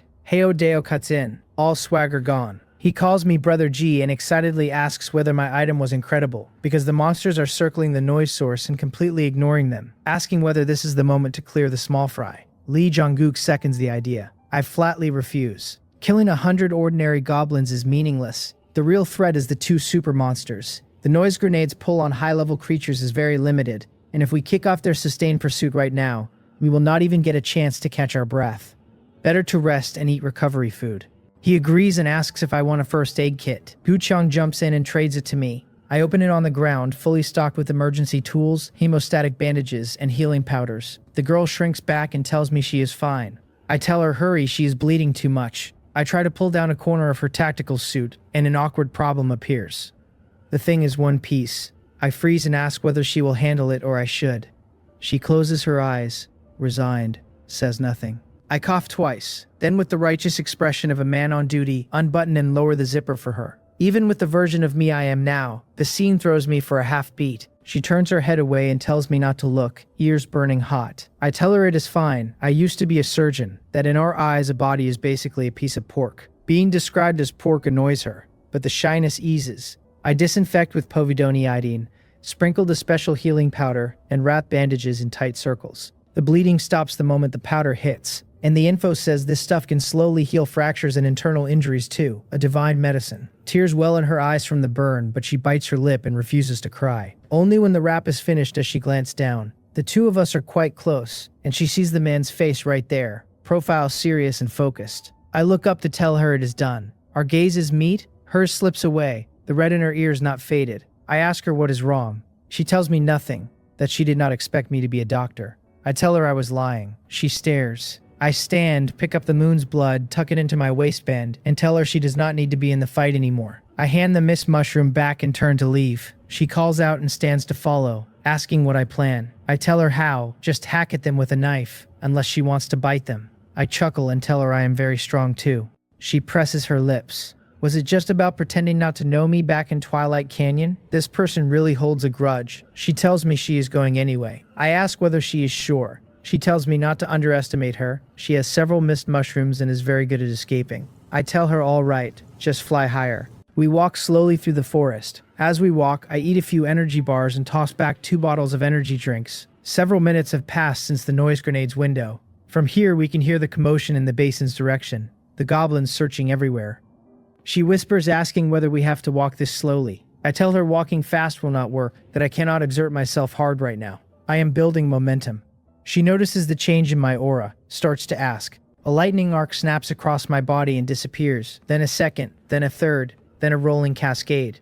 At this moment, I have already begun continuously gathering surging lightning energy within my body, and the energy required this time far exceeds what I used for Thunder Curtain. The commotion in the distance suddenly intensifies. The earpiece cracks with panic. Ji Jiang, they found us. Holy crap, they are coming for us. I ask their situation, whether they can escape. Lee Jong-wook hastily replies, it is just small goblins, no big problem. But the 2 super monsters are coming too. I tell him to circle back to the basin, that they need to hold 5 minutes, and I will handle the rest. He is anxious, sweating, asking what I am planning, that we can use the mist mushroom to escape the dungeon, if it is too risky. The earlier sliver of hope of clearing has been crushed by the 2 super monsters' approach, and especially by the Goblin King's aura blanketing the area. The Goblin King, a top-tier super monster, is on a completely different level from humans like us, who have only survived a handful of days. My ammo is exhausted. Ha Jusong, a major force, is injured and out. How are we supposed to fight with just melee strength? Heo Deok tremblingly asks whether Brother Ji is really sure. My voice goes slightly deep. I tell them I do not know. I have not fought a super monster either, but I have to try. That they should hold 5 minutes and lead them to the basin. Lee Jong-gook grits his teeth and tells me he will gamble his life on those 5 minutes. He shouts at Gu Chong-gu and Heo Deok to push ahead and clear small monsters, that he will pull the aggro. He throws the broadsword away. Veins bulge, muscles balloon, his height climbs noticeably, and a battle cry rips out of him. He hoists the shield two-handed and slams it into the ground. A vicious tremor spreads, an invisible wave knocks a dozen goblins flying, and the entire field's monster attention swings over to him. Under that much killing intent, he feels unprecedented pressure, picks up his great shield, turns, and runs. Come on, you beasts. He deliberately slows his pace, breaking the sprint into stutters so Heo Deok and Gu Cheonggu can clear a buffer behind him. Only when the monster footsteps draw too close does he burst into a sprint and escape. The 3 of them run a constant race against death through the forest, draining every drop of potential. All kinds of items and methods burn through. Hundreds of small monsters drop. 1 minute, 2, 3. After 4 minutes, Lee Jong-wook, covered in wounds and shattered armor, shouts go, and the 3 at their absolute limit cut and charge for the basin. On the other side, I am still walking slow, still building. My pupils glow with a dark blue lightning flame, and the arcs leaping off me are getting violent. Ha! Jusheng floats in the air in front of me, driving her flying blades, responsible for clearing any stray monsters. In truth, she does not even need to. Around me, a powerful, invisible lightning magnetic field has formed with me at its center. And unless the 2 super monsters personally arrive, even elite monsters cannot easily invade this lightning domain. She feels it. This is a lightning-type talent. She purses her red lips, covers the wound on her shoulder, and tells me she will go support them first. I tell her forget it. With her current mobility, she would be a hindrance. Just fly higher. She agrees and lifts. After several more minutes, I finish the accumulation. I look up at the figure in the sky and tell her to fly higher. She pushes herself tens of meters up, watching me below with nervousness and anticipation. I slowly exhale. The lightning energy inside has hit unprecedented saturation, and if I do not deliberately suppress it and release it all at once, it would turn everything within 100 meters into scorched earth. I slowly guide the violent energy in my body. The The two lightning flames in my pupils blaze. The terrifying energy released instantly transforms into countless interwoven flashing lightning bolts, forming a dense lightning field centered at my feet. My robes flutter. Thick lightning arcs crack slowly, lighting my figure like a god. But this energy does not erupt with destructive power. It condenses onto my body. The dense arcs refine into wisps of pale blue condensed light, swirling around me, becoming flowing lightning plasma, rapidly taking shape. A long robe of lightning flames slowly unfurls on my shoulders, finally breaking into fragmented lightning fire at the ends. Hibernating thunder without form. Thunder fire robe. I am a thunder god descended, treading on lightning flames. Two clusters of dark blue flame burning to the corners of my eyes. I hold the moon's blood horizontal, waist and legs slightly lowered. I stomp. The next second, my figure transforms into a terrifying lightning streamline, streaking across the ground, crashing into the forest ahead, and heading straight for the battlefield. The shockwave from the motion knocks Hajusang off balance, hair whipping. Her eyes are completely stunned, only a dazzling spot left burned on her retinas. Lee Jong-guk and the others have retreated into the basin and run into an unprecedented massive encirclement. Dense monster figures nearly drown them. 5 minutes have passed and my support has not arrived. Lee Jong-guk has spent all his ability stalling but cannot escape the king's pursuit. A giant fist falls from the sky, the shadow growing into a sun-blotting blanket, and he can no longer dodge. He raises the shield two-handed and roars. With the giant shield in his hands, he is nailed into the muddy ground. His body screams in pain, blood flowing from all 7 orifices from the impact. Everything below his neck is buried. Only his bulging veined arms remain holding the shield up. If he did not have an A-rank physical combat talent plus rare-grade gear, that punch would have smashed him into meat paste outright. The king snorts 2 plumes of white smoke and raises his fist again. Gu Changgu screams at Heodiok to keep running while she saves the captain, burns an explosive acceleration item, flashes white to Lee Jong-guk's side. She plants 2 shields into the ground in a triangular formation. The heavy shields separate into layers, interlocking and rotating like fanned playing cards, forming a spiral-shaped circular fortress that envelops her and Lee Jong-guk completely. The king's fist slams down. The shields take the full pressure, durability dropping by 5%, but the rebound shakes the king back a step. He roars in fury and pounds with his fists, durability dropping another 5%. Inside, she urgently asks the captain if he is all right. He gurgles bloody foam and says he can hold on. She mashes her earpiece and tells me they are trapped. They can hold 1 more minute. Another heart-stopping tremor. No reply. Outside, Hyodaeok alone faces unprecedented pressure.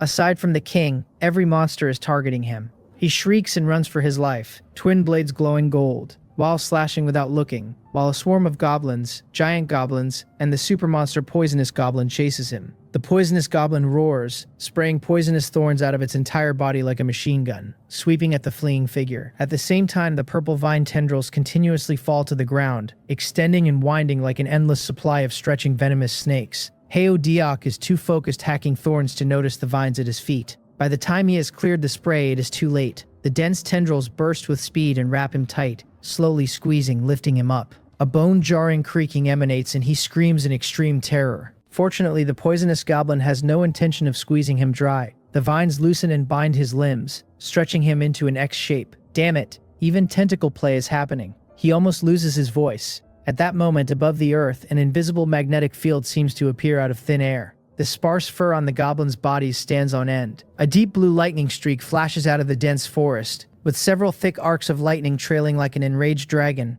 It tears a huge gap through the army and rapidly approaches the poisonous goblin from the side. The poisonous goblin has already opened its blood-red maw, sharp teeth dripping saliva, dark red mouth like an abyss, about to swallow Hyodaeok whole. He shrieks with his last ounce of strength for Brother G to save him. The swift shadow-carrying lightning shoots into the sky from a distance. A circle of lightning ripples explodes on the ground, instantly shredding dozens of nearby goblins. 10 meters, 20, 50. My figure reaches the highest point almost instantly, flips upside down in the air, lightning robe swirling like a startled swan. I grip the hilt in reverse, turning the slash into a stab. My entire aura erupts. A torrent of lightning explodes. I stomp, and a circle of airwave ripples actually forms in midair. My figure transforms into dazzling lightning. Like a dormant thunderbolt falling from the sky, it traverses tens of meters from sky to ground, striking the poisonous goblin's head. The lightning-glowing blade tip breaks through the vine skin, pierces the skull. The blade over a meter long fully embeds, and with the hilt pressed down, the immense inertia snaps its spine, forces its head down, and violently impales it into the ground. Lightning rages, the ground cracks, smoke and dust explode. Rumbling thunder echoes through basin and valley. The whole world seems to fall silent. The vines wrapped around Heodeok wither, and he drops from midair with a thud, pale face filled with the days of being scared past sense. He whispers that he is alive, dry cracked lips trembling, eyes staring at the huge shadow in the dust. That is the body of the poisonous goblin. It has fallen. A gust of wind blows, the dust clears, and a young figure clad in a tattered flaming lightning robe stands revealed. The figure slowly straightens, pulling the blood-red blade from the skull. It is him. He came. Heodeok's mouth drops open, a whimper escaping him, tears blurring his vision. Brother, sir, from now on, this Heodeok is your dog. Kill information drops. Super monster poisonous goblin slain. Gold plus 100. Magic vine spores plus 2. Doubled in abyss mode. Congratulations on completing the super monster area first kill. Additional reward gold plus 1000. Doubled in abyss mode. I am a little surprised. I did not expect even the crafting materials and first kill reward to be doubled. 1000 gold. The regular kill reward for a super monster is 50 gold, equivalent to 25 elites, so this poisonous goblin really does match that strength bracket. I scan the battlefield and meet the king's gaze across the distance. In that crossing of stairs, endless killing intent and battle spirit lay themselves bare. I want to press my earpiece and check the others, but my hand touches air. I move too fast and the earpiece flew off. I turn and ask where they are. Heodeok scrambles up and tells me they are by the king, that Commander Lee and Sister Gu are hiding in that metal shell and are still alive. I tell him they should leave first. The boss aggro has been pulled to me. He picks up his dual blades and scurries toward the edge. Every crimson eye is fixed on the figure in the middle of the basin. The king draws a deep breath, chest swelling, then opens his massive mouth and roars. Terrifying sound waves solidify into a cylindrical shockwave that shaves a layer off the ground, blasting at me. My figure moves like lightning, dodging swift. The corpse of the poisonous goblin under my feet is blasted away by the sound wave, showing its terrifying power. After that, the king is already in motion, launching a terrifying charge. The goblins swarm forward again, crazily attacking the human figure draped in lightning. 1/3 of the Thunderfire robe is already gone, spent on the poisonous goblin. I scan the ferocious monsters and look back at the terrifying giant. In truth, I do not know if my remaining lightning energy is enough to one-shot this king. But before that, I have to clear the small fry first. Heodeok finally reaches the basin's edge. The monsters are converging on me, leaving the front of him empty. He roars at Commander Lee and Sister Gu to run. Gu Chenggu is still shaken inside the shield fortress, clutching her chest. She and Lee Jong-uk heard the commotion, the terrifying thunder scaring them so badly they almost thought the shield was about to break. But the king has stopped attacking and seems to have left. Heodeok shouts that Brother Ji is here and just killed the poisonous goblin, that the king is heading for him now. Gu Chenggu and Lee Jong-uk both widened their eyes, hearts churning. He already dealt with a super monster. How? Gu Chenggu swallows, gathers her courage, and withdraws her twin shield fortress. The surroundings instantly become bright and open. Not a single monster. In the distance, the dense goblin mass and that mountain-like giant shadow are all rushing in the same direction. Heodeok scurries over and says Brother Ji wants them to evacuate the basin first, that he is fighting alone. Gu Chenggu weakly pleads from his hole to be dug out, tossing the shield aside, pale face caked in blood. The two each grab one of his hands and pull him out. Ha Jusong flies in from the distance, and the group lights up. It is little Ha. She levitates a large wooden plank with telekinesis and tells everyone to get on. She frowns, controls it with her remaining strength, and slowly rises with it, ascending over 100 meters. Their bodies relax completely, covered in sweat and blood, panting in disarray. The ground vibrates. They lean over to look down. On the ground, the figure draped in thunder and fire is rapidly teleporting and flashing, maintaining distance from the boss while continuously slaying the surrounding small monsters. Lee Jong-guk and Gu Chenggu watch dumbfounded, asking whether those lights on me are equipment. Heodeok explains, suppressing his excitement, that it is a lightning-type talent, that he was almost eaten by the poisonous goblin, and then Brother Ji descended from the sky and with a crack instantly killed it. That the thunder they just heard was that. Killed with a talent. Their hearts hammer. Is this something a survivor at this stage can do? Heodeok adds a nervous note, that whether I can defeat the king next is hard to say, because that kind of talent skill consumes a lot of stamina. The battle is not over. The king is the true final boss of this dungeon. While I furiously slaughter the surrounding goblins, lines of kill notifications keep scrolling. During the slaughter, I drop into Eagle Eye state and occasionally check the moon's blood's blade. Goblin kill, gold plus 1, critical hit rate accumulated to 21%. Goblin kill, gold plus 1, critical hit rate accumulated to 1%. Goblin kill, gold plus 1, critical hit rate accumulated to 13%. Moon's blood kill passive triggers, constitution plus 1.5, Goblin kill, gold +1, critical hit rate accumulated to 24%. When the critical hit rate stacks to 24% this time, in eagle eye state, I finally notice an extremely subtle fleeting red glow on the blade. Indeed, there is a prompt for triggering a critical hit. This makes things easier. A cold smile plays on my lips. As the aggro climbs, the goblins go increasingly irrational, left only with mindless charges. That accelerates my killing efficiency. I spend nearly 10 minutes finally slaughtering all the remaining hundreds of goblins, and since entering the arena I have a total of 9 kill attribute drops: 2.7, 1.5, 1.8, 0.3, 3.8, 0.9, 0.6, 2.2, and 4.1. Adding them up, my constitution has crossed 70 points. After slaying the last goblin without a drop of blood on me, I slowly turn. The Thunderfire robe sways in the wind, more than half its length remaining. Now only the king is left. Watching all his offspring slaughtered, the king has fully fallen into a frenzy, blood vessels throbbing and bulging, no longer able to conceal the rage that threatens to engulf the entire world. He lets out an earth-shattering roar and his entire body suddenly begins to tremble violently. Bone-grinding sounds layer one over the next. The king's body rapidly squirms and swells, blood evaporating off his pores, his original dark green skin dyeing a glaring crimson. An unimaginably terrifying aura surges and vibrates outward, the shockwave like a hurricane pressing down the surrounding trees. Sand and stones fly. Even Haju Song and the group high in the sky struggle to maintain balance and almost slide off the wooden plank. Their horrified eyes fix on the colossal crimson monster below, whose entire body has nearly doubled in size. The original Goblin King was already an extremely formidable super monster. Now it can even unleash a second stage. Is this something a human can fight? Commander Lee, your beginner dungeon is truly too much of a beginner dungeon.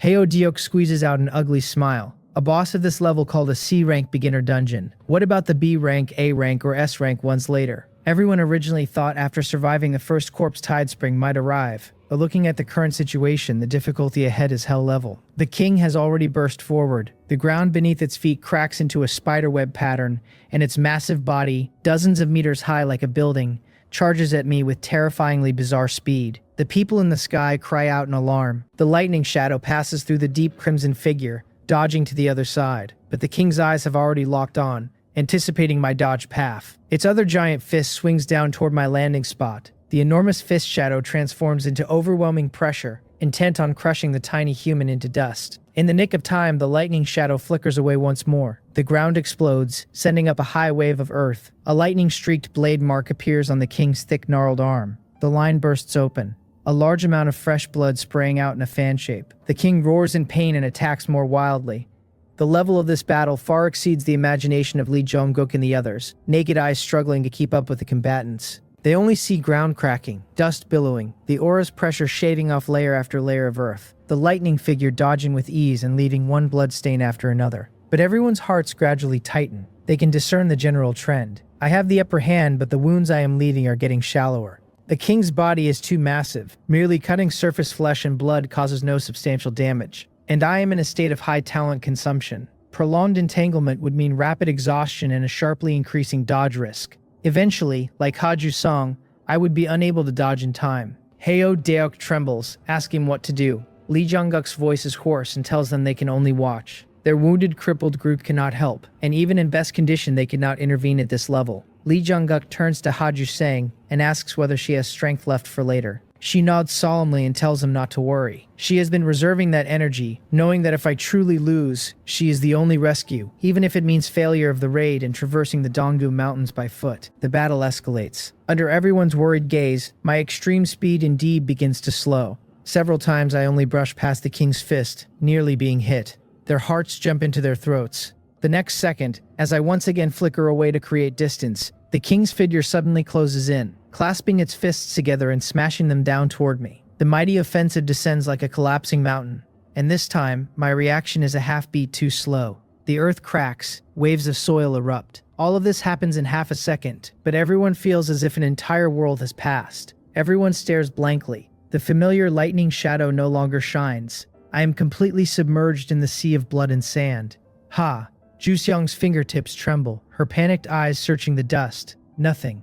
Heodeok swallows in disbelief, whispering that Brother Ji has died. She has already stood up from the plank, about to fly into the battlefield. But Gu Chenggu holds her back, telling little Ha not to be impulsive, that something is wrong with the king. Below, the king's murderous intent has not dissipated, its vigilant gaze searching everywhere. A strong gust blows, the dust clears. In the huge pit on the ground, there is no trace of a human figure. He has simply vanished, not beaten to a pulp, not pounded into the ground, just disappeared into thin air. 100 meters high in the sky, I dispel my ethereal state, my entire body in freefall, beginning to descend.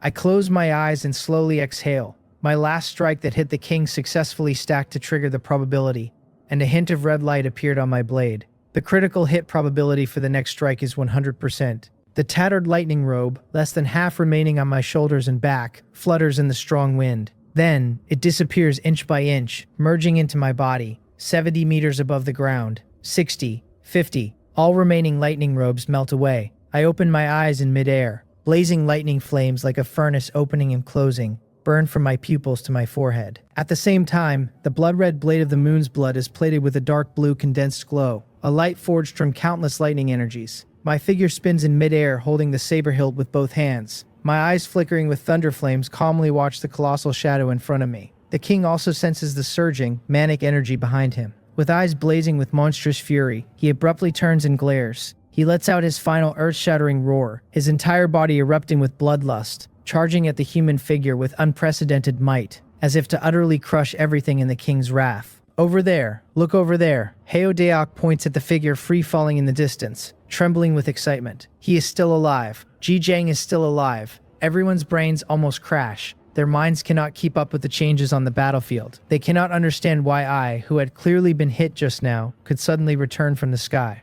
But when they see my figure holding the saber upside down, a thought instinctively surges. The moment of final victory or defeat is coming.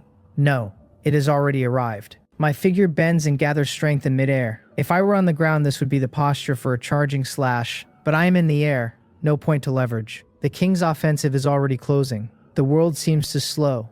2 thunder lights bloom beneath my feet. 2 thunder flashes I brewed during the brief ethereal state, now used as kickoff. They explode. The terrifying power releases countless ripples, kinetic energy pushing my speed to its limit. All the energy of the Thunderfire robe channels into this final instantaneous slash. I transform into lightning and instantly pierce through to the back of the king. Several incredibly thick lightning arcs stretch and tear along the entire path, finally condensing into a dazzling pillar of lightning streaking across the sky. The world seems to hit a mute button. 1 second. 2. After the extremely dazzling light, an earth-shattering thunderclap roars. A stunning flash of lightning streaks across the world. A huge hole has appeared in the king's neck, extending to a large part of his chest.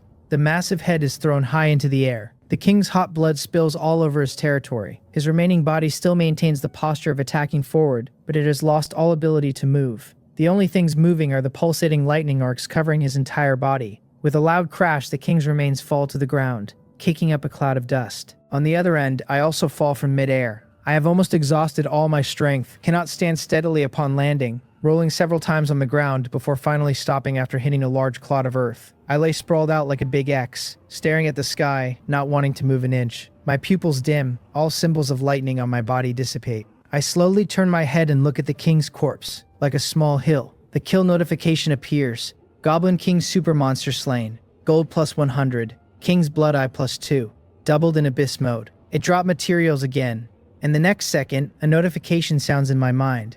I originally thought it was the dungeon clear settlement, but then my eyes freeze. Congratulations, I have obtained a new title. Goblin Slayer rare title. Constitution plus 30. Spirit plus 10. Special attribute Blood Rage that in an evenly matched extreme duel, upon fully entering combat state, can be activated, doubling all attributes lasting until the end of the battle. Extra kill gold bonus plus 30%. Evaluation The Terminator of Sin and Filth. Obtained by first killing a Goblin King in a dungeon. A new title actually dropped. After obtaining the Ranger last time, I had thought titles were too rare to chase. I immediately switched titles. The surge in Constitution and Spirit instantly restores a lot of stamina, allowing me to slowly crawl up from the ground. Everyone in the sky has frozen completely, expressions unchanged, eyes not even blinking, vision filled with that unforgettable streak of lightning. A few seconds later, Deok's lips tremble, swearing once, then again, then shouting that we won, laughing himself hoarse. The others all seem to collapse onto the wooden plank from exhaustion, wiping their faces, and after a while let out relieved, liberated laughter. Ha! Zhusheng looks at the young figure below, her eyes slightly red, and finally seeing me awkwardly crawl up from the ground and pat the dust off my butt. She cannot help but let out a chuckle. She controls the plank, slowly descending, and comes to my side. I look at the miserable crowd and smile, asking whether everyone is okay. They tell me they are fine. They can all still breathe. This experience was too unreal. They entered confidently expecting an easy kill, but it turned out to be the monster's easy kill. Over 2,000 regular monsters, 100 elites, 2 super monsters. Reality slapped them, but near death it gave them a sweet date. A god appeared in the team.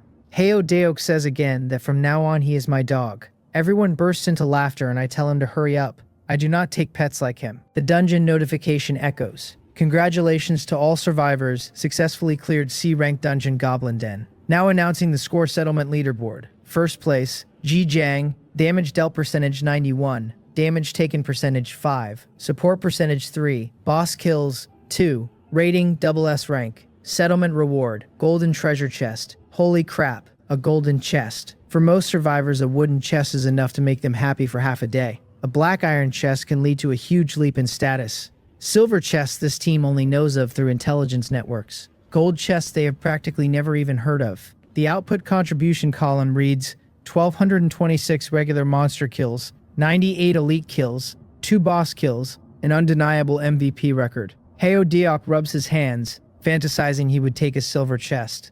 Everyone rolls their eyes. Second place, Ha Ju Zheng, output 6%, support 32%, A rank evaluation silver chest. Third and fourth, Gu Chonggu and Li Jongguk, B rank, 2 bronze chests each.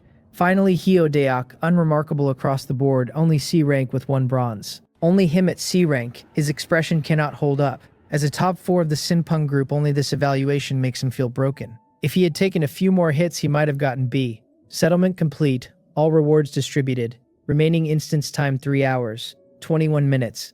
Survivors can explore freely or exit immediately. They look at each other and smile. Before coming here, they were unfamiliar collaborators. Now they are friends who have fought side by side. Li Jongguk asks whether everyone wants to explore more. Heo Deok says he still has energy. It is up to them. Damn it, he is the only C rank. While they rest, I retrieve my Barrett and rocket launcher. But just as I walk back, I feel something off, asking the team whether they sense something strange. Ha, Jusong frowns, sniffing, and says it seems there is a different fishy smell. Look at the sky, Heo Deok points up. Why does the air seem distorted? And we see a transparent oily film slowly twisting in the sky. Everyone's pupils constrict. A monster prompt appears. Sky Serpent Dragon, King-level monster, mysterious atmospheric creature, hybrid descendant of the dragon race and the ancestral serpent race, moving in high-altitude clouds and mist, releasing special water mist from its scales to conceal aura and form, appearing only when hunting. Damn King-level monster. Holy crap. Retreat quickly. Li Jongguk clicks exit instance immediately at the fastest speed. The next second, the entire sky turns red. A giant crimson abyssal snake mouth appears above our heads, large enough to cover a 50-meter radius. The king-level aura surges from all directions, almost making us weak at the knees. At the last critical moment, our figures successfully teleport out. The snake mouth crushes a large area of land, leaving a tooth-marked crater, but we are already gone. The Sky Serpent Dragon does not care. It spits the dirt out, its hundreds of meters body writhing mid-air, picks up the king's corpse and flies skyward. On the outskirts of the Donggu Mountains, our 4 figures appear on the ground, shaken. Holy crap, that scared the hell out of us. Good thing we ran fast. What kind of king-level monster was that? It was probably startled when I fought the king. That last thunderclap was too loud. Everyone feels lingering fear. Members of the Mountain and Sea Alliance stationed nearby rush over, asking whether everyone is all right. Li Jongguk waves and stands. But the moment he straightens, his heart tightens, and he subconsciously looks into the distance. Just as he turns, a sniper rifle bullet, coming from an unknown direction, whizzes past his eyebrow and hits my armored RV with a bang. Bright red blood flows down from Li Jongguk's eyebrow.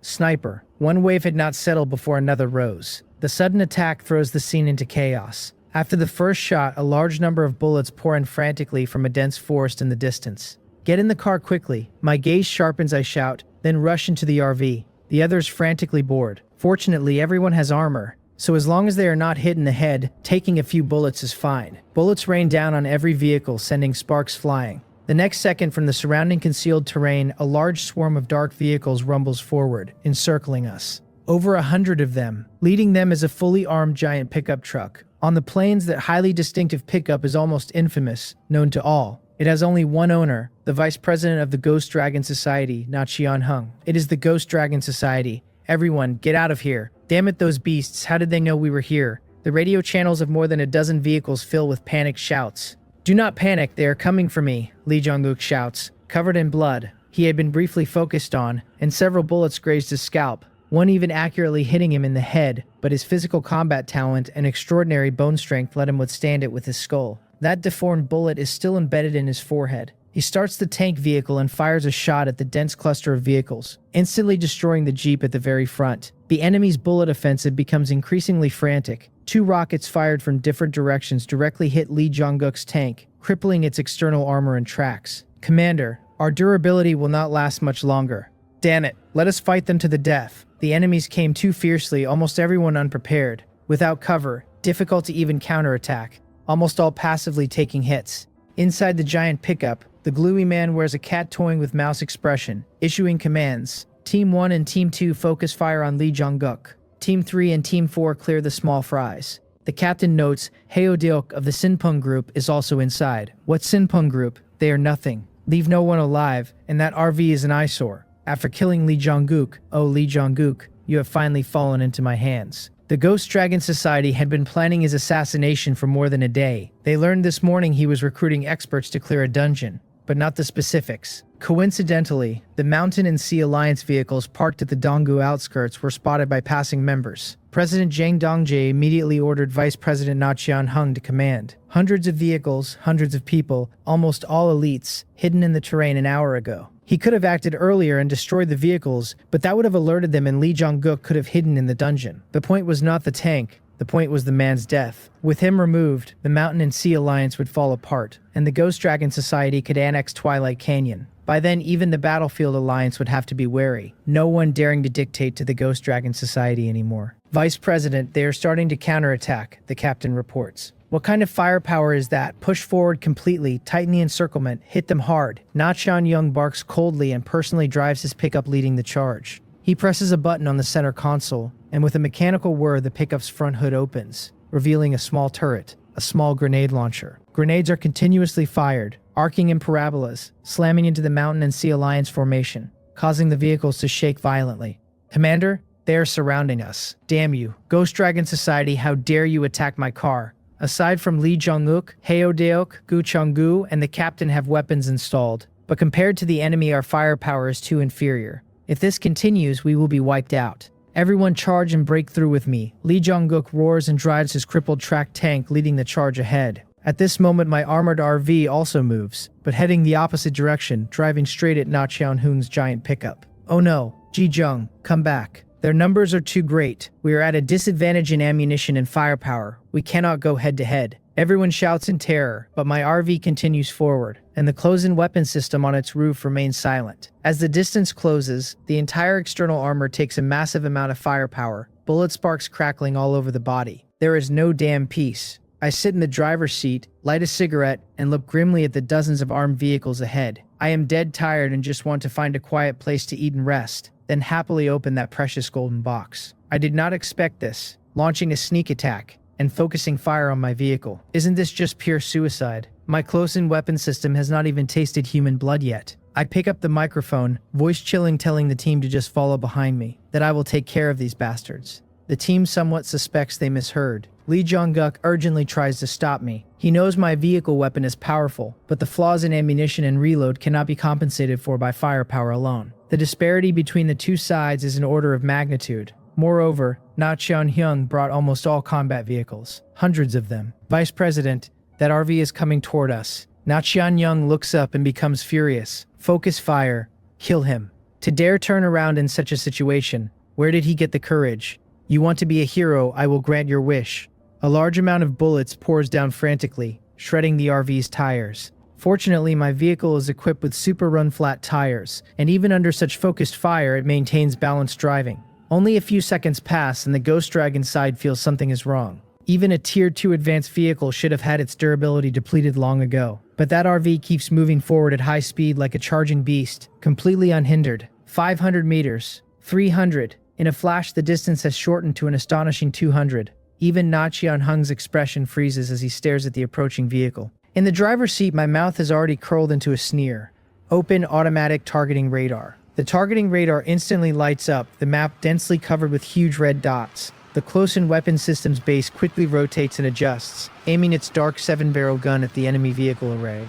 I pick up the microphone, open the regional public channel, and sneer, "Ghost Dragon Society, right. Now it is your daddy's turn." Driven by the motor, the gun barrels slowly rotate, like a ritual before the arrival of death. The next second, the terrifying and extreme autocannon firepower erupts with a roar. 12,000 rounds per minute of frantic ammunition are instantly injected into an off-road vehicle. Even with upgraded external armor, their defense cannot withstand the close-in weapon system's maximum firepower. In just 1 second, the off-road is riddled like a sieve, and its fuel tank explodes.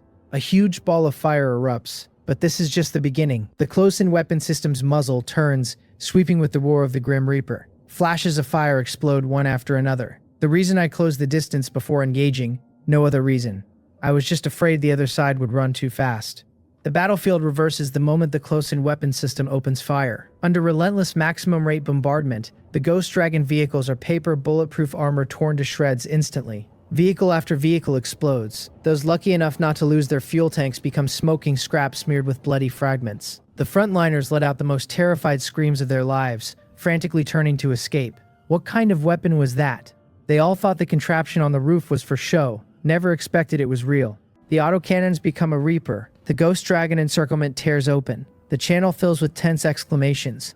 "Do not retreat. Whoever retreats, I will kill." Na Chan-hyung clutches the megaphone, bloodshot eyes fixed on the approaching RV, unable to understand how Lee Jong-uk's team has such a heavy vehicle with a close-in weapon system on top, with no intelligence on him. "No, we cannot match his firepower. He is aiming at me. Save me. The channel is a mess. Concentrate fire, use RPGs to blow him up. He will have to reload soon. Anyone who retreats will be shot." Na Chan-hyung snarls, shifts into reverse, the giant pickup retreating against the flow of steel, and quickly increasing distance. Even Squads 1 and 2, responsible for eliminating Lee Jung-guk, withdraw and join the siege on the RV. Lee Jung-guk's pressure is instantly relieved by more than half. The Mountain and Sea Alliance members preparing for a life-and-death struggle are stunned. "Commander, it seems we are not needed anymore." Through bullet-riddled windows, everyone stares blankly at the armored RV chasing and slaughtering the enemy vehicle army. One vehicle versus 100 vehicles, and the kind that charges through a hail of bullets, beating the opponent down. In less than a minute, over 20 enemy vehicles have already been destroyed. Crucially, the close-in weapon system has fired at least tens of thousands of rounds, and still has not reached the reload line. Still charging, still dishing out damage. What the hell? This is the rhythm of victory. Counterattack, Lee Jung-guk roars, invigorated. Driving his tank, he leads the guard squad, Heo Deok, Haju Song, and the rest into a furious counterattack against the enemy formation. They had wanted to flee earlier because firepower and numerical disparity were too great. But now, who had stronger firepower, he asks. Heo Deok is trembling with excitement, flooring the accelerator, his roof-mounted light machine gun sweeping the enemy, grabbing the megaphone to passionately broadcast. "I will curse out their mothers. You dared to touch the Mountain and Sea Alliance and the Sinpung group. You even dared to offend my brother G. Have you seen a close-in weapon system, you bastards? Keep being arrogant. Damn." With Lee Jung-guk's convoy joining the counterattack, the intensity sharply escalates. For most Tier 2 vehicles with upgraded armor, mutual attacks mostly consume durability. It is difficult to destroy an opponent before durability runs out. But now this monster close-in weapon system appears, its weapon level an overwhelming presence. Moreover, the armored RV's defensive capabilities far surpass ordinary Tier 2 vehicles. Aside from RPGs, other firearms can hardly cause damage. Looking at the bullet marks, even the largest caliber rounds only leave slight scratches, and from then until now it is unknown if even 5% of durability has been lost. The Ghost Dragon Society no longer cares about conserving bullets, practically throwing everything they have. Rocket launchers, their super heavy weapons, are fired frantically at the RV. The RV is violently shaken by the explosions, tires melting, but it continues to charge and fire. I sit calmly observing the vehicle's status. I estimate that with general bullets about 10,000 rounds reduces durability by 1%. RPGs are much more powerful, each hit reducing durability by 5% not counting tire wear. It seems the external armor level is still not enough. I rub my chin and turn my gaze to the upgrade options. External armor level 3, upgrade requires gold 450, parts 250, steel sheets 1,000, alloy 5. Level 3 is extremely expensive, the highest a Tier 2 vehicle can reach. But I am a super rich person now. I quickly open the exchange, replenish the required materials, and click upgrade. A white light surges around the vehicle, then dissipates. The original black metal armor with frosted texture has undergone another refinement and upgrade. The vehicle becomes several points heavier and lower. The brand new metal shell has an incredibly fine, smooth texture with an almost perfectly clear, streamlined shape. Overall thickness increased by 10 mm, and the material upgraded to alloy, possessing extremely strong anti-strike capabilities. And after the upgrade, the previously lost durability instantly refills. Another rocket hits the RV. This time the explosion causes no durability reduction, and the stability is greatly enhanced, as if it had only been swayed by a strong wind. I sneer. Now there is no defensive pressure. All that remains is to see this cat and mouse game through to the end. I drive the armored RV at a terrifying speed exceeding 130 kilometers per hour, fiercely smashing through the Ghost Dragon Society's encirclement. The rapidly retreating giant pickup truck enters my line of sight. The fight is not over yet. Why are you trying to run? I look at the giant pickup with icy eyes. On top of the armored RV, the 7-barreled close-in weapon system, which has already devoured dozens of vehicles, locks its murderous muzzles completely on the opponent. Na Chan-hyung watches the armored RV tear through the defense line like a beast. The cold runs him through from scalp to soles. The enemy is already inside. He roars into the microphone for his people to block that vehicle and eat the bullets for him. At the same time, he reverses behind a screen of other vehicles. He presses a button on the center console. The pickup's bed opens. A small surface-to-surface missile rises out of the missile nest. It cost 500 gold coins. It is his boss Jang Dongjae's last trump card, meant for finishing Lee Jong-guk's tank. He has to spend it early or die with it. The missile lights its propellant. It carves an arc of smoke across the sky. Na Chan-hyung switches to the full frequency band and tells them to scream. He tells them to keep screaming. He asks whether all that arrogance survives a missile. Behind me, the Mountain and Sea Alliance crews have been running down a broken enemy like a beaten dog. It takes his roar to make them look up. Every face changes at once. The Ghost Dragon Society brought a tactical missile onto the plains. The hands grabbing for microphones to warn me out are too late. It is already locked onto my armored RV at better than twice the speed of sound. I do not move from the driver's seat. Eagle Eye cuts the chaos into something readable. Through it, I see Na Chan-hyung in the giant pickup, eyes full of madness and pleasure. I key the microphone and ask the idiot what he thinks the close-in weapon system is for. The raised barrel locks the missile on its own and runs the trajectory. It dumps a wall of ammunition into the sky and catches the warhead at 300 meters. A blazing ball of fire opens up overhead. Na Chan-hyung stares at the cloud, frozen. 500 gold coins of trump card are gone in a breath. My channel goes the other way. The convoy shouts that Brother G is unbelievable and nearly comes out of their seats. Morale surges. The outcome stops being a question. The Ghost Dragon Society learns what despair tastes like with its last resort spent. Na Chan-hyung runs first. He wheels the pickup around. He burns every resource and gold coin he has left on chassis and engine upgrades. With their leader leading the retreat, the rest of the Ghost Dragon vehicles come apart into scattered deserters. I am in no hurry. I switch on automatic target acquisition and let the close-in weapon system pick its own targets. I swap on a fresh set of tires. Then I chase the giant pickup at full speed. What follows is a battle royale, except that Na Chan-hyung is cunning in the ugliest way. Once he works out that his top speed cannot match mine, he steers deliberately toward his own teammates to buy a few more seconds of hope. I let him live for exactly that reason. I walk my guns through the fleeing convoy behind him. The channel fills with screaming. One man curses him for using them as shields. Another swears he will not die a good death. Under that locking, the vehicles are fragile oil drums. They catch at a touch and explode on contact. The remnants drop fast. 10 minutes later, a handful have escaped into the distance. The rest of that grass is burning scrap.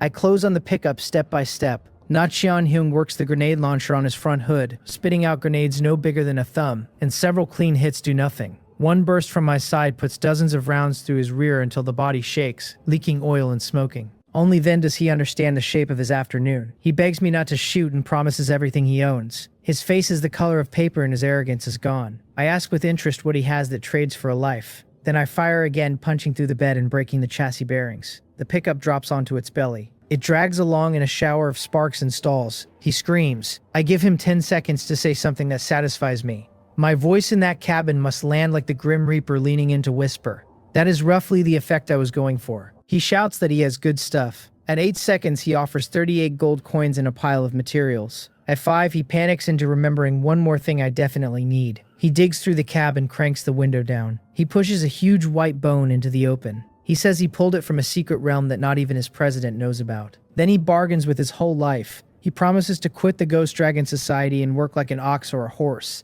He even offers a parasite binding, tying his fate to mine through the system, anything short of dying. My eyes narrow as a line of information unfolds. It is the mysterious fingerbone, an ancient fingerbone with some unknown past behind it. Its dusty history opens only when the thing is soaked in the true blood of its descendants. I tell him to put it on the ground. He asks, shaking, whether that means I am letting him go. I tell him coldly to set it down, get lost, and never let me see him again. He opens the door like a man handed amnesty and sets the bone in the dirt. He scrambles back inside and restarts the pickup, dragging its dead lower half on front-wheel drive alone. He watches my motionless armored RV shrink in his mirror, eyes bright with the joy of a man who just bought his life back. So I key the microphone and remind him I said get lost, not drive away. I ask whether he heard me clearly. His pupils shrink. The rain of bullets that follows tears the pickup apart into a fireball I can feel through the floor of my cabin. I ask the wreckage whether he honestly believed a man like me keeps that kind of promise. I get out and pick the fingerbone up. It runs about 40 centimeters long and 10 across, only a fingertip segment. It looks disturbingly like human bone. Something inside it puts out an aura I have no word for. My first thought is what a smith could do with it.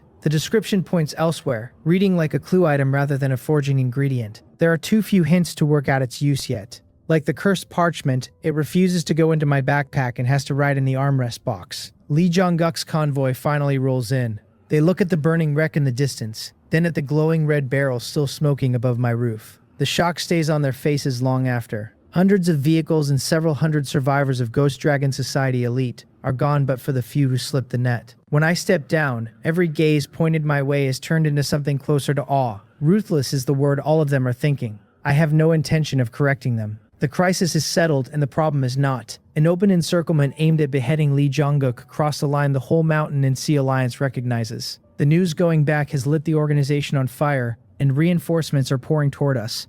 Tomorrow is the ultimate zombie tide. War with the Ghost Dragon Society now would cost more than anyone can pay. The commander has to get his people under control fast. The 5-person dungeon team declares itself dissolved on the spot. Ha Juzong hugs Gu Chonggu, then looks back at me. Our eyes meet at exactly the wrong moment for her. She has never been good with people. The flicker of panic gives her away before she looks off and puts the cold aloof mask back on. She boards her vehicle and says she is leaving in a voice barely above a breath. Then she drives off, dragging a body that has not finished healing. I shrug. Not long after, her message lands in my background. She calls today a favor she owes me and tells me to come to her if I need help. I chuckle and tell her that works. Heo Diok says his farewells and climbs into his off-road vehicle. He curses on the way out and swears those animals in the Ghost Dragon Society will pay the price. Then Lee Jong-guk shakes my hand hard. He says they might all have been wiped out inside without me. He thanks me on behalf of the entire alliance for what happened after. I tell Brother Lee to stop being formal. We are friends, and I only got into that dungeon through him. He laughs and says that as long as Lee Jong-guk is standing, I am the alliance's most important guest. I should ask for anything I need. As it happens, I do have a small favor. I tell him I need Thunder Spirit Stone to push my talent up a grade. I am short on armor-piercing rounds and rockets. I also want a blacksmith I can trust. Those are things a lone wolf cannot get alone, and an organization that size produces them without blinking. He waves it off and adds me to the Alliance's internal trading network. Plenty of their stock can never be listed on the exchange. I can buy what I want there and have Joe Soryong run the delivery out to me without showing my face. So the big organizations have run private markets all along. Every good item circulates internally and never gets released, which explains why the exchange is such a wasteland. As for the blacksmith, the commander laughs and tells me she is standing right in front of me. Gu Chonggu raises her hand with a charming smile. I ask, somewhat stupidly, whether he means Sister Gu. She blinks and confirms it, telling me to come to her directly. She puts her usual rate at 10 to 20 gold coins per forging depending on material, with half off for me. I tell her I will be leaning on her plenty. She should charge normie rates because I am not letting her eat a loss. I had already looked into what other major factions charge, and her price is fair. The fee runs 10 gold coins with 10 more in materials. Each forging adds between 0.7% and 1% of progress. Taking Moon's Blood to secret treasure grade would run 2,000 gold coins at minimum. Even with materials in hand, the fees alone come to 1,000. I sit on the gold, because the vehicle matters more. I will revisit the blade after I advance to Tier 3. I turn down Lee Jong-uk's invitation to rest at Twilight Canyon. I say my farewells and watch the convoy pull away. Back in my RV, I set the autopilot for the Starry Sky Forest. Then I drag my exhausted body into the shower to wash off the stink of blood and gunpowder. Clean clothes, then the sofa, and everything in me lets go. I tell the empty cabin that I am wrecked, and I mean every syllable. It is only 11 in the morning. There is no exploring today, just a run to Jin Sonan's place later for the day's harvest, and then real rest before the 6th night. I make a serious lunch and eat it while poking around the internal trading network. It is a private mini-exchange only a large guild can open, with dedicated staff handling every transaction to keep it fair. Thunder Spirit Stone is listed, only 7 pieces at 20 gold coins each. Nothing in there is negotiable, so I buy the lot on site. I add 50 armor-piercing rounds and 10 rockets. Designated personnel collect the items and send them out. I am nowhere near Twilight Canyon, so I pay another 5 to 20 gold coins for delivery depending on distance. The money means nothing to me now. Time is the only currency I care about. Lunch finished, I take the gold treasure chest into the living area and out of my backpack. It lands on the floor out of thin air, all that luxurious metallic luster shining up at me. It is time to open the big one. I put both hands on the lid and lift. Golden light spills through the gaps and washes over my face. A mountain of treasure lays itself out. The panel counts off 1,500 gold coins along with 50 alloy, 35 heavy oil, and 10 mithril. Then come the real items. There is a firearm modification called Infinite Durability, a pet egg holding a fox cat, a vehicle modification part named the Wheel of Destiny, and a Ring of Sovereignty at secret treasure grade. My eyes go wide. The raw resources alone would turn a destitute survivor into a regional big shot. Overnight, the infinite durability on top gets a punch at the air out of me. The gold treasure chest is an absurd piece of design and I love it. The 3 items that matter come next. The pet egg reads Foxcat with its grade unknown. The Foxcat clan is an ancient remnant species carrying pieces of both the nine-tailed fox and the chaos cat demon bloodlines. They are gentle and unwilling to fight. They once lived on the Bright Moon Plains at the edge of the mythical forest. Their ancestors were blessed by gods, which gave the clan enormous lifespans and power. When the elf race went extinct, the foxcats lost that protection. They were hunted and persecuted across the world, until barely any remained. I lift the orange egg out and turn it over, a second pet egg. It counts as a Tier 3 restricted trade item and can be sold before it hatches. I doubt anyone on this plane could cover the price. As a half-blood descendant of an ancient remnant species, she probably sits a level or 2 under a pure-blooded dragon like Danja, so I am about to be a father again. I have real doubts about whether this home survives the 2 of them. I searched the living area a long time before finding Danja asleep in the corner under the bed. He must have hidden there during the fighting and passed out waiting for it to end. I leave him where he is. I fold a few towels into a nest on the sofa and set the foxcat egg into it. Then the second item. The Wheel of Destiny installs into any empty slot on the vehicle. Using it gives a 70% chance to raise a part by 1 level and a 30% chance to drop 1. The cooldown runs 2 days and it stores up to 3 charges. Its evaluation tells me to accept the gift of fate, good or bad. That jolts me upright. A gambler's part has walked into my house, and the stakes are not small. Vehicle parts only get more expensive, and late in the game a single level takes forever to save for. This rolls for 1 directly at 70% odds. For a man with my luck, that is a slow way of saying free.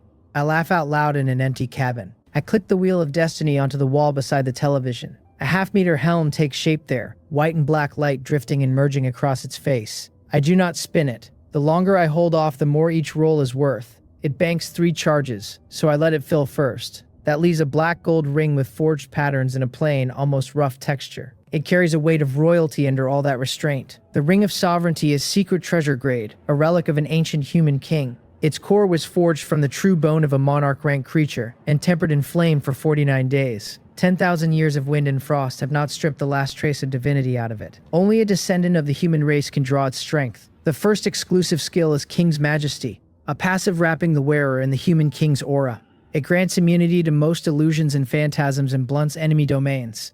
The second is King's Authority, which releases the king's domain and lays absolute suppression on the enemies inside. The effects include disarm, spell prohibition, and physical imprisonment. It scales with my spirit attribute and weakens against higher level enemies. It weakens again when spread across an area. The cooldown runs 3 days and resets for 200 gold coins. The price doubles on every extra reset that day. I slide the ring onto my index finger. My spirit connects with it instantly. For a heartbeat, I look through endless time at an ancient battlefield, where a billion war cries fuse into a hurricane and countless holy spirits crash together, writing an epic across the world. The vision is gone as fast as it came and leaves me shaken. I rub the band with my thumb, wondering how strong its first owner was at his peak. With everything claimed, the gold treasure chest breaks into drifting light dust. I grab an iced drink and snacks, sink into the sofa, and turn on the television. I take the rare afternoon off. On the outskirts of the Black Mountain mining area, in a heavily guarded camp, Jang Dongjae finishes hearing the report. He drives his fist through the marble table. His expression is ferocious enough to eat someone.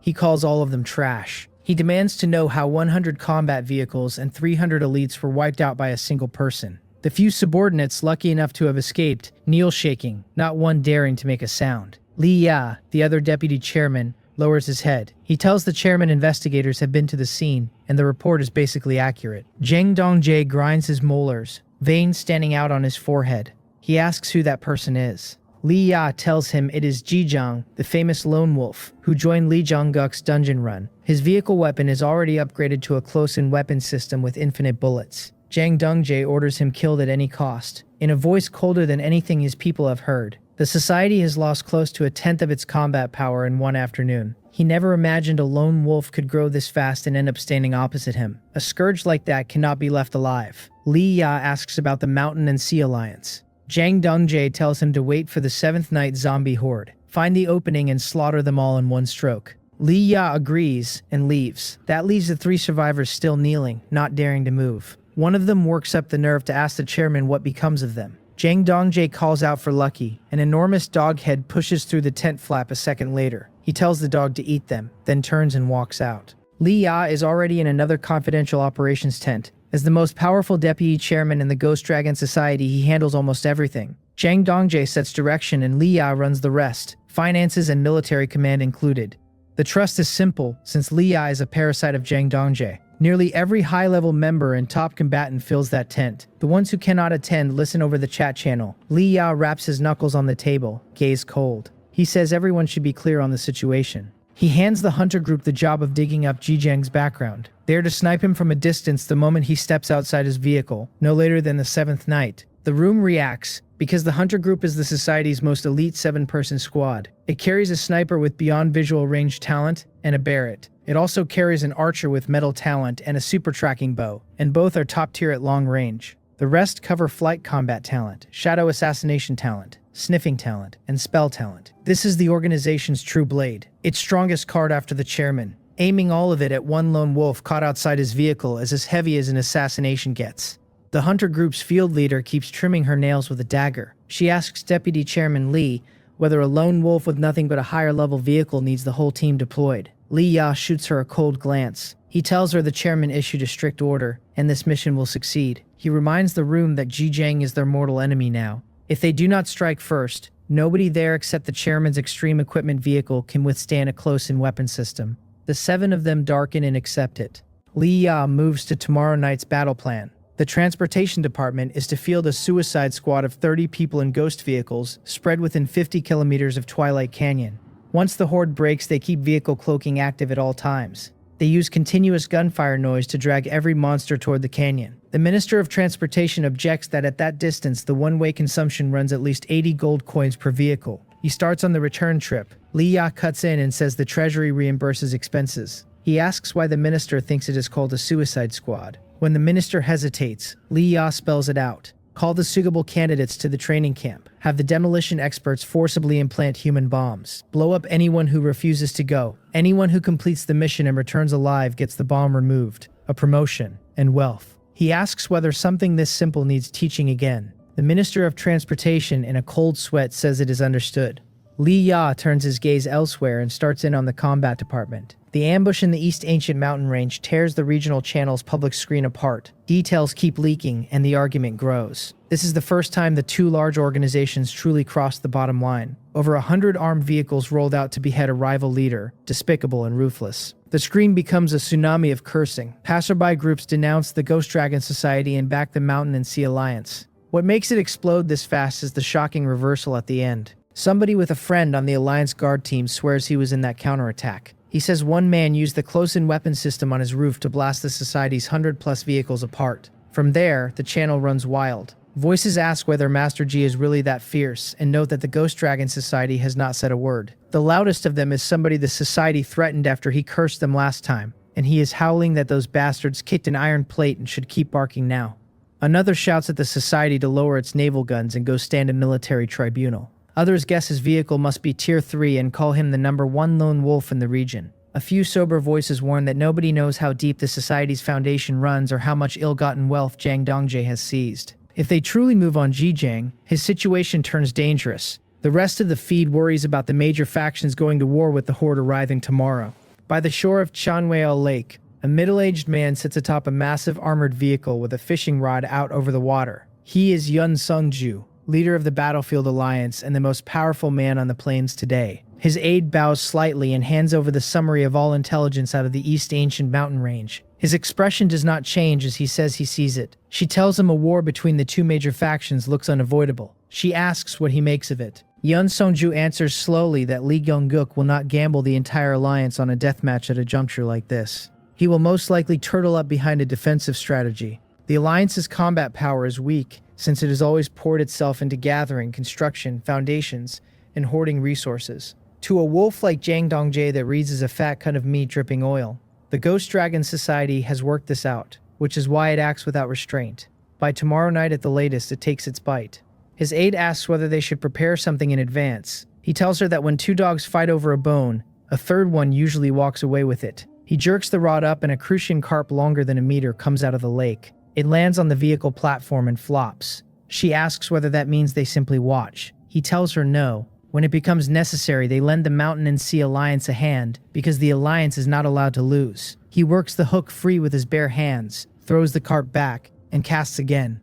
Then he tells her to collect more intelligence on Zhejiang. She understands that the last part is the only thing he actually cares about. Yun Songju looks out at the sparkling blue water. He is a man with the ambition to conquer the world. The 7th Night Horde will bring early-stage boss-level monsters with it. It will also bring rewards high enough to cause a qualitative leap in a survivor's strength. Until now, this was a three-way game between the Battlefield Alliance, the Ghost Dragon Society, and the Mountain and Sea Alliance. The Sinpung group sits off to the side as a special existence. Zhejiang is the unstable factor nobody accounted for, a lone wolf who stood out from the first night and grew to this in under a week. A close-in weapon system with infinite bullets and automatic target acquisition can only be synthesized on a Tier 2 extreme equipment vehicle stacked with ultra-high-value configurations. His eyes narrow as he says the man has something. The armored RV keeps eating road across the plains. I sleep well and wake to rustling. When I turn my head, Danja is on the sofa gnawing the foxcat's eggshell with his new baby teeth. I grab him off it and tell him he will eat literally anything. The thing in there is his sister. He squirms in my hand with half an eggshell in his mouth, looking perfectly innocent. When I check the egg, he has only taken the outer shell off, and the inner membrane is intact. I ask whether he was trying to help her hatch, which stops me for a second. He whimpers twice, eyes clear and full of injured feelings. So I put him down, pat his head, and admit his daddy misjudged him, with an extra meal promised later. The membrane at the break is faint crimson with a soft chirping coming through it. I wait. For once Danja behaves, standing nearby and watching without touching a thing. The membrane tears open from the inside. A fluffy crimson head pushes out, eyes still shut, already meowing. I pry the shell wider and catch the newborn in both hands. She has a small round kitten face, triangular ears standing up like a fox's, a fat fluffy tail, and fur mixing crimson and white that is unbelievably soft. Her eyes open bright and watery. She meows a few more times, and the cuteness nearly takes me off my feet. Danja spins in circles beside me, trying to get his head in for a look. I push him back and tell him to go play elsewhere because he smells. Her panel names her a fox cat of hybrid bloodline and ancient species, an elite monster at the juvenile stage. Her status reads hungry, and her master-servant relationship reads none. The evaluation gives her a natural affinity for the fire attribute. It says that nurtured on high-quality resources, she will master fire elements perfectly as an adult, and it adds the potential for ancestral awakening. An important tip says the pet hatched successfully and offers two choices: establishing the master-servant relationship or releasing her. Ancestral awakening means this bloodline can evolve. I take the master-servant option without a second thought. I tell her that her name is Blossom from now on. I buy a baby bottle from the trading post and fill it with milk. I start feeding her while Danja stands by like a henchman, drooling and somehow not making a fuss. Checking his status, I find him listed as extremely hungry. That is remarkable considering the enormous basin I emptied into him this morning. I swap his bowl for an extra large one. I fill it with pure milk, fresh meat buns, and some of the vegetables Jin Sonon grew. He climbs in impatiently and dives. Blossom eats slowly, so I prop the bottle with a towel and let her suckle at her own pace. Back in the driver's seat, I check the map and find us close to the Starry Sky Forest. So I ask Jin Sonon to bring her vehicle out and meet me instead. I am not going to her canyon plot this time. Nothing about my own position worries me. With the situation the way it is, exposing hers would put her in danger. We meet in a dense forest. She asks whether I am all right. biting her lip. She says she heard I got into a fight with people from the Ghost Dragon Society. I wave it off and ask what could happen to me. I tell her it is only these next couple of days and I will go take care of them when I have time. She says absolutely not by myself, not against thousands of them. She has been holding out a big basket of harvested fruit and vegetables. Now she twists aside and shields it. She tells me I am not allowed to go. If I do, she will never grow anything for me again. I tap her forehead and ask whether she is threatening her boss. I ask whether she knows what kind of strength her brother has now. She says those people are frightening and there are far too many of them. She is afraid something will happen to me. So I give in and promise not to go. I tell her I will hide away exactly like she does, farm a little, and soak up some sun. She gives me a resentful look before handing the basket over, packed to the rim. Along with the usual common and rare produce, there is one extra item heavy enough to change how she carries it. It is the blazing sun fruit that started growing yesterday. It reads at precious artifact grade, grown under ultra-high temperatures on absorbed solar energy until it filled with dense violet power. The warning says to consume with caution below 30 constitution, since blood vessels can rupture throughout the body. The payoff is 25 constitution, once per week. 25 points is brutal. Like the mist treasure fruit, it is capped at 1 increase a week and depends heavily on the weather. There is no telling when I get another. I transfer 500 gold coins straight to Jin Sonan. Tomorrow is the 7th day, and the turmoil it brings makes meeting her in person a bad idea. That money fully upgrades her Tier 2 ghost vehicle, which guarantees her safety. She refuses and keeps pushing the transfer back at me like a dork until I glare at her. She reluctantly accepts 300 gold coins. I tell her to go home and keep the vehicle in ghost mode so nobody discovers her. She should spend what is left on more life-saving items, because nobody knows what tomorrow night looks like. She hums agreement and keeps glancing back every few steps. Then she pouts and tells me that if I cannot beat them, I should just run. That gets a laugh out of me and I wave her off helplessly. Once she is gone, I board the RV and drive out of the dense forest. I am barely clear of the starry sky forest when another reminder from Lee Jong-guk comes through. The Ghost Dragon Society is already making moves, likely targeting me. He tells me to be extremely careful. That fast. My mouth curls cold. I have not even gone to settle accounts and they are already in this much of a hurry to come and die. I spend the rest of the afternoon in the RV resting. I circle the plains a few times without triggering a single piece of intel. The only finds are a few trivial wooden treasure chests, cracked open for resources and gun ammunition. In the blink of an eye, twilight comes down over the grass. It is past 5 when I pull off beside a lake to refill the water tank, the sun already behind the mountain and the last cloud staining the horizon red. Danja has energy to burn. He grabs Blossom by the scruff of her neck, hauls her out the door and gallops across the sand like the beach belongs to him. I chase them a few rounds and give up, since he has gotten smarter lately and never strays far. I set up the pipes and the pump, then climb back in to make dinner. Since my constitution jumped, my appetite has multiplied several times over and ordinary ingredients barely register. I have to eat high-energy food to fill the hole, which means hunting something large before long. Danja should be moving on to meat too, because milk and fresh meat buns for an appetite like his run at least 30 coins a day. Feeding a dragon is a mortgage with teeth. The main course is the blazing sunfruit. The moment it hits my tongue, a fierce dry heat pours out of my stomach and seeps through every inch of me. I finish the fist-sized thing in one go and breathe out hot air, skin flushed and burning. The firepower on it is vicious, and an ordinary person would have burst a blood vessel on the first bite.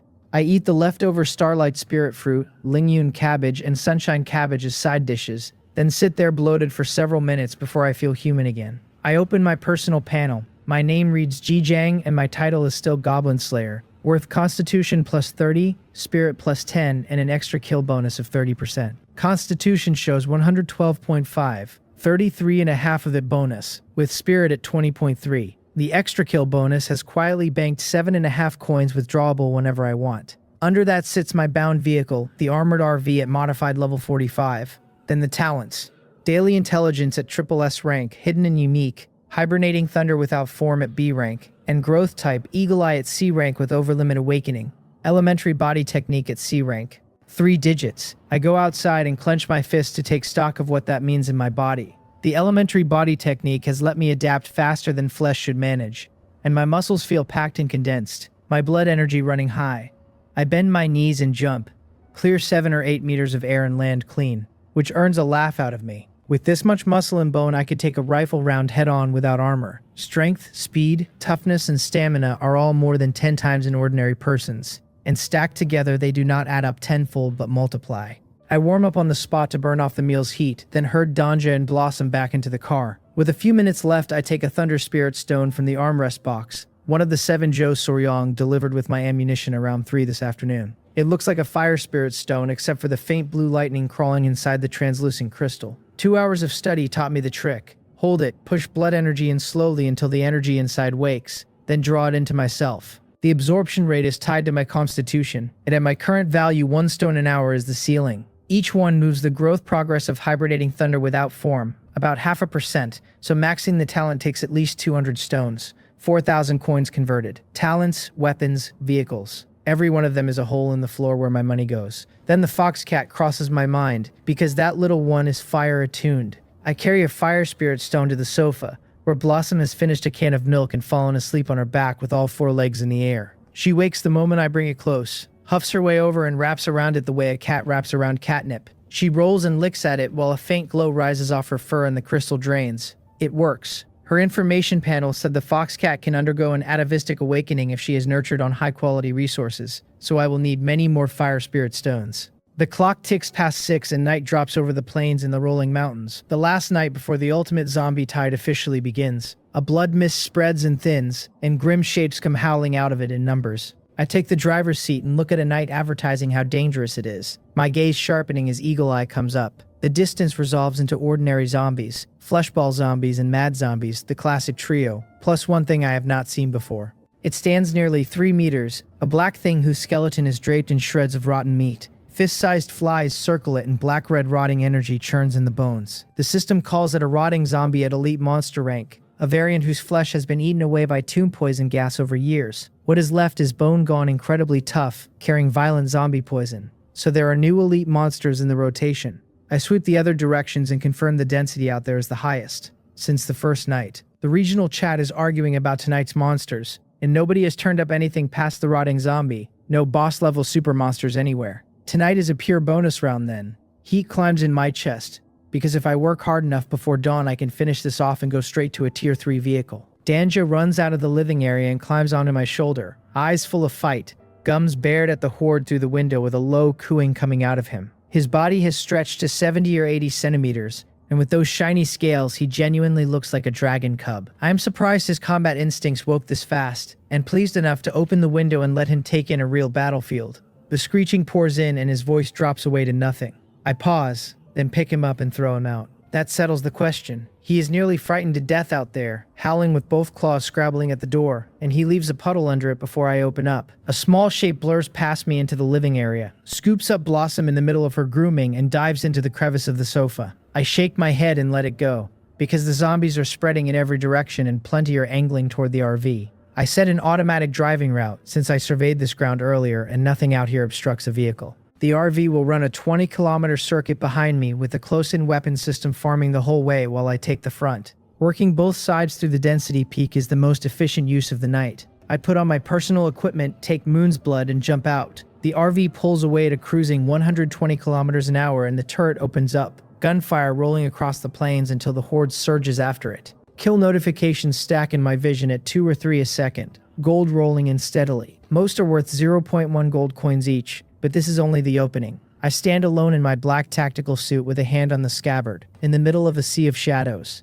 A mad zombie comes through the bloody mist at extreme speed and throws itself at the one human shape out here. I draw and slash without much thought, and its head sails off high into the dark. The system credits 1 mad zombie at elite monster rank, gold coins plus 2, 1 mad zombie nail. Then Moon's blood triggers its kill passive for constitution plus 0.9. A stat drop on the first kill of the night is a fine way to start. I walk on like a man crossing his own courtyard, cutting down whatever tries to close and bite. Once the RV is far enough out, I empty a full AK-47 magazine into the sky, and every zombie in the area turns toward the noise. I dip low and launch, faster than a mad zombie now that my constitution is past 110.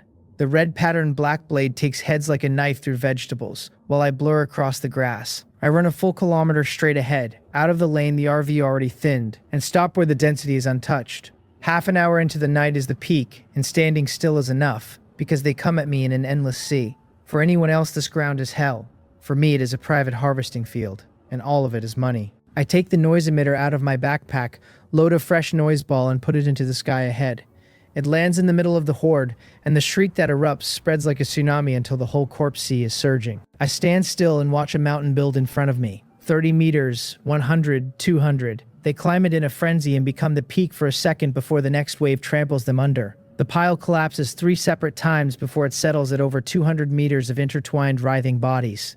There have to be 10,000 in there. That is a mountain of gold. My mouth is already curling, and arcs of lightning dance restlessly across me, while the noise ball runs out its duration. I crouch with Moon's blood held level, and a vast thunder aura erupts off me into a robe of fire that snaps and flutters. Concentrated lightning plates the blade edge. The ground under my feet cracks open, and I go through the entire mountain of corpses as a bolt of lightning. Past my own limits, it tears in two and blows apart in a storm of arcs, throwing countless bodies into the sky. The notifications avalanche. Ordinary zombies at 0.1 gold each, rotting zombies at elite rank for 2, fleshball zombies for half a coin. Moon's blood fires its passive over and over, one payout alone giving Constitution plus 3.1. Close to 1,000 kills register in an instant, scrolling so fast the text blurs, breaking my record for a single mass kill. It is not finished either. Wrapped in threads of lightning, I flip, stop dead in the air, then Thunderflash detonates under my feet and throws me out again. For a dozen minutes I am a humanoid thunderbolt raging through a collapsing horde, and when the Thunderfire robe burns out, I have killed over 8,000. The last 1 or 2,000 are scattered stragglers, taken on pure physical strength, which costs me better than an hour. The blade flashes a final time, a head goes up into the dark, and the world goes quiet. I stand on a thick layer of corpses with Moon's blood in my hand, a sea of blood around me and nothing else upright in it. My muscles tremble from overuse, and I cannot get the smile off my face.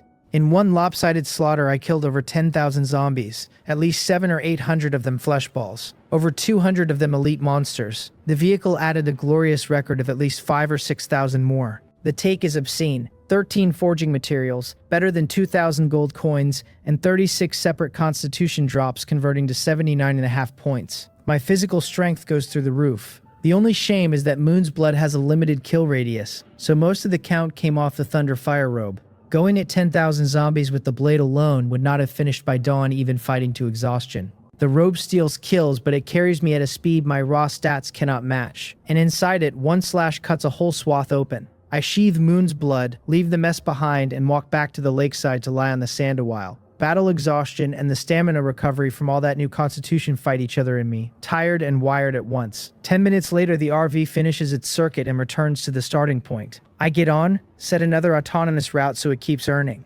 wash the filth off and change into casual clothes. To mark the night, I spend a whole 30 gold coins on a bottle of a 1990 Romane Conti. Pour it, swirl it, and take a properly refined sip. The aroma spreads slow and mellow across my tongue, and I laugh at myself, because even a hog gets served the good stuff once in its life. 2 hours into the night, the peak has passed, and without noise balls, killing by hand is too inefficient to bother with.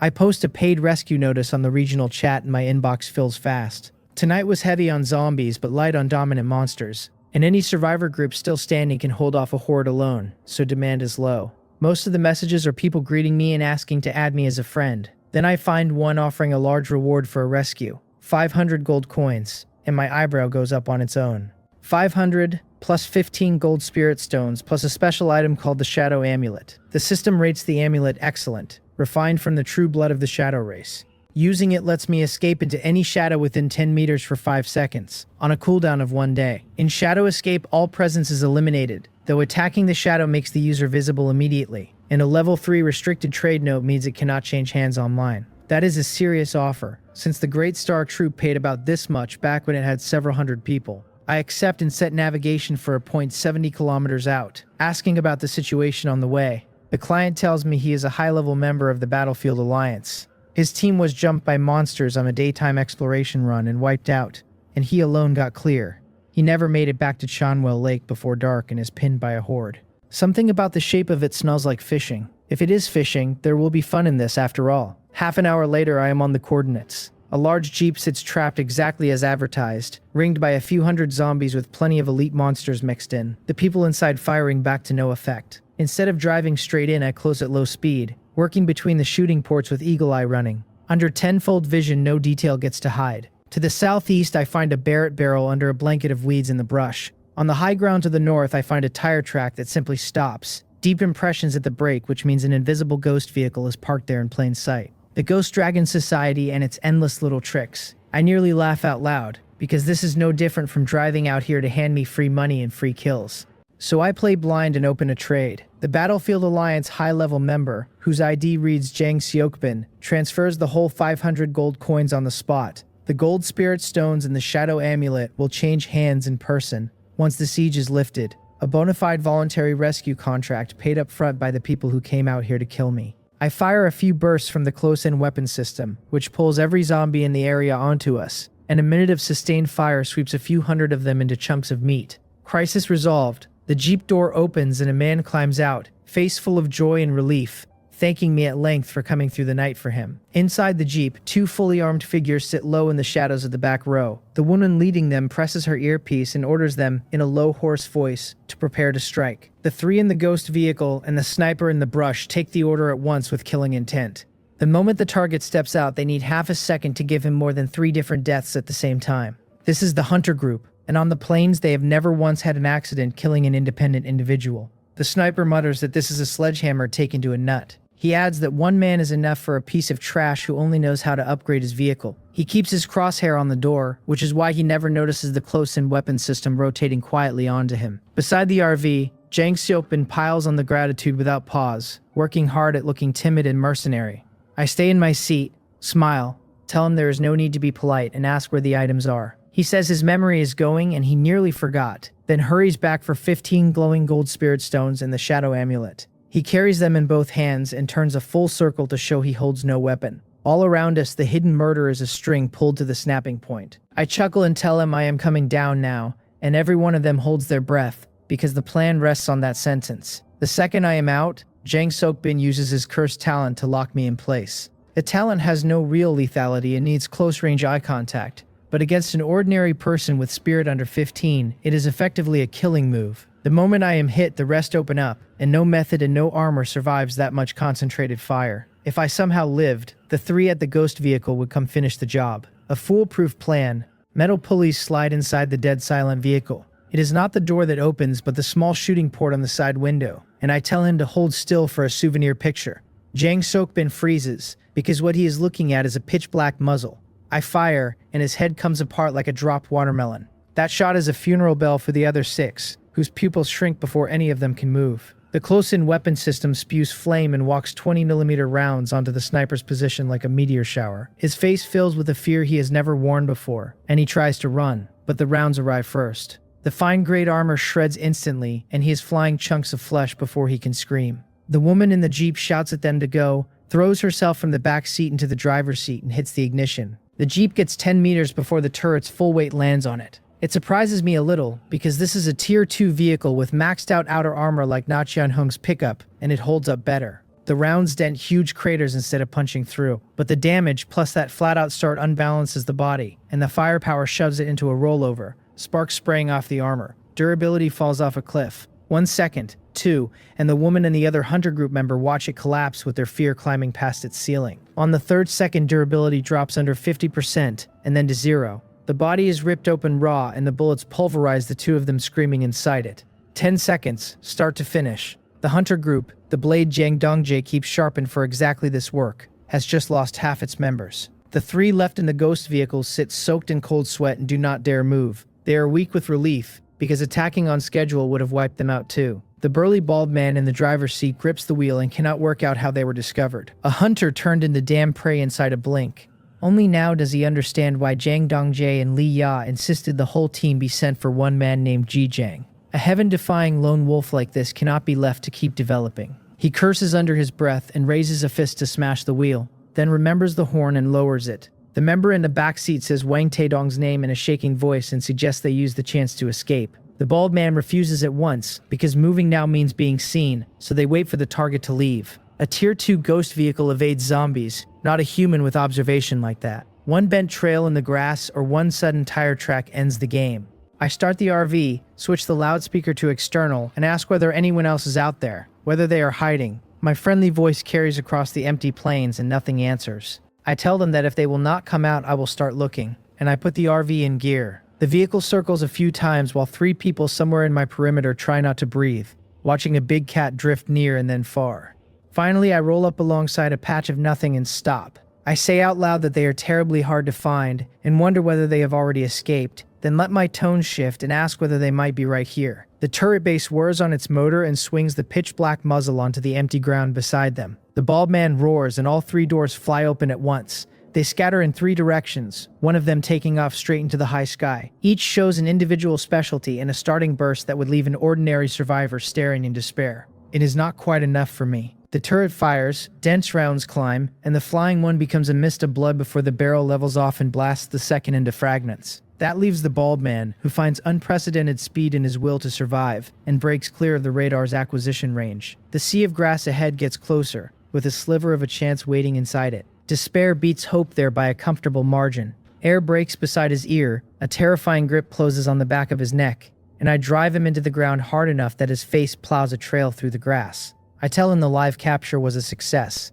I can hear the way the smile in my voice lands on him. Under that grip, the bald man feels a fear with no floor to it, the flat dominance of a higher rung of life. He is a white rabbit pinned under a lion with nothing left to try. Only now does he grasp how naive the assassination was, built entirely on waiting for the target to step out of his vehicle. He cannot even estimate the constitution stat holding him down, whether 100 or 200. He knows only that every ounce of strength he spends fails to shift it. His first instinct is to report to Li Ya, and right behind it comes a bottomless hatred for Li Ya and Zhang Dongje, who sent him on a suicide mission. He hates that idiot Na Qianhun most, the loser who got hundreds killed and still failed to bring back one accurate line about Zhang's real strength. I lift him off the ground by the neck and tell him, with genuine interest, not to try anything clever, because one snap ends it. He begs me to spare him, trembling, promising to tell me everything and give me everything. Then he empties himself out. The Ghost Dragon Society's numbers and strength, the talent and combat power of every high-ranking member he has met,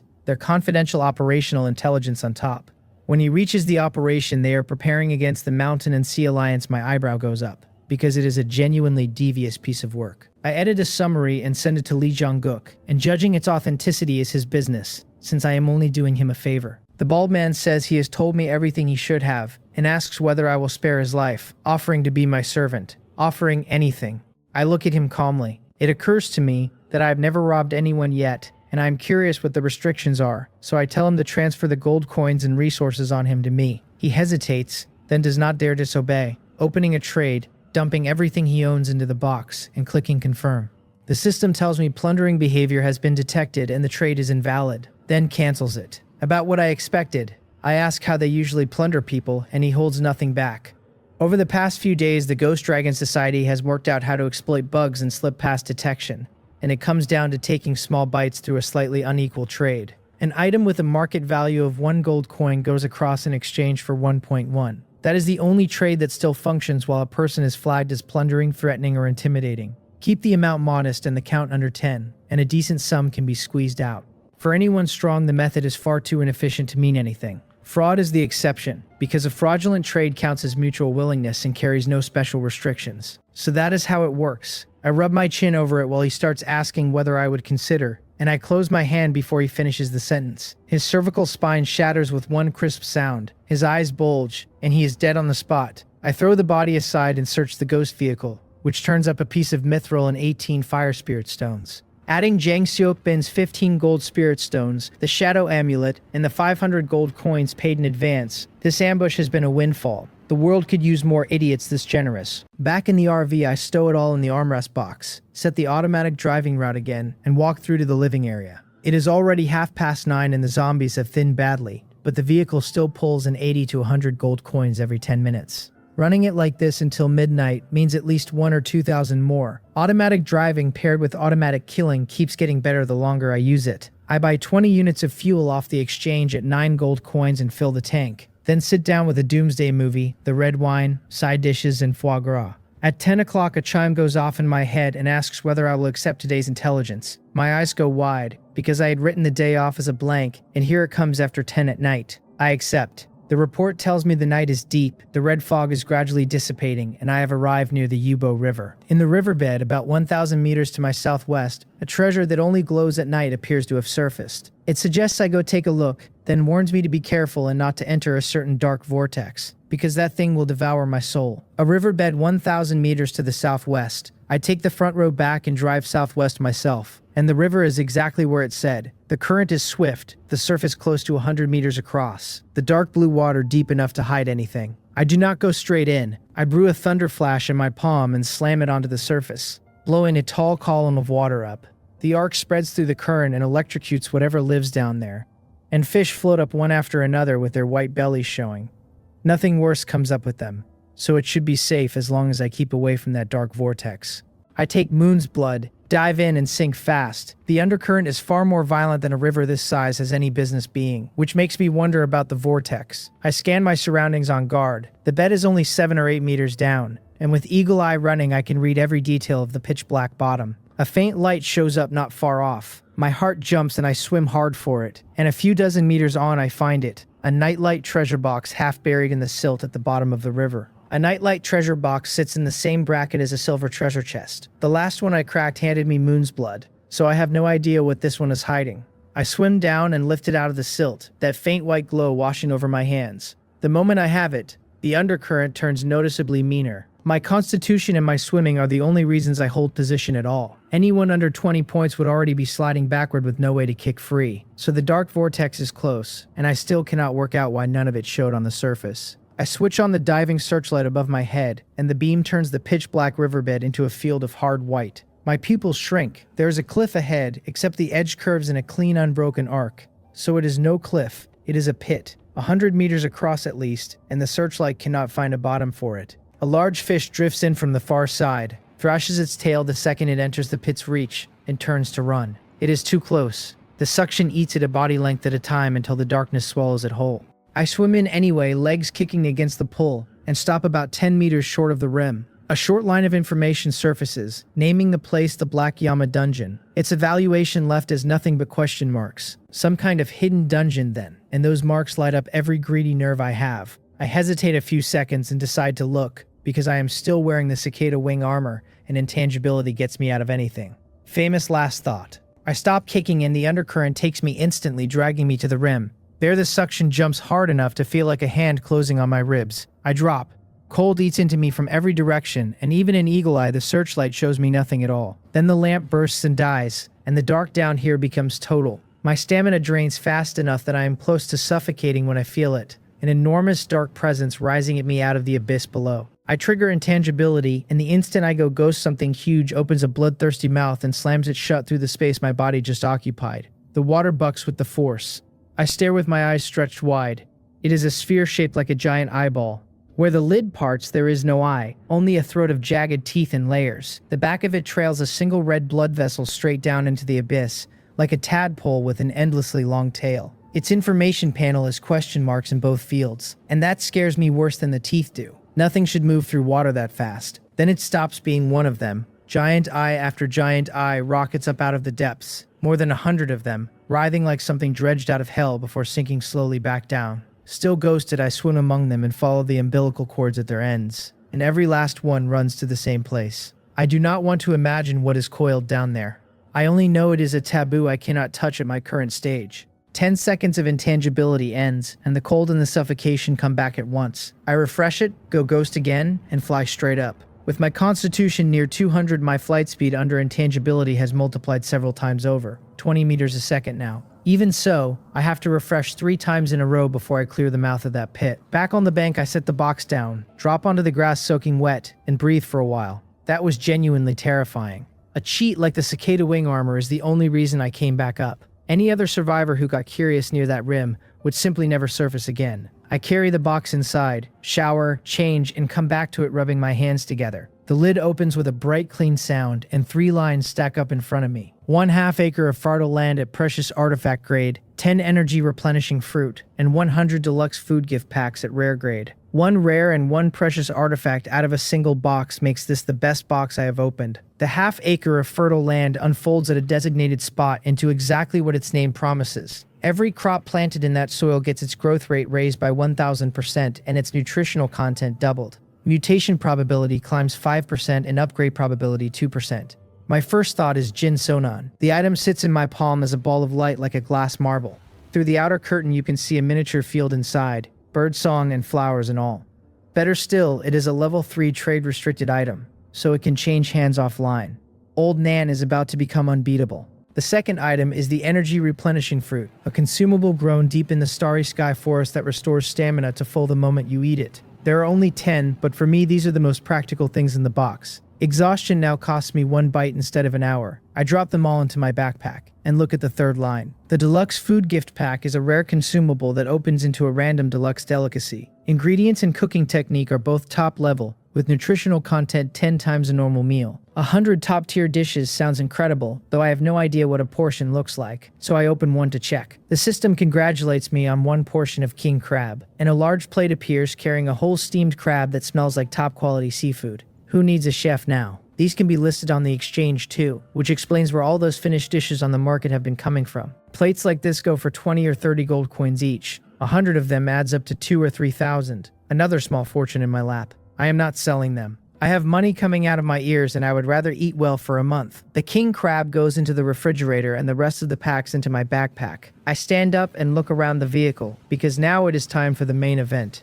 I pull up the inventory panel. 7,565.2 gold coins sit at the top. Under weapons and armor I have 1 sniper rifle at modified level 2, 2 rifles and 2 pistols. Universal ammo comes to 1,400 rounds. Add the cicada wing armor at precious artifact grade, and the ring of sovereignty at secret treasure grade. Tools are thin, 1 excellent pickaxe, 1 machete, 1 grappling hook. Materials run deeper, 41 parts, 32 steel sheets, 311 leather, and 54 alloy. After that come 35 heavy oil, 11 mithril, 7 superwood, 1 infinite durability modification device, and 1 rare armored core. Forging stock is 28 mad zombie nail, 12 flame heart, and 13 goblin fang. Under those sit 7 corrosive black bone, 2 rare magic vine spores, and 2 rare king's blood eye. Food comes to 99 deluxe food gift packs, 7 high-grade bread, 6 high-grade instant food, 8 functional drink, and 1 energy bar. My talent shards are 1 C rank, 1 B rank, and 1 A rank. That gold figure is obscene, and today has been the biggest harvest of my life. It is not even the peak yet. 2 titles have been quietly stacking kill bonuses for me. Ranger at 322.6 gold coins, and Goblin Slayer at 991.5, and I withdraw both. The total lands at 9,079.3. With the Wheel of Destiny equipped, my vehicle sits at total level 46, so 4 levels are left to spread across the parts that matter. Prices are stable tonight, parts at 0.9 gold coins, and steel sheets at 0.2.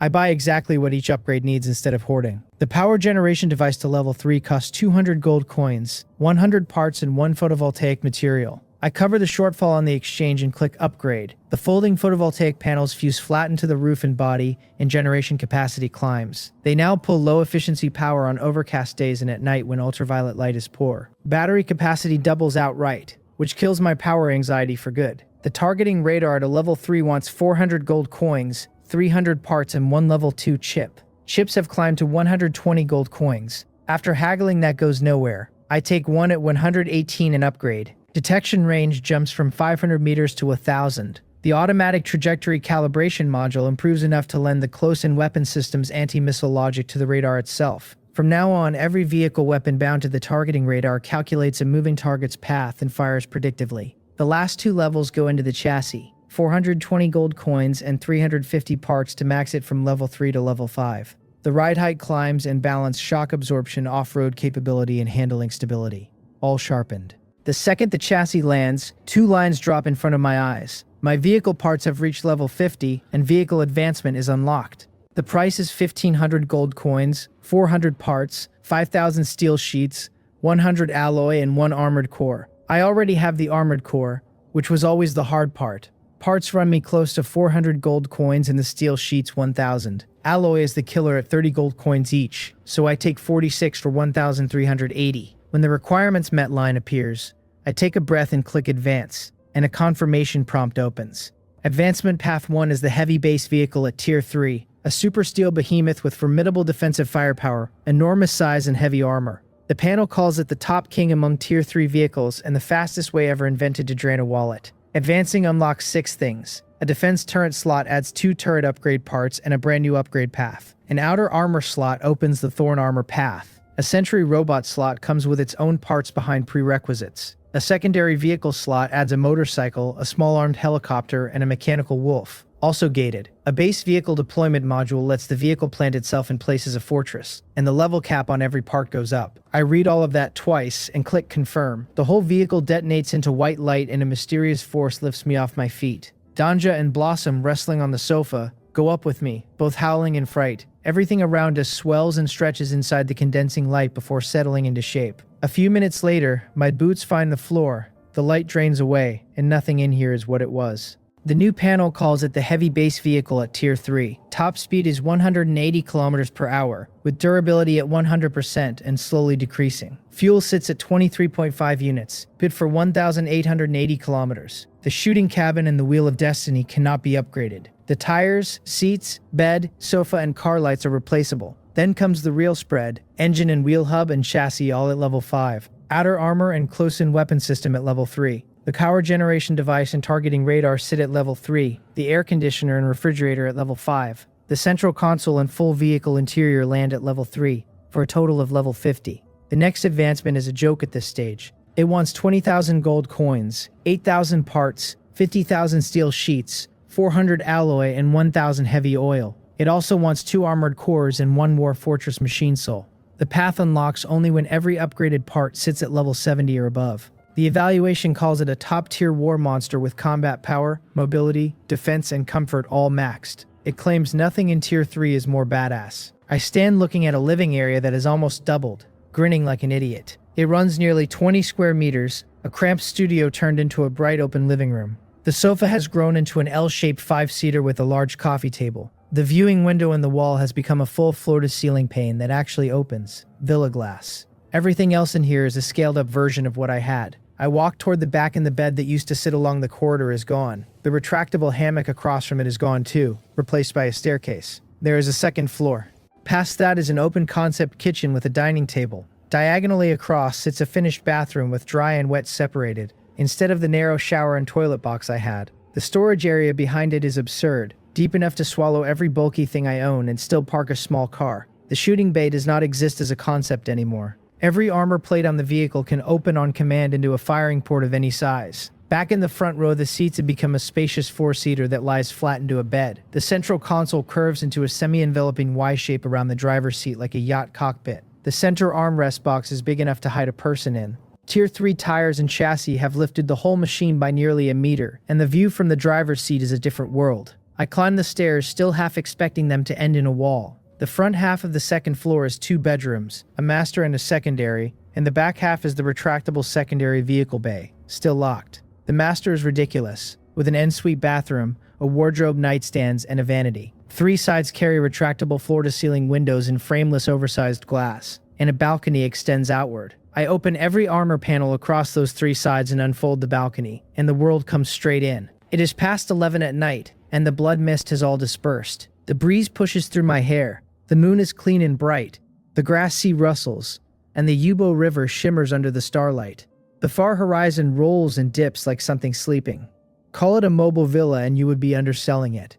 I go back to the stairwell and climb to the 3rd-level rooftop, popping the hatch onto the very top of the base vehicle. It is flat, with a retractable landing pad at the rear that lines up with the secondary vehicle bay, and the close-in weapon system up front. On the armored RV, that thing looked like a warlord. Against this hole, it looks almost dainty. The other 2 defense turrets sit up here too, and the detailed analysis tells me their positions are not fixed. Front, middle, rear, left, and right are all valid. The 3 turrets swap between those 5 points modularly, which makes the armor on this machine fully mobile. I walk to the roof edge, drop off, and land steady on the grass, then turn and look at the thing. It is too big and too spectacular for words. It runs 21 meters long, 8 meters tall, and 6.4 meters wide, riding on 8 axles and 16 tires. Each tire stands nearly as tall as I do. The outer coating is pitch black and streamlined, rounded and glossy, without one visible seam. If Tier 3 looks like this, I cannot begin to guess what Tier 4 or Tier 5 looks like. My head fills with a run of expensive daydreams before I shut it down, because tomorrow is the 7th day and I need sleep. Inside, Danja and Blossom have gone completely feral with all the new floor space. Blossom cannot keep up with him at all, but he will not leave her alone, biting her tail then bolting so she has to chase. Her clumsy short legs never close the gap before he loops around and ambushes her again, which makes her yowl in outrage. In the end, I flick him on the head and tell them both to knock it off and sleep, which finally settles the little troublemaker. With this much room, they no longer sleep on the sofa, so I assign them the secondary bedroom. There is no bed in it, so I buy 2 sets of bedding and spread them on the floor as a nest. Then I seal the whole vehicle by voice command and drop onto my bed. Excited or not, a full day of fighting has hollowed me out, and I am asleep the moment I land. Dawn breaks over the plains with dew hanging on the grass tips, trembling in the breeze. I slept like the dead. Somewhere past 7 I finally surface and stretch for a solid minute on a mattress. That is honestly too comfortable for an apocalypse. Then I kip up off the bed feeling brand new. I go down and sort out breakfast for Danja and Blossom first. Then I pull yesterday's leftover king crab out of the refrigerator, dress it up simply, and pair it with a few other things. It makes for an absurdly hearty breakfast. I open the chat channel to watch the show while I eat. Nobody dares sleep in on the 7th day, so the whole region has been awake since first light, nervously prepping for the final test. The big factions are not idle either, running large-scale mergers and absorbing groups of every size. Tonight will be worse than anything people are picturing. A few hundred bodies will not survive it alone. Huddling under a major banner is simply the best move available to small, medium, and large outfits alike. Word going around is that even the Sinpung group has signed a cooperation agreement with the Battlefield Alliance, the two of them planning to advance side by side tonight. Then the clock ticks past 8 in the morning, and a flat mechanical voice cuts into my head. Not only mine because it lands in the mind of every survivor in the region at once, it congratulates Region 7991 on successfully surviving to the 7th day. More than 60,000 people still breathing out there, all go still. This is the first region-wide announcement anybody has received since the mass transmigration on day 1. The voice keeps going without a pause. The first round of survival now faces its final test. The horde is about to sweep across the plains, and every survivor is told to make all necessary preparations. The first regional superboss is the ancestral Blood Corpse King. Anyone alive past midnight clears the first round and receives one of 5 reward tiers by points ranking. The tiers start at 10 points for a black iron treasure chest, 500 buys a bronze treasure chest, 10,000 buys a gold treasure chest, 10,000 buys a gold treasure chest, 1 million buys a purple radiance treasure chest. Killing the super boss or any small boss grants heavy points and special rewards. The last hit is recorded as the kill. Clearing the round opens 10,000 super main cities shared across regions, with admission limited to each region's top 100 by points. It also unlocks the world channel, cross-regional trading and cross-regional circulation. Underneath it all, the Zombie Tide countdown starts at 9 hours, 59 minutes, and 59 seconds. The region loses its mind, and I do not blame it. The boss has been revealed in advance, and this is no longer plain survival.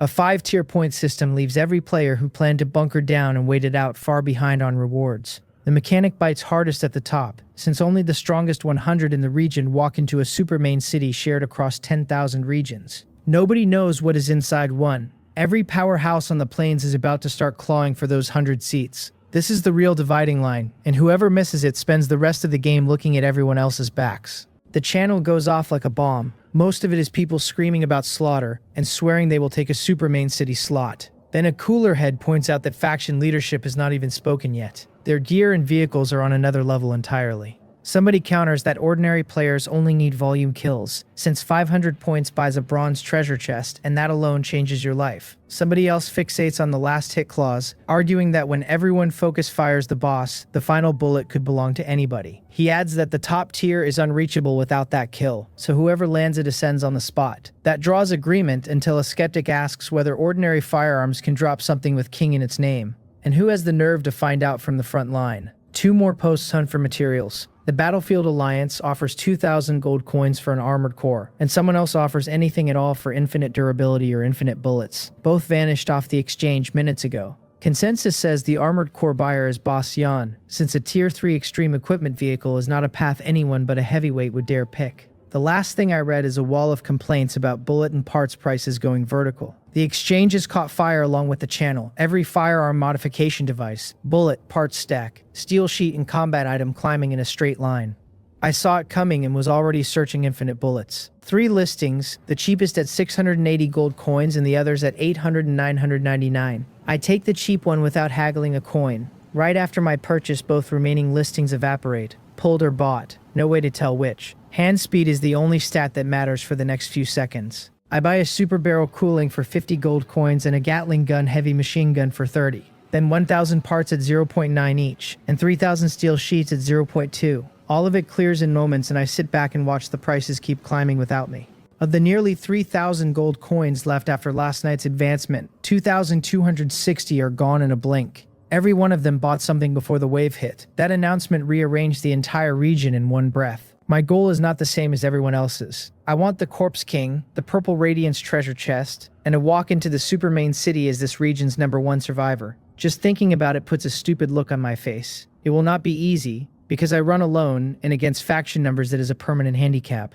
The Battlefield Alliance, the Ghost Dragon Society, the Mountain and Sea Alliance, and the Sinpung Group hold more than half the population here. Leadership fed by a base that size does not end up weak. Lee Jongguk is the one exception, since the old man is too straight back to skim.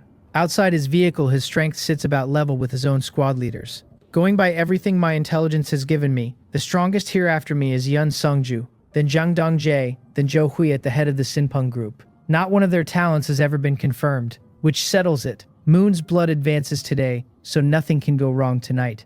I messaged Gu Changyu about the forging job, and she agrees on the spot, since she needs gold coin income as badly as I need a weapon. It has to stay quiet though. I have no interest in parading a Tier 3 vehicle through Twilight Canyon and pulling every outside faction's eyes onto me. We agree on the Starry Sky Forest instead. That suits me, because I was headed there today anyway. I set the route, engage the autopilot, and the huge armored machine rolls out with a low growl under the floor. With nothing to do for a while, I take the cursed parchment out of the armrest box and read it again. It is a unique item, and the legend attached says it holds clues to the treasure of the Earth God. It lay in the Corpse King's tomb so many years that a cursed mist settled over it and blanked out everything written on the surface. The note underneath tells me to make sure nobody ever learns I have it. The mist cannot be cleared without blood of the Corpse King.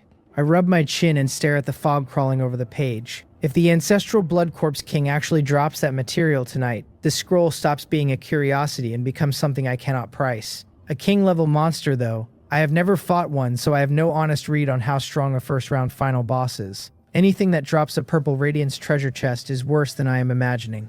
Fortunately, I am not short on trump cards between the secret treasure grade Ring of Sovereignty and the precious artifact grade Cicada Wing Armor. Add 192 points of Constitution, 3 combat talents, and a Tier 3 extreme equipment vehicle. If today goes well, I pick up a second secret treasure grade growth weapon, which would be a genuine ace. The only sting is that Thunder Spirit stones are too scarce and too expensive to push another advancement through, before the ultimate zombie tide arrives. I let the breath out and take the stairs to the 3rd floor rooftop with the Gatling gun I just bought. Infinite durability, infinite bullets, and super barrel cooling all go onto it, and I set it into a mounting base at the rear. A prompt answers immediately, telling me the machine gun now carries all 3 essential defense turret modification devices. It asks whether I want the targeting radar bound to the base. I confirm without thinking twice, and white light washes over the mount as the Gatling gun fuses into it as one piece. Checking the turret's information, I find 2 new upgrade paths beside the close-in weapon system and the flamethrower turret. The third is the anti-aircraft cannon,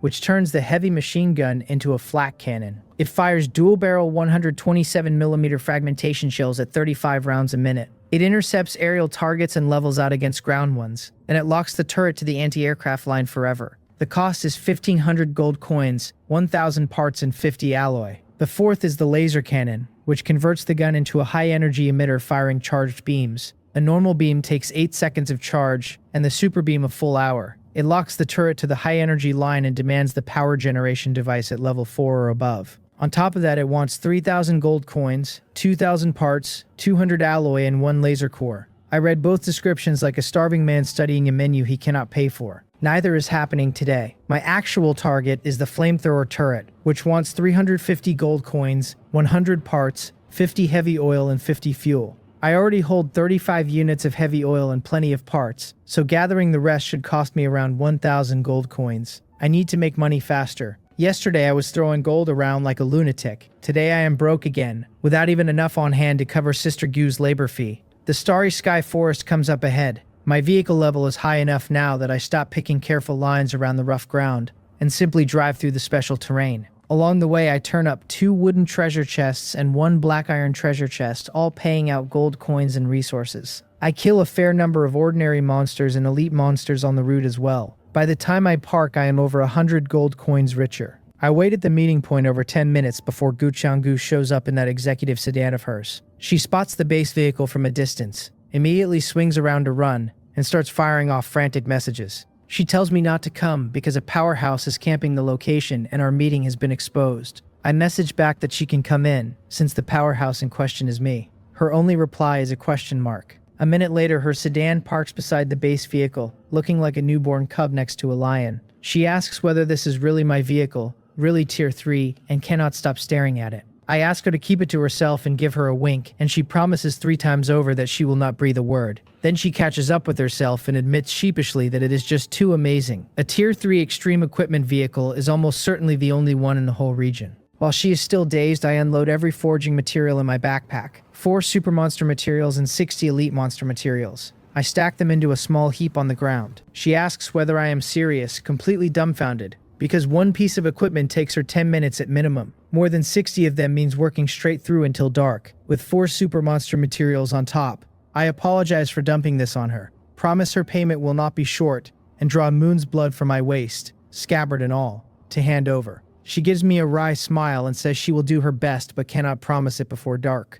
She had clearly expected a small favor rather than a full day's labor.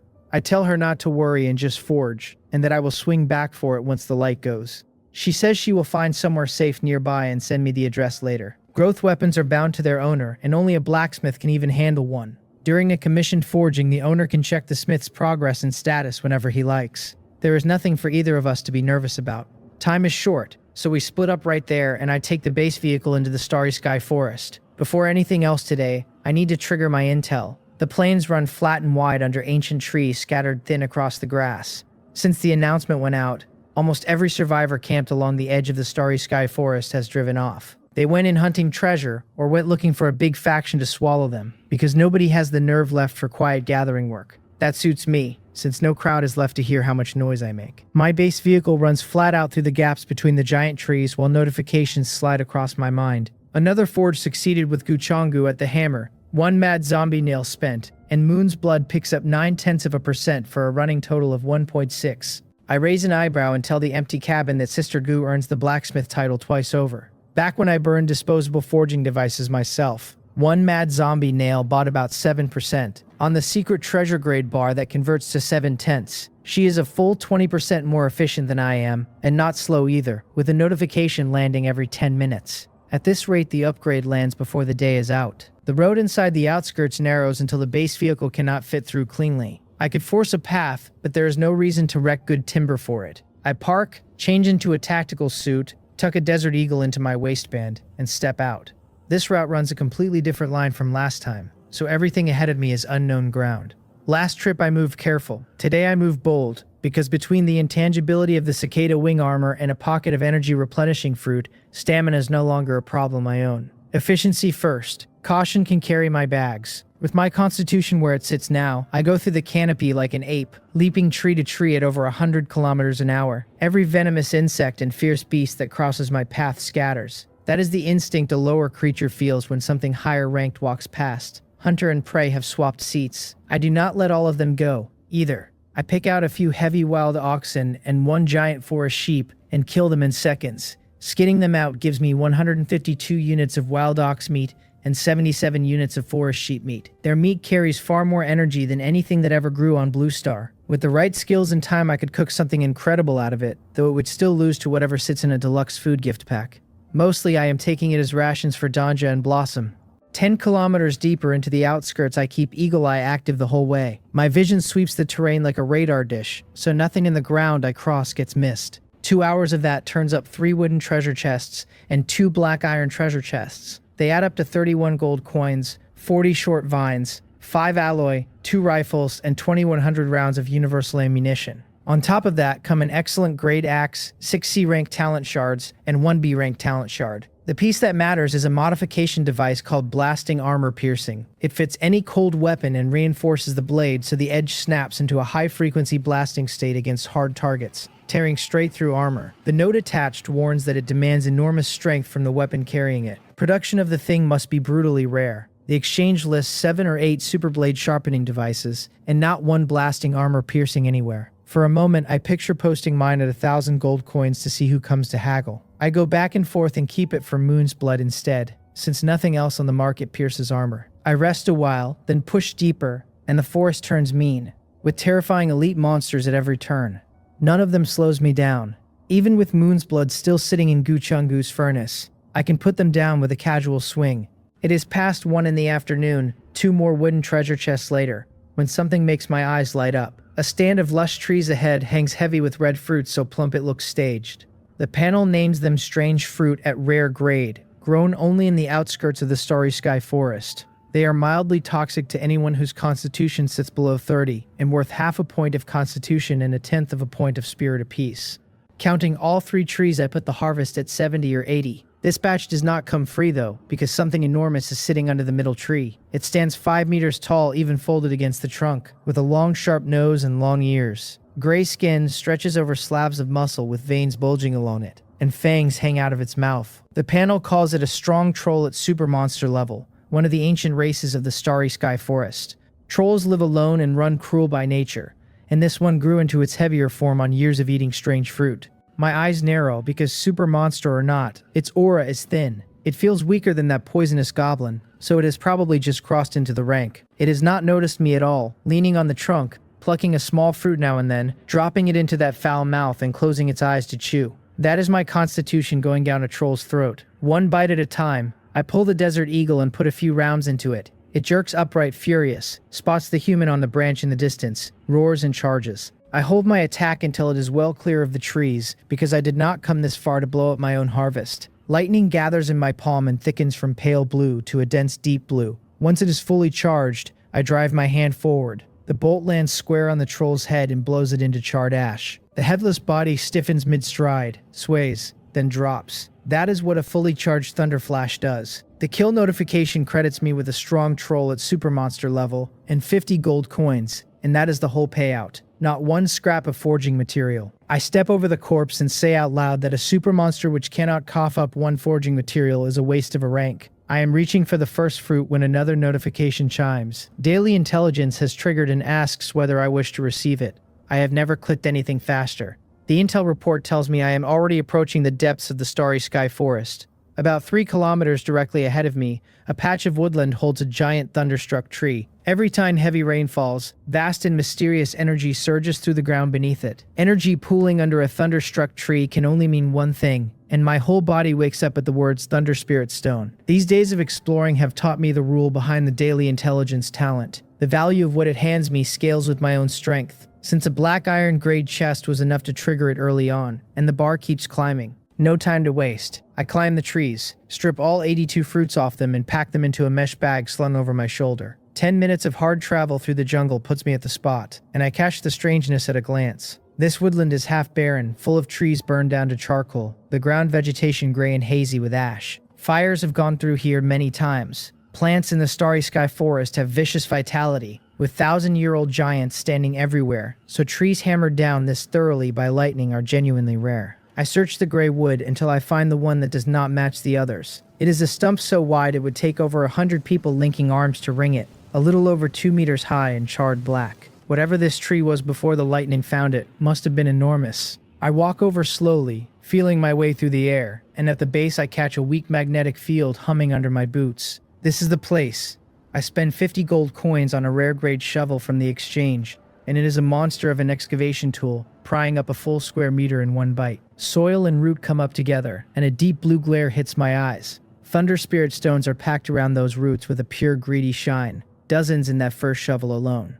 I am rich. I dig like a man possessed for a solid hour. The 100-arm stump comes apart under me, and the whole root mass levers out of the earth. Thunder Spirit Stones lie scattered through the broken soil in numbers that hurt to look at. Then I wreck every smaller thunderstruck tree nearby on the same theory, and every one disappoints me, 1 or 2 stones at best, and usually nothing. The way I read it, the giant went first, conducting the strike deep into the earth and forming the stones down there. It had the vitality to survive that first hit, but the stones built a thunder energy field that kept dragging more lightning onto it, year after year, until the tree was beaten down to the stub. I tell the poor thing that once I absorb every stone it grew, we can call that revenge. Putting the shovel away, I spend another half hour picking through shattered stumps and loose dirt. Every last stone goes into the pile, and what sits in front of me is a small glittering mountain. I wipe the sweat off my face, grinning like a farmer at harvest. 500 or 600 stones easily, and at 20 gold coins apiece, this one stop is worth 10,000 gold coins at minimum. The clock says past 3 in the afternoon, and the zombie tide countdown reads 2 hours, 18 minutes, and 44 seconds. 2 hours until the first round of the decisive battle, and I am deep in the woods with 2 bags to carry. I dump the stones into a fresh mesh bag and sling it beside the fruit. An energy-replenishing fruit snaps my drained body back to full, and I start back along my own trail at the fastest pace I can hold. On the way, I list the useless junk from my backpack on the exchange and clear several hundred gold coins, so I am not short when it comes time to pay Gu Changgu. Checking the back end, I find a stack of messages from Jin Sonen. She says her harvest today was excellent and asks whether I will come over and trade. I let it go, since she is east and I am west, an hour of travel at the very least. And Gu Changgu is still swinging a hammer on my blade. So I open a remote trade instead, and then I sit there staring. Her side of the window holds dozens of tradable fruits and vegetables with 1,000 gold coins stacked on top. I ask what the coins are supposed to be. She says they are for me, since I have to be short on money right now. When I ask where she got that kind of cash, I remind her I told her to put everything into her vehicle. She fires back a row of exclamation marks and accuses me of not reading a single message she sent today. She says her vehicle is already fully upgraded and today was a monster harvest. Her tradable vegetables sold like hotcakes to buyers from both the Battlefield Alliance and the Mountain and Sea Alliance, and she made a fortune. I ask how much. She says that if I want to know, she will put me on salary and hire me as her bodyguard. I tell her she has grown up enough to talk back to her boss now, and she tells me to stop stalling and take the 1,000. I click accept without another word. Somewhere east of here, she is standing with her hands on her hips laughing at me, and I can see it perfectly. It is past 4 when I get back to the base vehicle. Time is tight enough that I throw everything into the back seat and swing the wheel around immediately. Moon's Blood sits at 90% forging progress with several major successes along the way, and Gu Changgu's messages say roughly a fifth of the materials should still be left. Half an hour later, I pull up at her position, and she has just finished the final forge. The notification lands as I arrive. Forging successful, Gu Changgu at the hammer, King's Blood Eye consumed, Moon's Blood gaining 11% for a total of 101.6%. Forging advancement triggered, precious artifact grade breaking through into secret treasure grade. King's Blood Eye is every bit as strong as advertised, 11% in a single pass, closing the job out on the last swing. I bring the base vehicle in close and jump down. Gu Changgu is wrecked and drenched in sweat, the head of her big hammer on the ground while she leans on the handle and breathes. In the huge forging furnace, the fire has gone out, and a weapon wrapped in brilliant light hangs floating above the dead coals.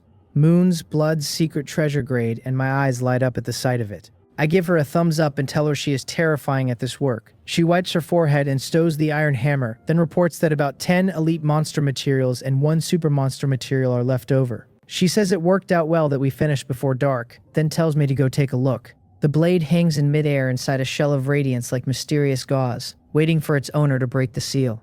I close my hand on the scabbard and lift it clear, and the radiance shatters into fine dust that drifts like tiny spirits before dimming out. The upgrade has taken it to 1.3 meters of length, and even with weight reduction at level 5, it still weighs over 100 pounds. The gilded patterns worked into the scabbard have a texture that looks like something a god sat down and did by hand. I take the hilt and draw slowly. Beside me, Gu Changgu goes still and serious, watching with something close to nerves in her eyes, and I understand why. She is a veteran blacksmith, but this is the first weapon of this level she has ever forged. It is a line on her record she will carry for life, and now she watches it leave the sheath for the first time. Metal rings crisp as the scabbard slides away. The blade coming into the light wakes up red, a thin, sharp glow crawling along the blood-colored patterns like a spirit snake. The longer the edge is exposed, the heavier the aura of pure weapon craft coming off it. When it clears completely, Gu Changgu takes the full weight of that ringing intent and backs several steps off, her pupils shivering. A long metallic hum settles over the clearing and hardens into a cold, murderous domain I can feel on my skin.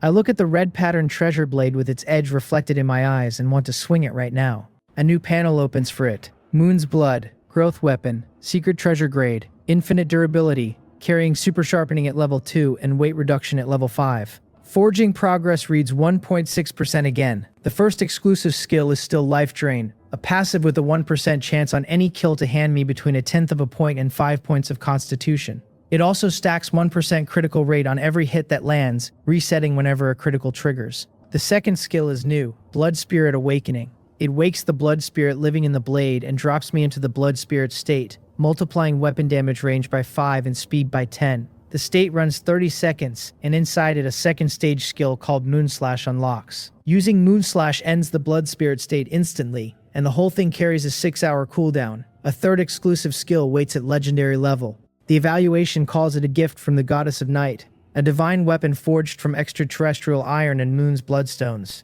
Its power is immense and its weight is staggering, and the dust is wiped from the blade at last, so the edge of the red moon can bring back the might of the night. The system even adds a gentle reminder that the timing of moonslash is crucial and I should not forget it. I read the second skill twice and go quiet. 30 seconds of 5 times the reach and 10 times the speed rearranges my whole night, and I still do not know what moonslash itself does. Stack that on the Thunderfire robe and I do not want to imagine how fast I become. Those 30 seconds are the most important half minute of tonight, and whether my constitution takes off depends on how I spend them. I sheathe the blade and thank Sister Gu for the trouble I put her through. She waves it off and insists the thanks belong to me, since this was the first high-level growth weapon she has ever worked. I open a trade and push 800 gold coins across. We ran about 50 forges today, 3 of them on super monster materials that ate half an hour each, which puts her labor fee near 600. The extra 200 is for dropping everything and burning her whole day on my emergency.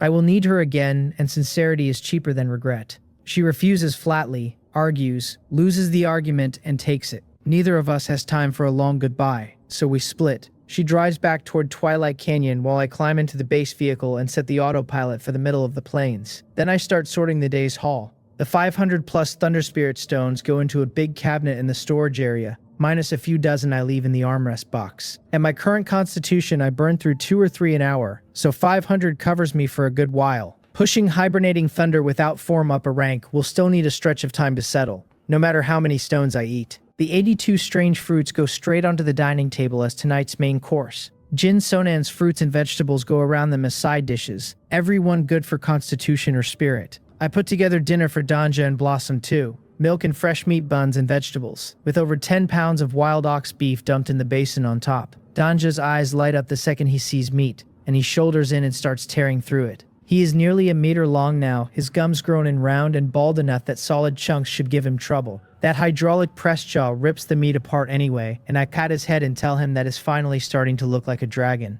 Blossom is still on milk, both short front legs up on the rim of the basin, lapping with the tip of her tongue. She is far more dignified than her brother swinging his head around like a divine dragon at a banquet. Outside, the base vehicle has cleared the forest edge, and the last of the sun lays a hazy glow over everything. I sit at the table and eat like a starving man with juice all over my mouth. Honestly, strange fruit in this volume is awful. Without one cooked dish to break it up, a mountain of raw fruit and vegetables goes flat fast, and halfway through I have real trouble swallowing. I force every last piece down anyway, because Constitution does not care whether dinner was pleasant. Afterward, I sprawl on the sofa holding a stomach gone visibly round, warm all through, my head clear as glass. Dinner moved my Constitution up by 49.5. to a total of 241.5. My spirit gained 8.2, reaching 28.5. Every cell in me is restless now, waiting for something worth hitting. I stand and take the stairs to the roof of the base vehicle. The sun has dropped completely behind the mountains, and darkness is swallowing the plains, with only minutes left on the countdown to the first wave of the ultimate zombie tide. I walk back to the machine gun base at the rear and spend the last 900 and change of my gold coins restocking upgrade materials from the exchange. Then I hit the button on the flamethrower turret. White light gathers and the base swells outward so fast that I back up several steps, muttering about the size of the thing. When the glow fades, a heavy turret 5 meters long and 3 meters wide stands there. It is a rectangular block skinned in fuel piping and metal plate, like an oversized surveillance camera, on a rotating base that fires in any direction. The panel lists it as a flamethrower turret at level 3, a defense turret burning fuel and heavy oil as ammunition. It throws a focused column of solidified oil fire to a maximum range of 200 meters, with ultra-high temperature and clinging burn for massive continuous damage. I give the voice command to attack. The turret pulls in power with a rising hum, every fuel line flushing red, the spirals inside the nozzle lighting up layer by layer. A dark red pillar of compressed fire oil blasts out like magma forced through a hose. It carves a red trail through the air, lands on open ground 200 meters out, and detonates into a blaze that shoves me back several steps. I cut the attack off. The air above the grass is warped with heat, and where the column hit, the plane is burning scorched earth throwing flames at the sky. This thing is no joke. Against living targets, the burn and the deflagration together probably kill harder than the close-in weapon system does.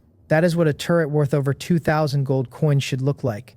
There is going to be real slaughter tonight. The base vehicle keeps rolling, and the wind of its own speed strips the heat away, pulling cold across my face and whipping my hair. I turn and look out over the dark ground ahead with my eyes narrowing, because the main event starts in 56 seconds. Across the region, every major faction is in its final stage of preparation. Yan Songju, Zhou Hui, and Zhang Dongjie stand on their own territories, gazes turned toward the plains, open battle lust in their eyes. Every one of those top powerhouses is aiming at the same prize, tonight's final boss. This is the first genuinely significant battle since the game began. The night everyone shows their real strength and their trump cards. Out of the tens of thousands of survivors still breathing in the region, the system will crown exactly one winner, and that winner takes everything. The regional channel is one long nervous roar. Survivors swear they will cut their way through the horde tonight and chase a top 100 finish, a gold treasure chest, and a ticket into the super main city. Others cheerfully announce they will be hiding at the back and thank the brave for holding the line. Someone points out that every faction's experts are already moving up to the front. That same survivor says the real worry is a shortage of bosses to go around, and that the tier 1 reward is a purple radiance treasure chest. Then the last 10 seconds start ticking and the channel is nothing but numbers. At 0, tens of thousands of survivors across the region hold their breath at once and the world goes silent. A cold mechanical voice welcomes the survivors to the carnival night of slaughter. Then the ground shakes. In the dead center of the plains, where nobody is standing to see it, the earth splits open. Soil and rock slabs shove apart, while foul blood wells up out of the cracks like spring water and stains everything a piercing red. What rises there looks like a giant blood cocoon grown out of the dirt, or closer to the truth, an unimaginably huge blood grave mound. It swells and contracts like something breathing, and each contraction sprays thick blood high enough that it falls back as rain. As if that were a horn blast, blood mist begins spreading from every corner of the plains. Within seconds, the entire land is dyed deep crimson. The roars come next, endless and layered, rolling in from all directions through the mist. The weight of oppression in them is something nobody in this region has felt before. As though the world is being dragged down into hell. Survivors everywhere, faction elites included, swallow hard at the sound. Then figures resolve out of the mist, zombies sprinting flat out across the ground. They gather from hordes into a tide and finally into a stacked sea of corpses that comes on in waves like surf. Before tonight, nobody could have imagined the numbers running that high. The frontline survivors go pale with their pupils shaking, and every grand ambition they carried 2 minutes ago converts into cold sweat. The channel collapses into panic. People screaming that the horde is here and that everyone needs to fall back. Someone yells about a pileup blocking the retreat, and someone else screams at a driver to floor it. The wave hits the forward defense lines of the major factions and submerges them whole. The human side has not been idle these past days either. On the order of the top powerhouses, every faction and all tens of thousands of survivors open fire at once. The barrage crossing the night sky looks like a meteor shower falling into the sea of corpses.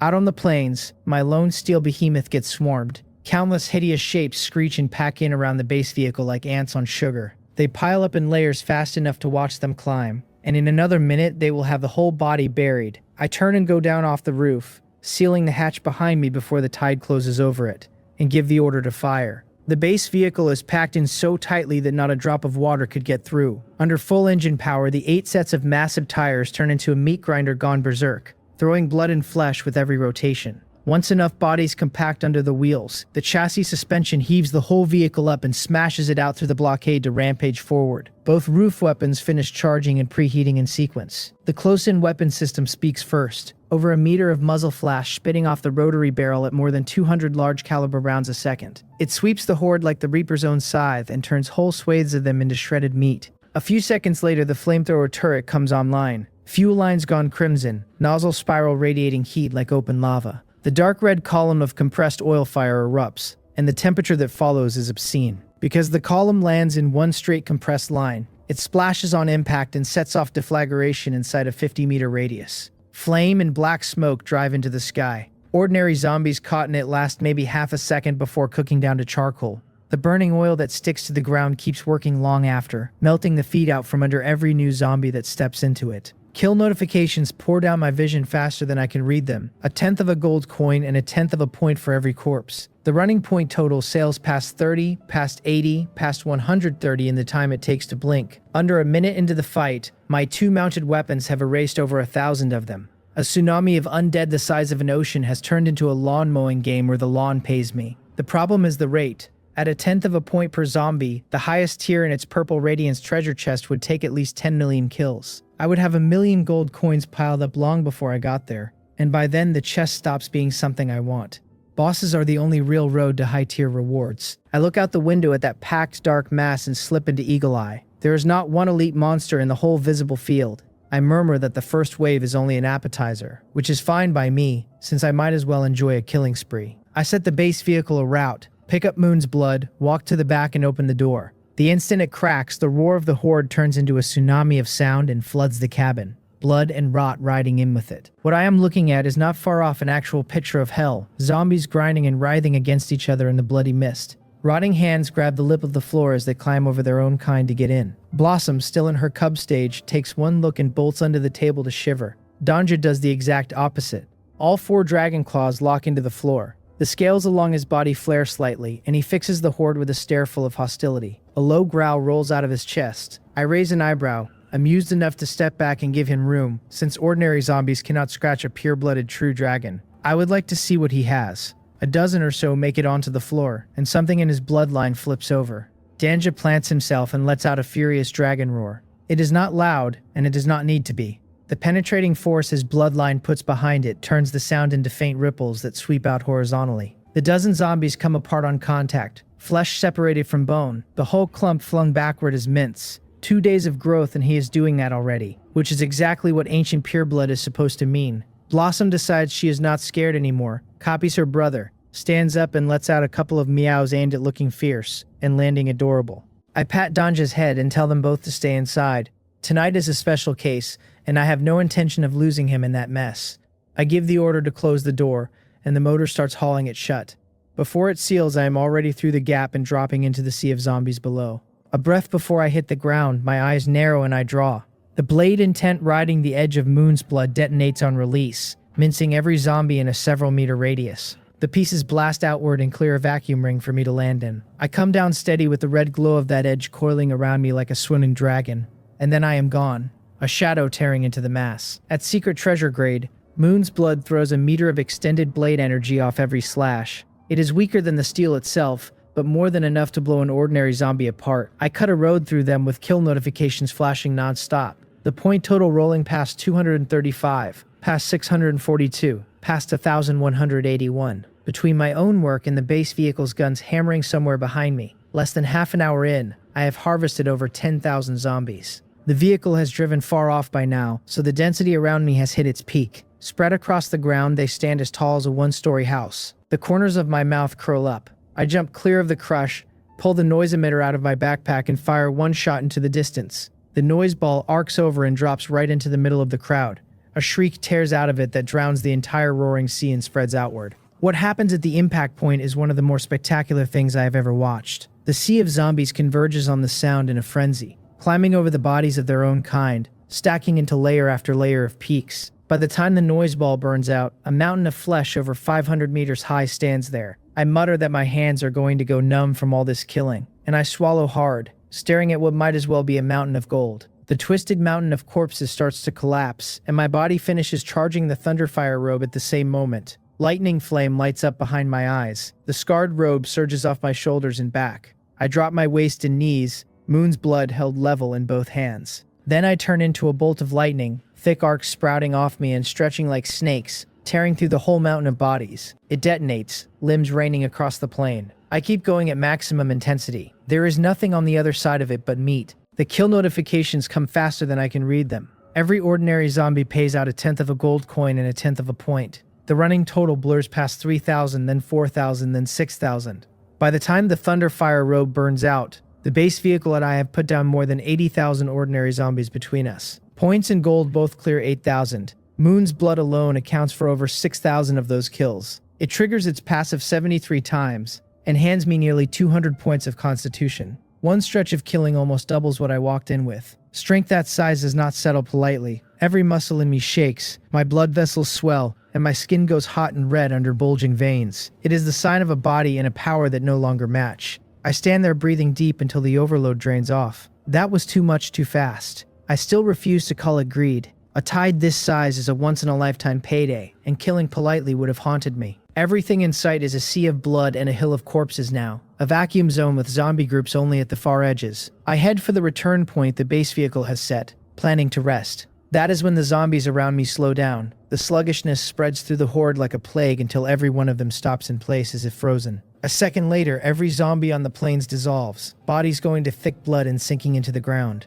The hissing and the wailing cut out together. The roaring world drops into a silence that feels wrong on my skin. In a few more seconds, there is nothing left of them at all. I open the chat channel with no idea what I just watched. An hour of the Sea of Corpses has left about 40,000 survivors alive in Region 7991. All of them are talking at once. The mood runs shock, then relief, then bragging. One man complains he only managed 70 or 80 kills and cannot reach the lowest 10-point tier. Another says his vehicle cleared hundreds and he wanted the second tier. The serious voices agree that every major faction had its line breached tonight and that only the low attack power of ordinary zombies carried people through. The Mountain and Sea Alliance took the worst of it, corpses stacked into a mountain outside Twilight Canyon, though their firepower held. Somebody asks whether they can just wait out the clock until after midnight. Somebody else asks where the Corpse King went, because nobody has claimed the kill. If it is still alive, nothing explains why the tide dissolved. Nobody killed it. That thing is still out there, waiting for its turn. I flip through a few more screens, find nothing useful and close the channel. It is still early. The Corpse King has not shown, and no small boss has appeared. That tide was the opening wave, with the real weight still coming. The base vehicle rolls back to me and I climb in. I toss Moon's blood aside and empty 2 ice bottles from the refrigerator down my throat. The cold takes some of the heat out of my chest, but I do not sit still. I am carrying over 8,000 gold coins. Money like that deserves to be spent tonight. The armaments I want are locked behind infinite bullets and infinite durability, and neither device is listed on the exchange, so I shelve that branch and look inward. The full vehicle interior sits at level 2. Level 3 unlocks a new component called secondary units, unlocks the Sentry Robot component, and improves the soundproofing and heat insulation. It also adds a meter of length, 4/10 of a meter of height, and 6/10 of a meter of width. The cost is 300 gold coins, 300 parts, 300 leather, 1 level 2 chip, and 5 superwood. I top the materials up on the exchange and click upgrade. White light floods the interior. The vehicle stretches and swells around me, while every piece of furniture shifts by small degrees. When the glow drains away, everything is new. The panel confirms the interior upgrade, then unlocks the Sentry Robot as a part, and 3 secondary units, the Mechanical Wolf, a small armed helicopter, and a motorcycle. The last line is the one that gets me. All secondary units, combat units and sentry units carry strength synchronized with the vehicle. Upgrading the outer armor raises the armor on every one of them. Free scaling on everything I bolt on, permanently. The math on that is obscene, and I am a fan. I walk the back of the vehicle to see what the money bought. The floors, the wall paint, and every interior material have moved up a grade and gotten tougher. The cabin has also gotten smarter, with low-level artificial intelligence in the constant temperature system, the lighting, and the bathroom equipment. All of it adjusting without a voice command. Pleasant, but not the point. The point is the rear storage area, where the space from the floor to the ceiling is now the liftable secondary vehicle bay, unlocked and mine to control. The moment I stand there, the upgrade panels open in front of me. The Sentry Robot leads. It is a defense unit. A high-order intelligent robot running a super energy stone as its core and electricity as its drive. It is capable of 24-hour sentry duty, plus chores and gathering. The evaluation calls it a powerful combat platform that mounts specialized firearms, including anti-materiel weapons, heavy weapons, individual electromagnetic guns, high-frequency oscillation blades, neural interference ray guns, and microfusion-powered weapons. Then it names the price. 5,500 gold coins, 1,000 parts, 3,000 steel sheets, 50 alloy, 1 level 3 chip, 1 rare grade motor, and 1 super energy stone. The gold and materials alone blow past 7,000, and the chip and the motor cost 1,000 more.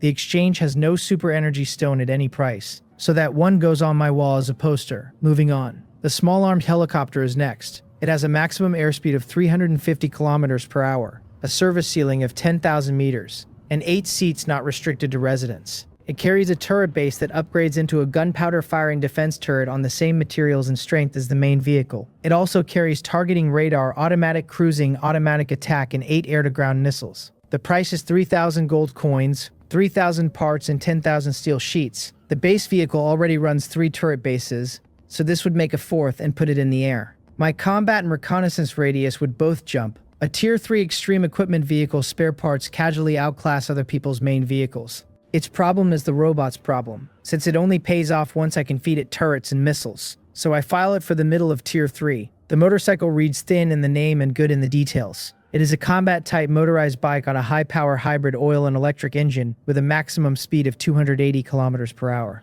Its nose carries a giant alloy triangular cone that turns impact into massive damage and breaks through obstacles. Its body mounts directional light weapons. Its chassis and tires synchronize with the main vehicle, which makes it a complete ground exploration unit. It costs 2,500 gold coins, 1,000 parts, 3,000 steel sheets and 20 alloy. I mark it as a real backup. Then I read the last entry and stopped pretending to shop. The mechanical wolf is a combat-type bionic beast on electrical drive, built for complex combat and transport missions. It runs at a maximum of 260 kilometers per hour and jumps a maximum of 50 meters. Its neuron-linked piloting mode gives seamless human and machine integration, which means brutal mobility and a high operational ceiling across broken terrain. It fights with alloy fangs and alloy claws. Once the main vehicle's turret becomes a laser cannon, the wolf's mouth gets a light breath cannon that fires high-energy destructive light waves. The motorcycle wants flat ground and the helicopter only owns the sky, but the wolf goes anywhere I point it. It costs 2,500 gold coins, 2,500 parts, 1,000 steel sheets, 50 alloy, 1 level 3 chip, and 1 rare grade motor. A mecha I steer with my own nerves. I am not going to pretend to deliberate. I open the exchange and buy the whole requirement list in one pass. The alloy runs over 1,000 gold coins, and the level 3 chip and the rare grade motor run over 1,000 more. The parts and steel sheets eat a few thousand on their own. The total comes to a little over 8,000 gold coins, which wipes out the entire knight's haul in one click. I click upgrade anyway. White light blooms on the open ground in front of the vehicle. A huge four-legged shape condenses inside it. The light fades off a metallic sheen with real weight behind it. The mechanical wolf runs over 3 meters from nose to tail. Its armor plate's thick and smooth and full of tension. Faint electricity crawling at every joint. Alloy claws sit on all 4 limbs, alloy fangs fill its mouth, and a blade is set into the end of its long tail. Infrared detectors sit where its eyes should be, and laser radar rides on its ears. The whole machine gives off a cold, murderous, cybernetic presence. They called it a wolf, but it stands bigger than a horse and looks built to end arguments. I swing the leg over its back. A prompt asks whether I want a neuron connection with the mechanical wolf. I confirm. Something goes through my skull like current and jolts my whole body. What follows is stranger, a sensation of having merged into one thing with the machine under me. None of it feels foreign or forced or uncomfortable. I think about moving forward and the joints answer with motor drives. The wolf taking a few steps, agile and stable, my body reading the motion as my own. Fun does not begin to cover it. I open the hatch above the bay and the wolf drops low and launches. We come out more than a dozen meters into the air and land clean on the scarred plains outside. Then it throws its 4 limbs open and sprints, climbing from 100 kilometers per hour to over 250 without any drama. Smoke and the smell of blood hit me while I stay low against its back, clothes and hair snapping in the wind. The gait is perfect, speed and tension both pinned.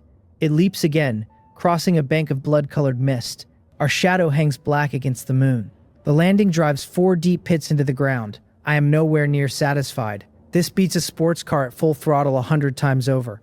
It is nowhere near the ceiling either, since secondary units strengthened every time the main vehicle does. I am lining up another lap when the blood mist thickens around me. Low growls start out in the fog. The figures behind them are not dense the way the tide was, but everyone carries a weight the ordinary zombies never had. The second wave is here. A thin, vicious shape comes at my back at speed, hissing. A mad zombie. I drop into eagle eye mode and its trajectory and state read out clean for me. I catch the difference at once. Its eyes burn a deeper scarlet than any mad zombie I have fought. 2 red lights moving in the dark. Faster and stronger, and I would bet the whole second wave of elite monsters is running enhanced versions. It leaps and its claws come within a hand of my spine. The wolf's bladed tail flicks once and cuts it in half at the waist. It is still writhing when the wolf crushes its skull like a watermelon. The notification credits me with 1 mad zombie of elite monster grade, 2 gold coins and 10 points, pushing my total to 8,421.3. 10 points for a single kill when 100 ordinary zombies pay the same. Kill points climb in tiers while gold does not. Around me the mist fills with roaring. Mad zombies, lava zombies, and corrupted zombies come through it with something new. The winged zombie is listed as an elite monster, a variant whose mutated back wings let it fly over human defensive lines. Its flight speed is extreme and its wings carry bone blades. Its physical strength does massive damage to vehicles and armor. The entry says it must be focused down the instant it appears or it brings a disaster with it. Land, air, explosive, and poison gas. Tonight has an all-star lineup and everyone out here is going to feel it. The channel is already detonating when I open it. The mood runs from disbelief to fury in seconds. One man wailing that he sold every bullet he owned because somebody told him it was over.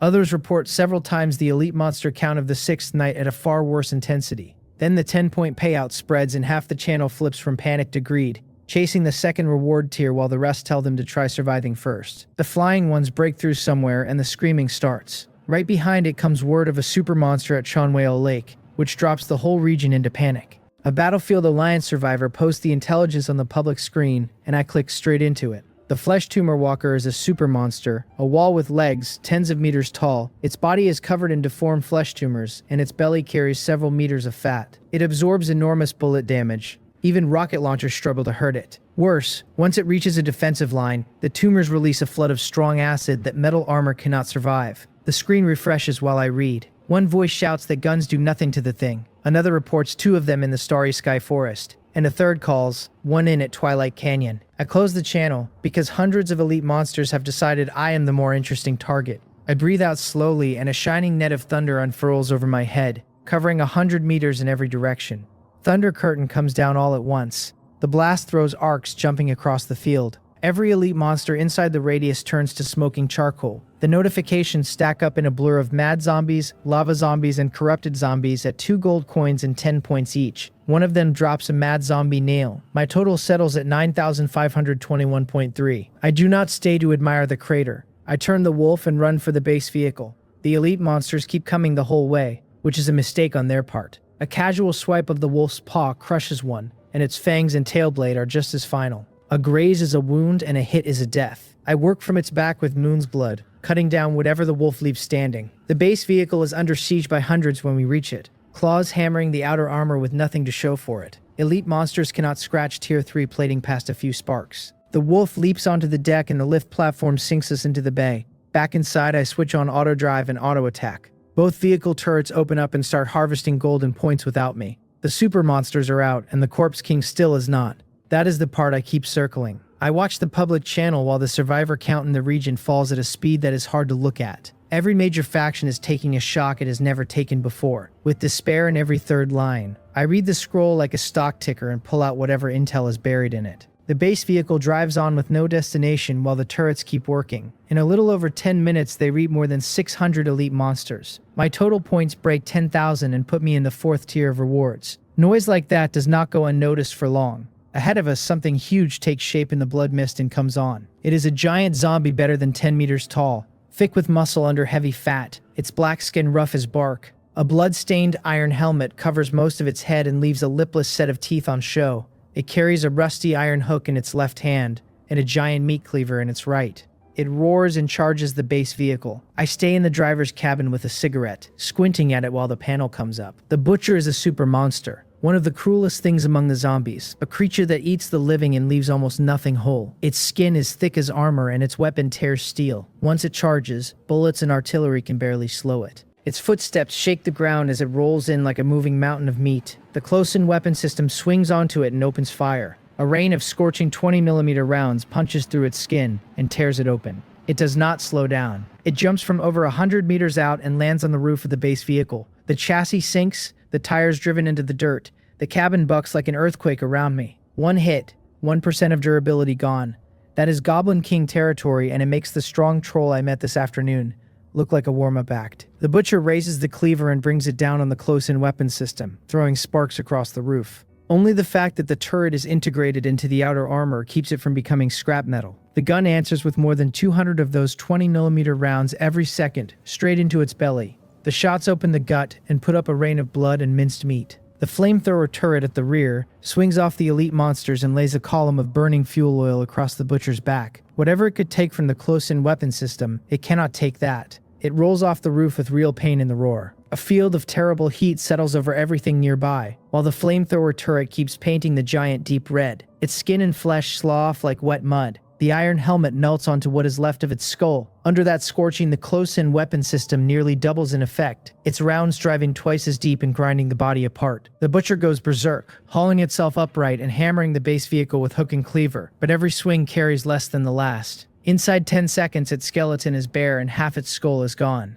The guns find the head, blow it into flying debris, and the body goes still. The kill notification credits me with a butcher of super monster grade, 100 gold coins, 1 killing iron hook, and 5,000 points. My total lands at 23,814.3. 5,000 for a super monster is thinner than I hoped. It tells me that across a whole region, maybe one person actually reaches the 5th tier of rewards. Then a second prompt lands in my head, congratulating me for killing a small boss during this wave of the ultimate zombie tide. The reward is 1 small boss treasure chest. Now that is more like it. I set the vehicle back to automatic driving and take the chest out of my backpack in the open space at the back. It comes out solid black and heavy, its lid covered in intricate metal patterns, giving off a dark and secretive weight. The lid opens with a hard metallic sound and 3 flashes of light jump out. An all-grade random weapon gift box, an all-grade random material gift box, and an all-grade random item gift box. All-grade random means the ceiling on all 3 is the highest tier in the game, which is the best sentence I have read all night.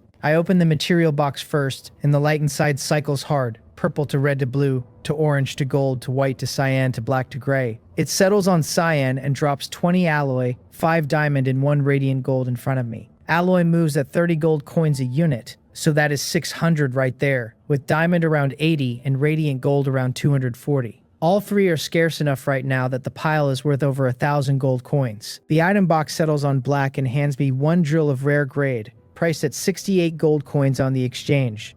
I list it for sale and forget it exists. Then I take a breath and open the main event, muttering a short prayer for mountains of gold and silver while the 7 colors run. The light settles on gray. Out of it comes 1 iron sword, worth 3/10 of a gold coin. I throw it out the window without breaking stride. The base vehicle keeps driving while I mourn my luck. After that much sustained killing, both turret barrels start overheating and cutting out to cool, which drags my efficiency down. So I go out myself on the mechanical wolf, split off in the base vehicle, and start hunting super monsters on my own line. The battle is the most brutal thing the plains have seen. Every small group that never merged into a major faction is wiped out inside the first half hour, with the single exception of the Sinpung group. The Ghost Dragon Society barely holds its ground on terrain advantage and a vast stockpile of weapons and ammunition. The Battlefield Alliance, the largest and strongest faction, keeps the steadiest front and even shows faint signs of pushing back. Only the Mountain and Sea Alliance in Twilight Canyon is dying, its line broken 3 separate times, its people falling back deeper into the canyon and still failing to hold. Out of options, Lee Jong-guk sends an urgent request for help to Jijang into the Sinpung group. Inside the canyon, officers scream orders across the noise. The first echelon is told to cover while everyone else pulls back, because a butcher is coming through the line. The rocket launcher squads are told to concentrate fire the moment the flesh tumor walker closes to 500 meters, because the 4th barrier cannot fall. The snipers and the anti-air teams are ordered onto the winged zombies in the sky. At the very front, a heavy double-barreled tank shells the swarm without pause while flames climb the canyon walls. Monster roars, explosions, gunfire, and humans screaming braid into one long march of war. The Mountain and Sea Alliance has committed everything it has. It is still losing. In the tank's communication channel, the reports keep landing. One voice says the first butcher has completely breached the wall and asks what to do. Another says they are about to collapse because the winged zombies are through. That transmission ends in a scream. Lee Jong-guk's face goes dark as water. He tells Hua Jun to take the wheel. The survivor beside him asks nervously what he is planning. He answers by throwing the hatch open and jumping off the heavy tank, his gear flashing into place as he lands. Over the headset, he orders every captain-level fighter to hand their vehicle to a deputy and step forward with him. The order ripples down the line and the whole front erupts. Physical hand-to-hand combat is the riskiest and final tactic anyone has. A solemn funereal weight settles over the camp. A deputy commander asks in a hoarse voice whether there are truly no reinforcements coming. Every person on the line waits to hear a yes. The Mountain and Sea Alliance is fighting 3 super monster bosses and thousands of elite monsters with an average strength never built for it. They are already close to their limit. If the defenses go completely, what follows is a bloody fight to the last body. Everyone here needs a reason to believe, however thin. Lee Jong-guk carries the same weight and answers slowly. He tells them regretfully that the Sinpung group cannot come, since they are still locked in a fierce battle at Cheongweo Lake and cannot pull away soon. Hearts sink into the dark all around him. The only hope left is that these monsters dissolve on their own the way the Sea of Corpses did. Nobody can promise that. Then he adds a single word, however, and it goes through the line like adrenaline. He tells them Jijang has agreed to come to their aid, and that he is a little over 100 kilometers from Twilight Canyon. He can arrive within the hour at the earliest, so they have to hold on. The camp detonates around his name. Survivors shout that Master G is coming, that he has a close-in weapon system and will blast the bosses to death, that everyone just has to hold. By now that name lands like thunder in every ear in the Mountain and Sea Alliance. They all know he ran a dungeon alongside their commander and came out with results nobody can quite believe. They know his vehicle mounts a close-in weapon system with infinite firepower. They know he once destroyed over 100 Ghost Dragon Society vehicles single-handed. With an absolute top-tier player coming, the pressure on the line drops and there is real hope of seeing morning. Morale climbs and the Alliance throws everything it has left into intercepting the Horde. Lee Jong-guk leads a group of captain-level powerhouses at the butcher already inside. Then a strange tremor comes up through the ground. A single heavy footstep lands, then a second, then a third. The gravel jumps uneasily in time with the rhythm, and the sound beats on every chest like a drum. The survivors at the front turn and stare at an enormous dark shape at the very edge of what they can see. It stands a full 60 meters tall, a walking skyscraper of dozens of stories. It has no fur and no flesh, only tattered armor and ghastly white bone. It carries a giant blade cut from bone. A ghostly blue flame burns in its chest cavity. It marches toward the canyon one heavy step at a time. It is so massive that its information opens in front of everyone even at that distance. The Skeleton Corpse General is ranked a super monster and named the most powerful Vanguard General under the ancestral Blood Corpse King. Inside the top tier of super monster combat power, the entry says it was once a descendant of the giant race, dragged into darkness by pollution from a mysterious substance until it lost its divinity and its will. Only physical instinct remains, with its flesh weathered away over ages until nothing but the skeleton was left. The Corpse King's blood infected what remained and made it a puppet of the throne.